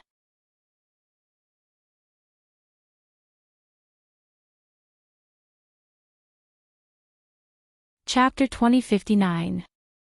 Lu Yuan revealed a smile amidst his anxiety. Under the strong illumination of the helicopter, he saw a slightly flat piece of land, let go of the rope ladder, and jumped down. He was a little anxious and let go of his hand at a relatively high place. Therefore, after he fell to the ground, he rolled forward on the spot to remove the huge gravitational acceleration and landed successfully. He quickly hid behind a big tree by the side of the road. He took out his phone to check and found that the electromagnetic shielding here had disappeared. Of course, after the explosion just now, no matter what kind of electromagnetic shielding equipment it was, it would have been destroyed. There was a big pit in the ground, and many people were lying on top and bottom of the pit. There were about 100 of them, and most of them looked ashen and didn't seem to be breathing. However, there were also a few people who were still breathing. Lu Yuan quickly looked around and then made a video call with Lu Jin. As he transmitted the situation to him through his phone, he said, "Did you see that? There was an explosion here just now, and Director Song disappeared here. Can you come over immediately and help me see if there are any people here who can be saved?" When Lu Yuan said this, his voice was trembling slightly. No matter how Song Jining left this world, Lu Yuan couldn't bear the consequences. He had been separated from her for 18 years, and there was no second 18 years for him to be separated from her. Lu Jin frowned as he looked at the image that Lu Yuan had transmitted back. He said in surprise, "There was an explosion here, and then Director Song disappeared. Where is this place? Why did Director Song go there? That's not the point." Lu Yuan punched the withered tree trunk in frustration. "The point is, can you come over and help me immediately?" They had no clues at all. They didn't know whether Song Jining was dead or alive, nor did they know where she was. "Boss Lu, don't worry. I'll be right there." Lu Jin quickly used his phone to locate Lu Yuan's location. He found his coordinates and entered them into a car that he had modified. This car could drive itself, in the true sense of the word. Lu Jin sat in the car and first opened the operation interface. He uploaded the traffic light system of the entire imperial capital. Then, according to the road conditions, he asked the computer to match the shortest route. "Destination A, go." Lu Jin gave a voice command to his car. Destination A was Lu Yuan's coordinates that Lu Jin had just entered. The car received the command and began to drive according to the established route, of course, of Lu Yuan. At the same time, Xiaohing's helicopter had already arrived at the top floor of the Sheraton Hotel and was slowly descending. "Greetings, Chief." One of the special guards on the tarmac on the top floor ran over and saluted him. Xiaohing raised his hand and asked calmly, "What's the situation here?" "All the management staff of the Sheraton Hotel have been detained in the conference room. It said that someone impersonated the management and escaped. General Hua is currently leading the special forces in pursuit." End of report. The man stood on both feet and replied in a loud and clear voice. Xiaohing quickly walked to the elevator on the side of the tarmac. He asked calmly, "Where's Speaker Long? What about Chief Gu? Who will guarantee their safety?" "Speaker Long and Chief Gu are currently under our protection and waiting for the helicopter to arrive." End of report. Xiaohing heaved a sigh of relief. Although things were somewhat out of his expectations, most of the situation was still under his control. He raised his head and looked in the southwest direction, where a huge white light had just flashed and lit up half the night sky of the city. The explosion was too unexpected. He had always thought that the other party's motive was Xiang Zhuang's sword dance and that his intention was to harm Duke Pei. He didn't expect that Gu Nianji wasn't their only target. Hu Xiaoheng's mind raced as he answered Lu Yuan's call. He asked in a deep voice, "CEO Lu, how's the situation on your side?" Lu Yuan was anxiously waiting for Lu Jin's arrival as he said, "It's still being tested. We haven't found any trace of Director Song for the time being. I asked Lu Jin for help, and he'll be here soon." Hu Xiaoheng's heart sank. "Not at all. I'll be right there." He walked into the elevator without stopping and quickly went down to the lobby on the first floor. It was much better than the chaotic situation just now. General Ji's special guards took control of the entire situation as soon as they arrived. No one dared to walk around the entire hotel without permission. The people who wanted to force their way in were shot down and paralyzed at the bottom of the steps. No one dared to act rashly anymore. The elevator door suddenly opened to the side. Hu Xiaoheng looked up and quickly walked in the direction of Gu Nianji and Speaker Long. Gu Nianji was talking to Speaker Long with her head lowered when she suddenly heard Hu Xiaoheng's voice in her ear. "Speaker Long, may I have a word with you?" Gu Nianji turned around and looked at Hu Xiaoheng in surprise. Her black glass-like eyes instantly lit up. "Major General Hua. You're here." Hu Xiaoheng smiled and nodded at her. At the same time, he turned to look at Speaker Long and said, "Speaker Long, I have something to do to pick up Nianji. I'll leave first. The helicopter specially dispatched by the special guards will arrive soon. You have to leave this place." Speaker Long looked at him solemnly and nodded. "Did something happen in the southwest? You know about it?" Hu Xiaoheng's heart was burning with anxiety, but he still maintained a calm posture. He said calmly, "Something did happen. The special guards have also rushed over, but because it has something to do with Ms. Song, I have to go take a look myself." Speaker Long quickly waved his hand. "Go quickly." But then he looked at Gu Nianji. "Why are you taking her there? What if there's danger over there?" Hu Xiaoheng didn't feel safe leaving Gu Nianji with anyone at this time. Although the other party had shown that they really cared about Song Jining, who knew if they wouldn't come back again. Hu Xiaoheng held Gu Nianji's hand. "I need her help with something. Speaker Long, can I borrow Chief Gu for a while?" "It's not impossible, but you must ensure her safety," Speaker Long said sternly. "I'm handing her over to you, not to put her in danger." Hu Xiaoheng gave Speaker Long a proper military salute. "Don't worry, Speaker Long. I will do everything in my power to protect Chief Gu's safety." Gu Nianji blushed a little, but her heart was warm. It was as if someone had given her a reassurance pill. She wasn't afraid at all, nor was she worried at all. With Hu Xiaoheng, even if they had to die together, she wouldn't be afraid. Hu Xiaoheng turned around and left with Gu Nianji. When he entered the elevator, he called Hu Guanchen. It took a while for the call to go through, and Hu Guanchen's voice came from the Bluetooth headset. His voice was a little erratic, like it was echoing in the open wilderness. "General Hua, how are things on your side?"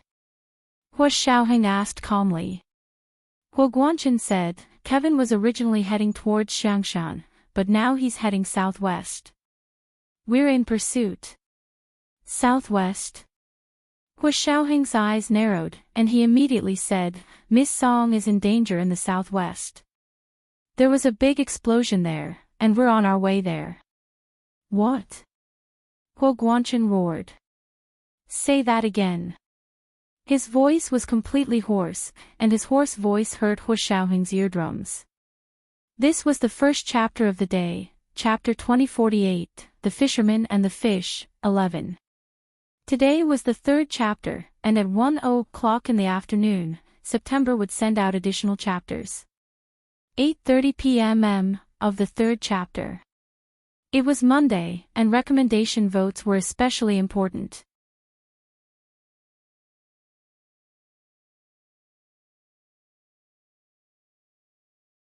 Chapter 2060. Didn't I already send so many people to protect her? How could she go missing? Where are those people? Huo Guanchen continued to shout in his hoarse voice. Hu Xiaoheng and Gu Nianji quickly walked into the elevator. Normal cell phone reception was relatively poor in the elevator, but of course, Hu Xiaoheng's cell phone didn't have this problem at all. The cell phone he brought this time had a dedicated line support, so it could connect to any place without any blind spots. Therefore, he could clearly hear Huo Guanchen's hoarse voice. If he had known this would happen, why did he do it in the first place? This thought flashed through Hu Xiaoheng's mind. He continued calmly. The exact situation is still unclear, but there was a huge explosion over there, and the information was cut off for a while. Perhaps most of your people have already been sacrificed. Huo Guanchen was stunned. He looked at the vast night sky ahead. The bright headlights shone through the darkness, guiding him in the right direction. However, the brighter the road ahead, the darker it became on both sides. It was so dark that he could barely see where he was. The December night in the imperial capital was very cold. Driving with the car windows open, the night wind was like thousands of knives cutting his face. However, Huo Guanchen could no longer feel the pain. Have they really been sacrificed? Huo Guanchen said in a low voice. How many people did the other party have? What kind of explosion? Thinking about what Huo Guanchen had hinted to him and what Lu Yuan had just said, Hu Xiaoheng only said one sentence. It said that it's exactly the same as the explosion 18 years ago. Huo Guanchen's eyes suddenly lit up. Hu Xiaoheng's words were like a shot of adrenaline injected into his heart. Is it really related to the failure of the experiment 18 years ago? Hu Xiaoheng didn't know much about the failure of the experiment 18 years ago. It was only after Huo Guanchen had hinted to him that he knew that Huo Guanchen hadn't given up investigating the past 18 years. However, too much time had passed, and Hu Xiaoheng didn't know as much about this matter as Huo Guanchen did. Moreover, Huo Guanchen hadn't shared all the information with Hu Xiaoheng. So when he heard Huo Guanchen's words, Hu Xiaoheng snorted coldly. So you had a premonition, but now that such a big mess has happened, you should think about how to face the military's questioning. After a pause, Hu Xiaoheng continued, also, if anything happens to Ms. Song this time, our relationship as father and son will come to an end. After saying this, Hu Xiaoheng hung up the phone and pulled Gu Nianji into the helicopter. Hu Xiaoheng sat in the pilot's seat and had Gu Nianji sit directly behind him before fastening her seatbelt. Gu Nianji smiled and greeted the soldiers in the helicopter. Hello, thank you for coming to save me. The soldiers were Hu Xiaoheng's guards. One was a carefully selected sniper, one was a spotter, and the other two were technical support on the helicopter. They were responsible for contacting the headquarters directly. Hut, Hua Hut. Gu, Ti Hua Hut. Ti He. Hu Xiaoheng didn't say a word. He put on the pilot's sunglasses and headphones, piloting the helicopter quickly to take off and fly southwest. 400 meters ahead, target accelerating. 500 meters ahead, target speed of 100 kilometers per hour. The driver in the car was scared witless. Chief, what kind of car is he driving? A roller coaster.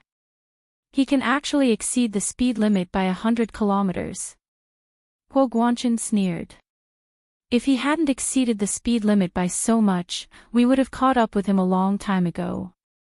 He had cast his net for so long just to catch the big fish, Kevin. Kevin was too cunning. Other than instigating Guo Huining to do stupid things from time to time, he didn't have any flaws at all. Without evidence, they couldn't arrest him. After all, he couldn't use suspicion as evidence. It wasn't until this time, when Kevin personally attacked Gu Nianji, that Huo Guangchen decided to close the net. At first, he thought that the other party's target was Song Jining, but then he realized that the other party seemed to know that he was monitoring them, but they still acted as usual. This made him think that maybe Song Jining was just a cover, and the other party actually had another purpose. When he saw Gu Nianji being attracted here today, he was certain that the enemy's real target was Gu Nianji. After all, compared to Song Jining, Gu Nianji had more secrets. Just like how she had mysteriously disappeared a year ago, and this time, she had mysteriously returned with Lu Yuan. Huo Guangchen already had an idea. Following the illegal fireworks, the appearance of the illegal electromagnetic shield, and Gu Nianji's sudden loss of contact with Speaker Long at the Sheraton Hotel, as well as the small explosion at their location, Huo Guangchen was very confident in his theory. So when he heard Hu Xiaoheng say that Song Jining had also been in trouble, he suddenly realized that the other party's real target was actually more than one. But why would the other party target both Song Jining and Gu Nianji? Could it be that the failure of the experiment 18 years ago actually had something to do with Gu Nianji? Gu Nianji was only 2 years old at the time. How was it related? Huo Guangchen shook his head and decided not to think about Gu Nianji's problem for now. Based on that explosion, Huo Guangchen could conclude that this group of people really had something to do with the failure of the joint experiment between the military and the Institute of High Energy Physics 18 years ago. They really hit it well. Had they really not given themselves away in the past 18 years? Or had they appeared before, but he just didn't realize it? For the first time, Huo Guangchen regretted and was afraid. He shouldn't have kept all this information in his hands. He should have shared it with others, especially not Hu Xiaoheng. If something really happened to Song Jining this time, Huo Guangchen knew that it was his own conceit that hurt her. Huo Guangchen was burning with anxiety. He slammed the window and said in a low voice, "Speed up. 150 kilometers over the speed limit." Their car was a modified car, so the speed limit on the highway was nothing to them. Also, their car had military plates, so they could drive at the speed limit now that they were on a special mission. Hearing Huo Guangchen's order, the driver perked up and replied loudly, "Yes, Chief." The Special Forces team led by Huo Guangchen suddenly accelerated and drove quickly on the highway. The modified cars had excellent performance. Even though they accelerated to the point where they were about to fly, the engine could still maintain silent mode. At this time, the ordinary vehicles on the highway only saw a blur in front of their eyes. Several Humvees flashed past their eyes. The image of the military vehicles was still in their retinas, but the military vehicles had already left them far behind and disappeared in an instant. Most importantly, they couldn't hear a single sound. This was even more exciting than Formula One racing in Europe. A few drivers who liked to post on Weibo quickly took a few photos of the afterimages and posted them on Weibo with a sensational title. "Our Army's secret weapon, silent engine, the speed of portals." Guess how much over the speed limit? However, after these posts were posted, they were quickly deleted by the system. The few accounts also realized that they had been banned and would not be able to post on Weibo for 3 days. It seemed like they had discovered something amazing. After Huo Guangchen's team sped up, they finally got closer and closer to the black Land Rover in front. Kevin and his men were in the car in front. The corners of Huo Guangchen's lips curled into a cold, bloodthirsty smile. This is today's Second Alliance Leader Plus update, Chapter 2049, The Fisherman and the Fish, 12. This is the update for September's Love to Read promotion to Alliance Leader. 8:30 p.m. of the third night. Monday, recommendation votes are especially important.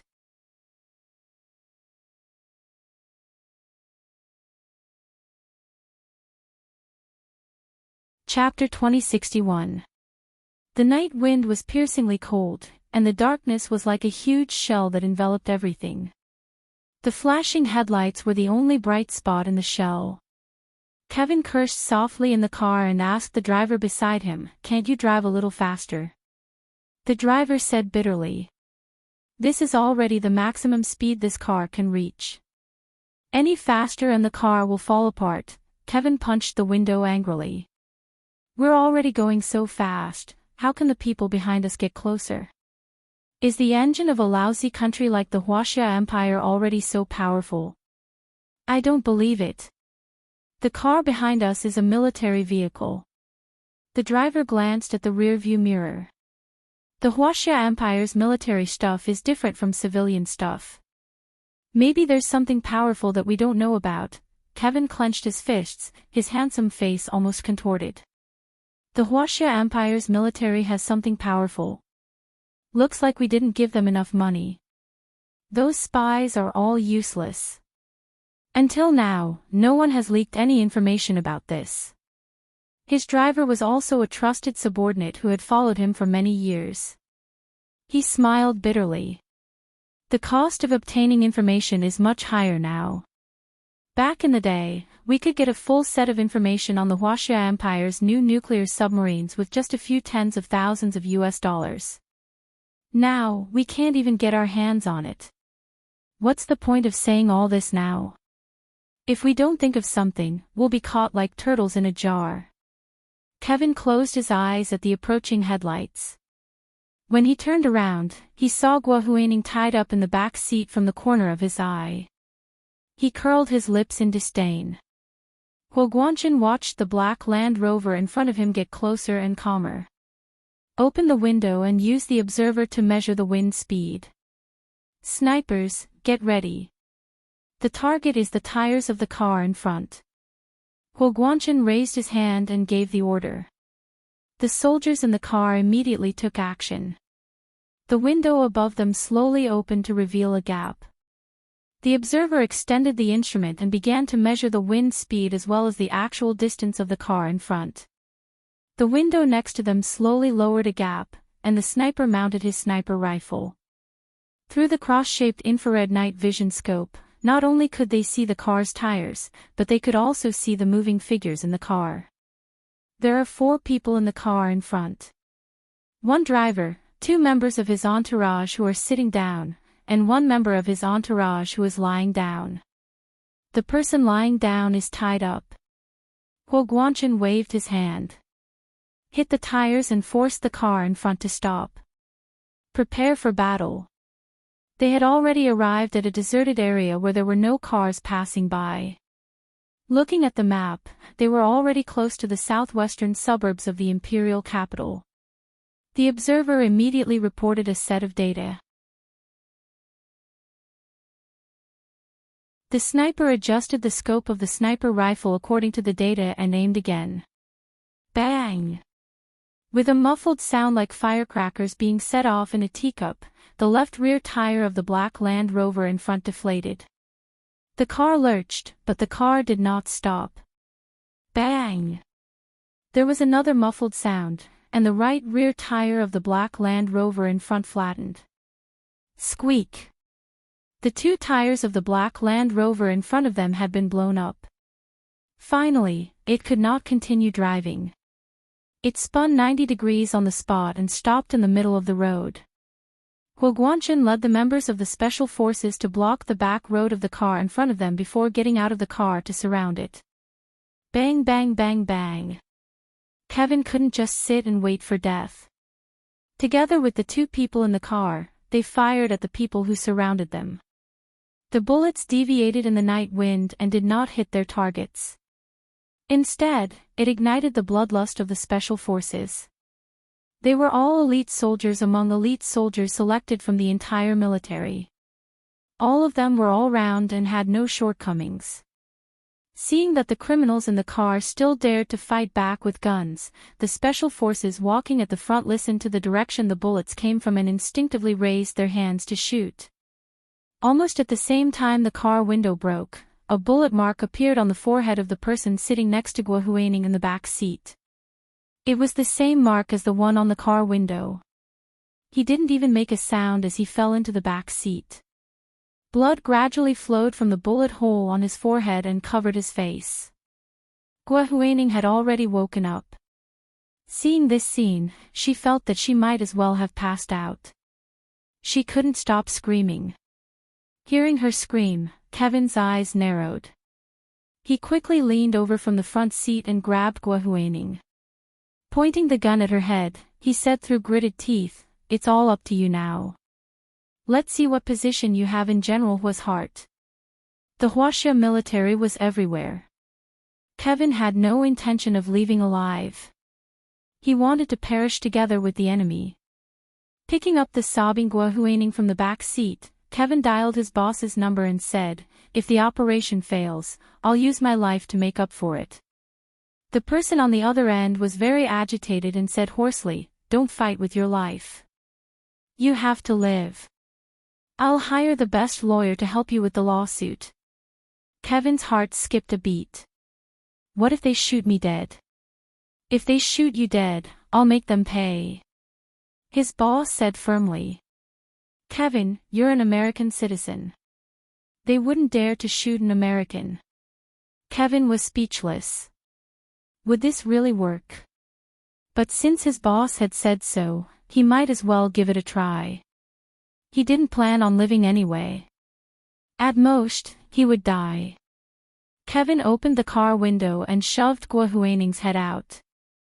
He said loudly, "General Hua. You're chasing me relentlessly. Is it because of this woman? If you want her to live, don't force me." When Gua Huaining heard that it was Hua Guanchen, she was overjoyed and cried, "Guanchen. Save me. Save me." Hua Guanchen held his gun and stood behind cover on the side of the road. He looked at the car and the headlights in front of him without saying a word. Half of Gua Huaining's body was shoved out. Her hands were tied, and she struggled with all her might to form an acute triangle with the car window. The special guards asked him, "What do we do? Do we need to rescue the hostage?" Hua Guanchen said coldly, "She's not a hostage.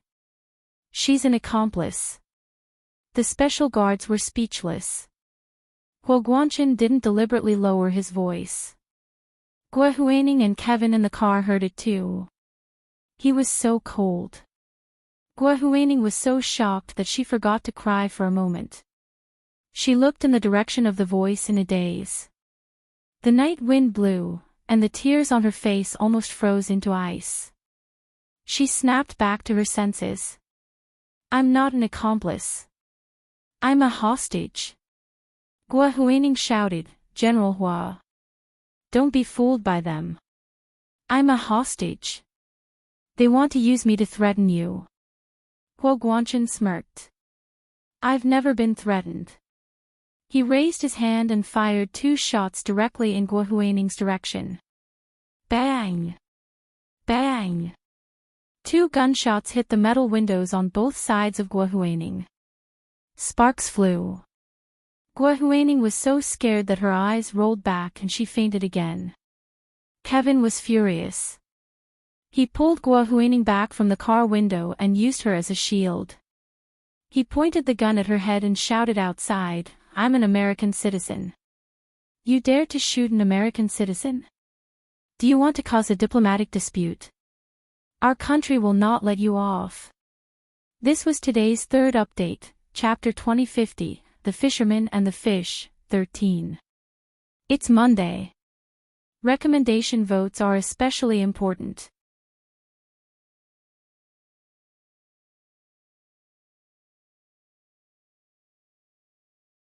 Chapter 2062. Hua Guanchen looked expressionlessly in the direction of the black Land Rover and said disapprovingly, "An American citizen taking a hostage from our country is a terrorist act. Even in the United States, they would be killed with 1 shot. Don't worry, we all have law enforcement recorders. Everything that happened today was recorded. If your country calls for justice, we don't mind releasing today's video to the world." Kevin couldn't believe what he was hearing. He actually had law enforcement recorders for such a confidential incident? His first reaction was complete disbelief. But on second thought, it didn't seem impossible.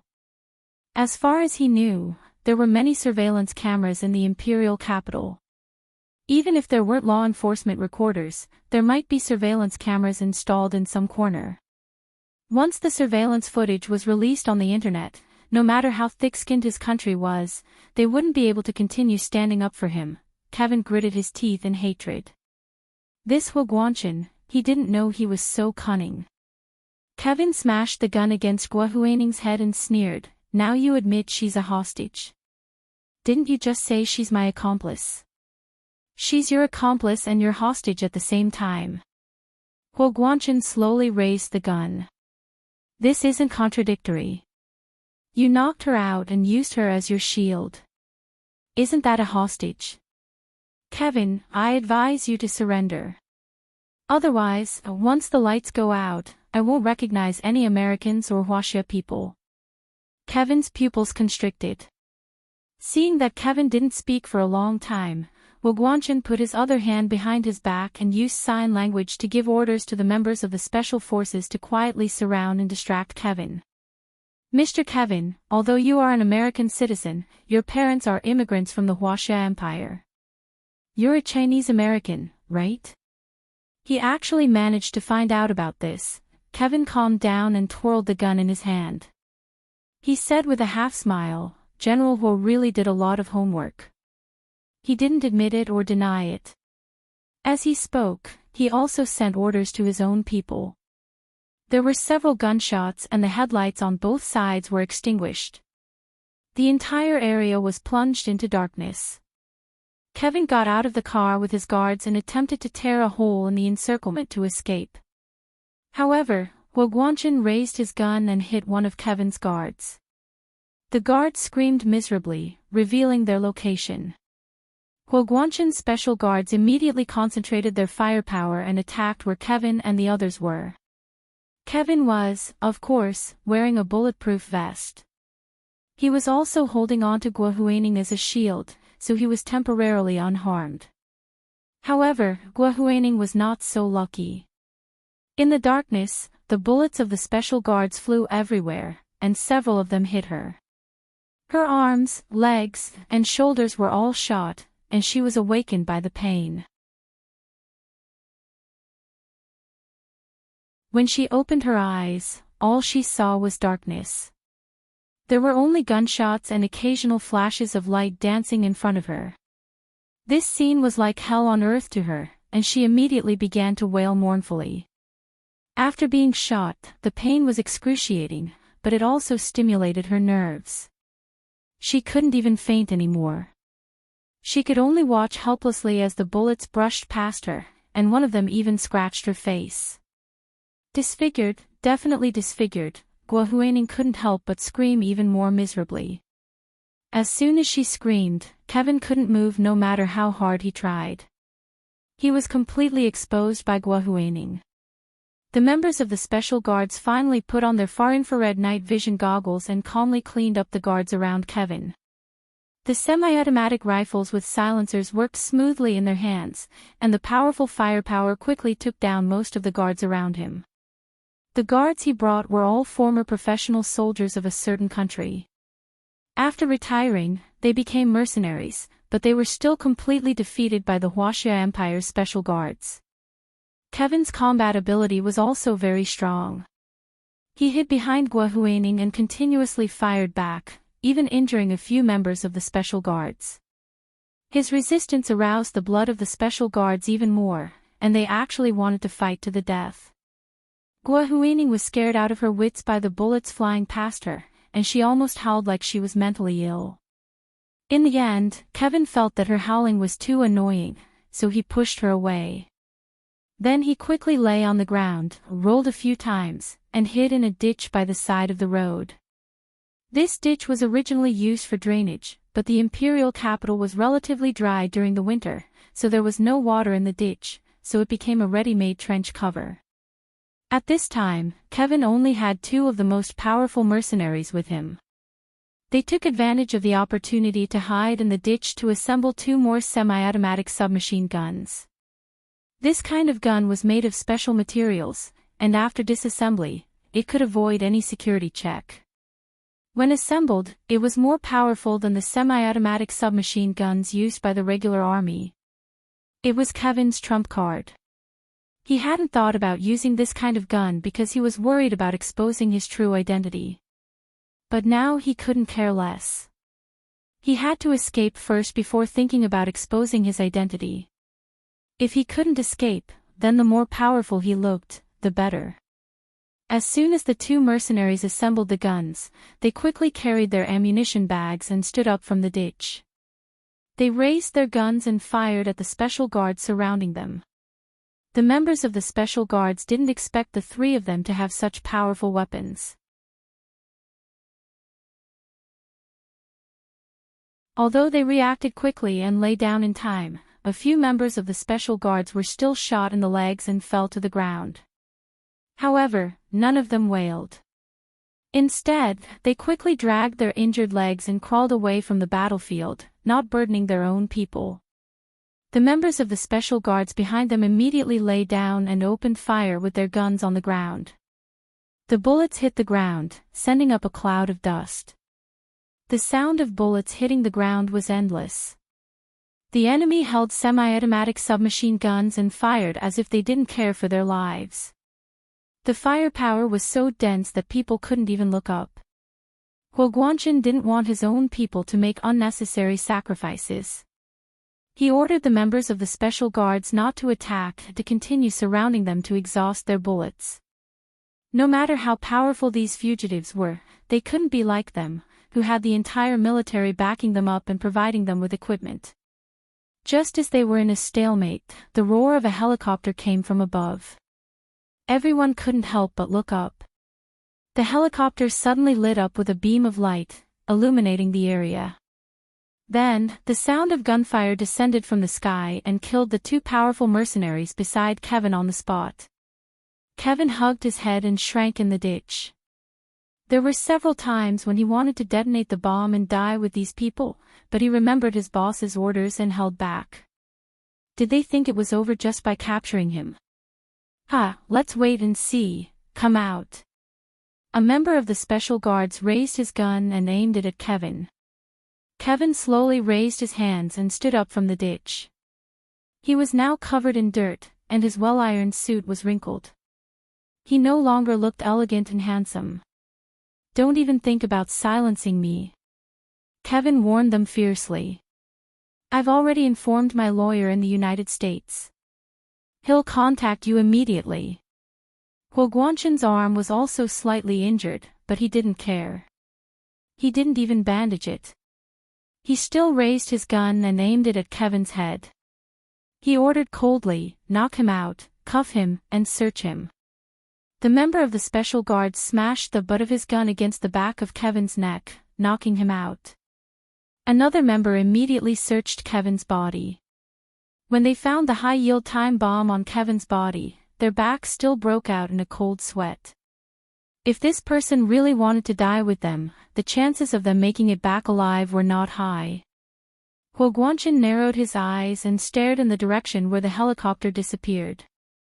If he saw correctly, that was the armed helicopter of the Special Operations Forces. This was the first update of the day, Chapter 2051, The Fisherman and the Fish, 14. There were 2 updates today. At 8:30 p.m. on the second update. A reminder for monthly votes and recommendation votes.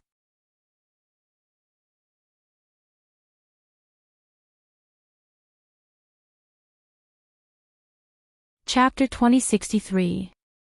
That was the direction Hu Xiaoheng had told him about Song Jinning's disappearance. Guangchen's heart tightened. He immediately ordered, half of you, clean up the battlefield.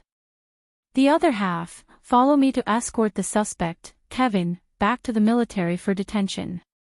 Although he really wanted to see how Song Jinning was doing, he decided to escort Kevin back first. After spending so much effort to catch the suspect, he didn't feel at ease handing him over to anyone else. From the looks of it, Hu Xiaoheng had personally gone to rescue Song Jining. Hu Guanchen trusted in Hu Xiaoheng's work. The special guard quickly carried out Hu Guanchen's orders, leaving half of the uninjured to clean up the battlefield, while the other half followed Hu Guanchen to escort Kevin and Guo Huining back with the injured. Hu Xiaoheng personally flew the helicopter southwest of the imperial capital. Along the way, he had already learned a lot about the situation on Lu Yuan's side through the ground communication with Zhao Liangze. Mr. Hu, General Hu's situation is also very complicated. According to the statistics, the number of criminals on General Hu's side isn't as many as President Lu's, but their combat power is extremely strong. Moreover, the enemy leader that General Hu is dealing with is Kevin. His status is much higher than the enemy leader, Deputy Director Jia, on Lu Yuan's side. This makes sense because Kevin was originally targeting Nianji, and Deputy Director Jia was targeting Superintendent Song. They must have underestimated the situation and thought that Superintendent Song didn't have many security guards around him, but they didn't expect General Hu to secretly place many soldiers around Superintendent Song as security guards. So, in the end, the enemy was desperate and even used that special explosion. Hu Xiaoheng listened quietly, occasionally grunting in response. Finally, Zhao Liangze said, "The battle on General Hu's side has ended. We're starting to clean up the battlefield and escort the suspects back to the military." Dozens of powerful mercenaries were killed, and not a single one was spared. Hu Xiaoheng finally nodded and said, "Get Big Xiong to send someone to the military to ask about the situation. Kevin is an American citizen. The Special Operations Forces can assist in the investigation." Although Kevin was a foreigner, he had committed a crime on Huaxia territory, so the Special Operations Forces could not directly intervene because the Special Operations Forces had jurisdiction over all places outside of Huaxia territory. That is, unless they receive authorization from a domestic agency to assist in the investigation. However, cases like these that involved foreigners would usually require the Special Operations Forces to assist in the investigation. That was because a lot of evidence was collected overseas, and this was where the Special Operations Forces could show off their skills. Zhao Liangze immediately said, "Yes, Mr. Hu. I'll let Big Xiong know right away." After dealing with the two most powerful mercenaries by Kevin's side, Hu Xiaoheng drove the helicopter and arrived not far from Lu Yuan. He didn't immediately find a flat place to land. Instead, he used the phone to contact Lu Yuan. "Director Lu, what's the situation?" Lu Jin had already arrived in his modified driverless car. He was holding his own equipment and investigating the evidence with Lu Yuan. "This explosion yield, this scale, and this intensity are indeed very close to the situation you described back then," Lu Jin said as he looked at the data on his instrument. "Who told you to test the explosion data now?" Lu Yuan was burning with anxiety.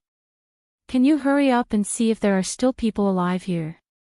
He needed someone as a clue to determine the direction in which Song Jining had been kidnapped as soon as possible.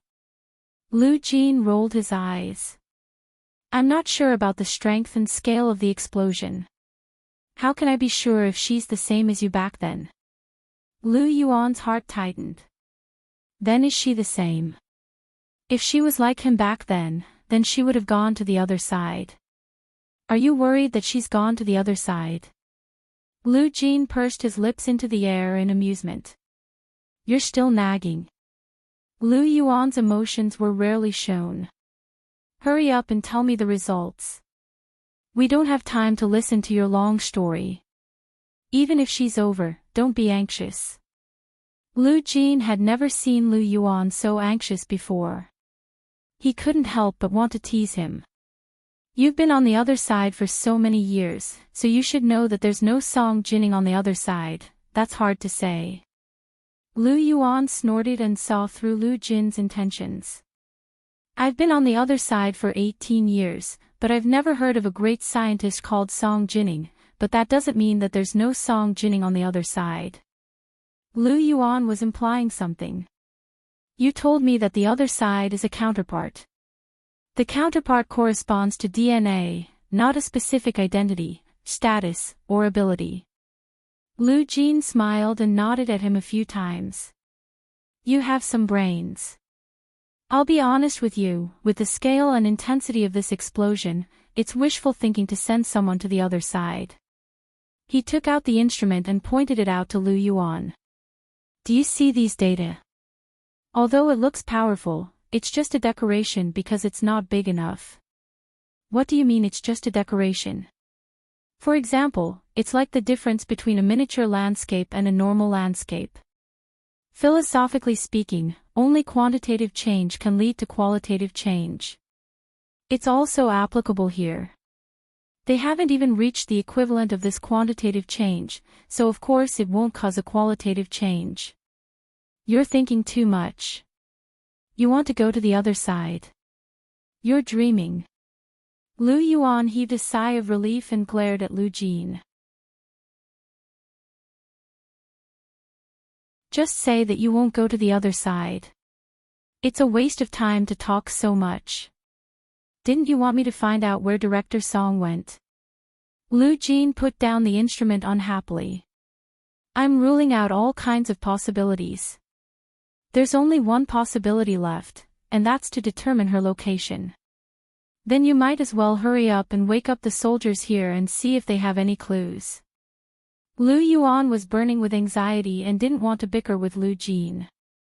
The longer he delayed, the more danger Song Jining would face. Lu Jin didn't do as Lu Yuan said. Instead, he continued to adjust the instrument and pointed to the southeast. Director Song went over there. Lu Yuan. Are you sure? How did you detect it?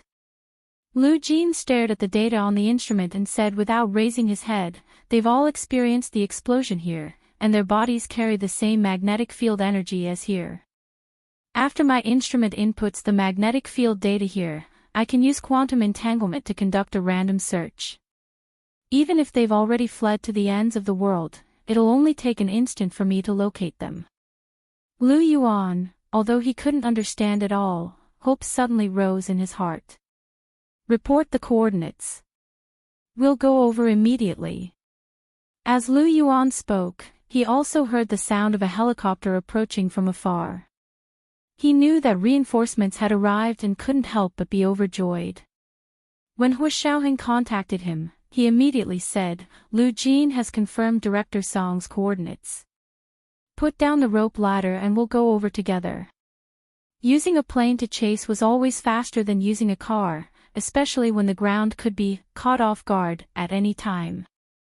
This was today's second watch, Chapter 2052, The Fisherman and the Fish, 15. There were 2 watches today.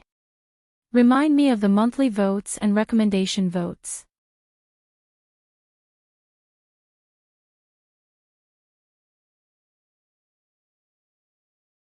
Chapter 2064. Hu Xiaoheng immediately put down the rope ladder and said, Uncle Lu, have you confirmed the coordinates? Lu Yuan immediately reported the coordinates. Hu Xiaoheng immediately entered it into the helicopter's automatic navigation system and locked onto the coordinates. By the time Lu Yuan and Lu Jin climbed up the rope ladder, Hu Xiaoheng had already completed the directional control and was flying towards the coordinates. When Gu Nianji saw Lu Jin climb up, she pounced on him in surprise. Dad, you're here too. Lu Jin was shocked. Nianji, why are you here? Gu Nianji, Lu Yuan was slightly taken aback, but he quickly understood. Nianji is in danger too. Gu Nianji wasn't really in danger. The only thing that was more dangerous was when the chair suddenly exploded in the very soundproof small reception room of the Sheraton Hotel. However, because Hu Xiaoheng had reminded her in time, Gu Nianji hadn't been affected by the explosion. However, if Hu Xiaoheng hadn't called to check on Gu Nianji's condition, it would have been hard to say what would have happened. Gu Nianji saw that Lu Jin was worried and didn't want to say anything, but Lu Jin didn't need her to say anything. His face darkened and he immediately picked up his phone to search for what had happened in the imperial capital tonight. When he saw it, He was so angry that he almost went berserk on the helicopter. How dare you? How dare you use a bomb against my girl? Humph. Lu Jin waved his fist in exasperation. Lu Yuan, he looked at Lu Jin in confusion. How did you know there was a bomb against Ninji? I didn't see it on the news. Of course you didn't see it. They've blocked the news, Lu Jin said without hesitation. I found it out myself. Lu Yuan. They've blocked the news, so how did you find it out? Don't you think it's contradictory? Lu Jin scoffed and raised his phone. My search channel is different from your Chindu or Google.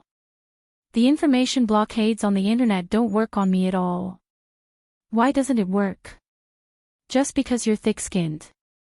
Lu Yuan couldn't help retorting. Unexpectedly, Lu Jin wasn't angry. He smiled at him and said, Boss Lu, I know you're in a bad mood today. I won't lower myself to your level.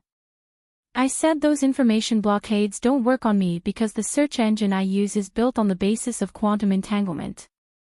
All information on the internet, whether encrypted or not, as long as it is circulated on the internet, including emails and text messages, I can search for keywords. So as long as someone talks about the Sheraton Hotel in private, I will know. Lu Jin patted Gu Ninji's head proudly. I already knew that my girl went to the Sheraton Hotel with Speaker Long today to attend their Christmas party. I just searched for information and saw someone sending an encrypted email to someone reporting that the Sheraton Hotel's bomb plan failed and that the target has escaped. After comparing the two, I know that my girl was definitely the victim of an attempted bomb attack. Lu Yuan shook his head speechlessly. You can even speculate that your daughter is in danger. What if it was someone else? For example, isn't Speaker Long a bigger target than Ninji? Who said that? Lu Jin was furious. How is Speaker Long more important than my girl? The other party is so generous, so of course they can only target my girl. How could anyone else be worth their time? He made it sound like it was an honor to be the target of a bomb attack. Gu Ninji was also speechless. She quickly tugged at Lu Jin's sleeve and whispered, Dad, I'm actually fine. You know that even if the bomb exploded, I'll be fine. At most, I'll suffer some physical pain. Of course. With your physique, you'll be able to recover in minutes. Lu Jin patted her on the shoulder. And the bulletproof vest I made for you can even defend against missiles. Those small bombs are nothing. Gu Ninji, when she attended public events now, she would indeed wear the bulletproof vest Lu Jin had made for her under her clothes. It was both warm, beautiful, and had a strong bulletproof function. Lu Yuan couldn't stand it anymore and the corners of his mouth twitched. But no matter how much it can heal, won't your girl still have to suffer? Even being scalded by boiling water will hurt, let alone being blown up by a bomb. These words made Lu Jin shut his mouth. After a while, he said hatefully. Who set the bomb?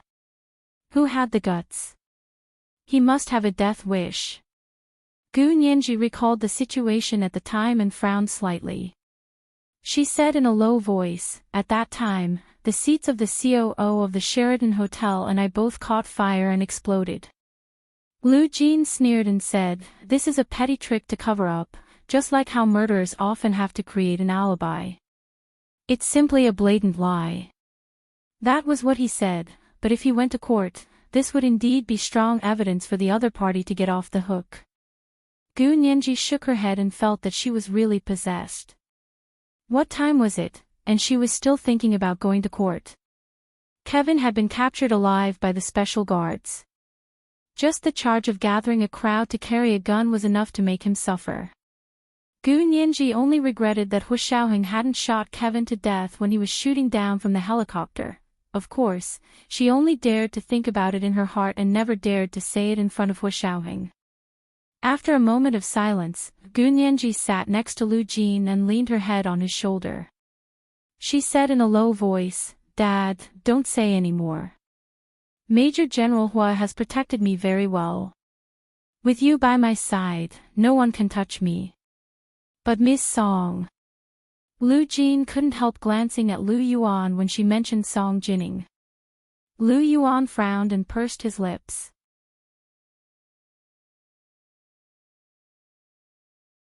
He looked down at the scenery on the ground through the window and determined the location of the landmarks. Hu Xiaoheng suddenly pulled the joystick and said to the people in the cabin through the intercom. There's an electromagnetic shield here again. The plane's autopilot has failed. I'll pilot it manually now. Fasten your seatbelts. When there was electromagnetic interference, the plane's navigation system would lose contact with the satellite system. The autopilot relied on navigation. Without navigation, it would depend on the pilot's skills and experience. They were about to reach their destination, and Hu Xiaoheng had no problem piloting it manually. But with Lu Jin around, how could he let someone else conduct electromagnetic interference? He didn't even need to use his own professional equipment.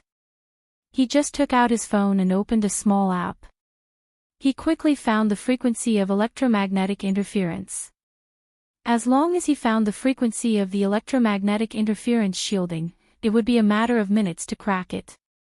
Lu Jin only used his phone to counter it, and Hu Xiaoheng found that the helicopter's autopilot system was working again.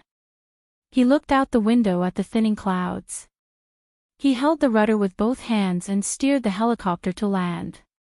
He asked through the intercom, Uncle Lu, who sent an encrypted email saying that the operation had failed. Can you find out the real name authentication information of the person who sent and received the email? Lu Yuan, Lu Jin, Gun Yanji, the three of them were sweating profusely in their hearts. None of them had thought of following the clues. It was understandable that Lu Yuan had focused all his attention on Song Jining. Gun Yanji, on the other hand, was distracted by Lu Jin and didn't react at all. Only Lu Jin was the most ashamed. Since he could find the other party's encrypted email, and it was obvious that the mastermind behind the scenes was reporting on his work, he hadn't even thought of checking the real name authentication information. Lu Jin lowered his head silently and searched again. He raised his eyebrows in surprise and said, the email that sent and received the message didn't have real name authentication information. What about the IP address? Lu Yuan still shook his head. Changing the IP address at the right time is also based on the theory of quantum communication. He rubbed his chin thoughtfully. The person who planned this is very powerful. At least in terms of professionalism, he's about the same as your Institute of High Energy Physics. You've finally found your opponent. Lu Yuan was burning with anxiety, but he didn't forget to stab Lu Jin. Lu Jin rolled his eyes. Boss Lu, that's enough. Don't push your luck. I told you, this person's technology is about the same as your Institute of High Energy Physics. I'm much better than your Institute of High Energy Physics. What he meant was that if he wanted to catch up to him, he would have to wait until his next life. Lu Yuan heaved a sigh of relief, but his palms were still sweating. At this moment, Hu Xiaoheng had already landed the helicopter on a relatively flat field. They were already more than 200 kilometers southeast of the outskirts of the imperial capital. Not far away, they could already see the harbor in the darkness. The seawater gently lapped against the shore, making a crashing sound. A few speedboats were parked on the shore, well hidden. There were a few high-end residential buildings near the coast. In one of the apartments, the person in charge of electromagnetic interference shielding was scrambling to adjust the equipment. A person next to him said angrily, "You can't even use the electromagnetic interference detector properly, and you still call yourself a top physics student." This was the first update of the day, Chapter 2053, The Fisherman and the Fish, 16. There were 2 updates today. At 8:30 p.m. the next update. A reminder for monthly votes and recommendation votes. You're tuning into the LoveLore Library YouTube channel. We're so grateful for your support, and don't forget to subscribe to join us on this incredible journey through captivating stories. Your generosity through donations truly makes a world of difference, as it's the primary source of revenue that allows me to expand and enhance this channel for you. Thank you from the bottom of my heart for being a part of this adventure.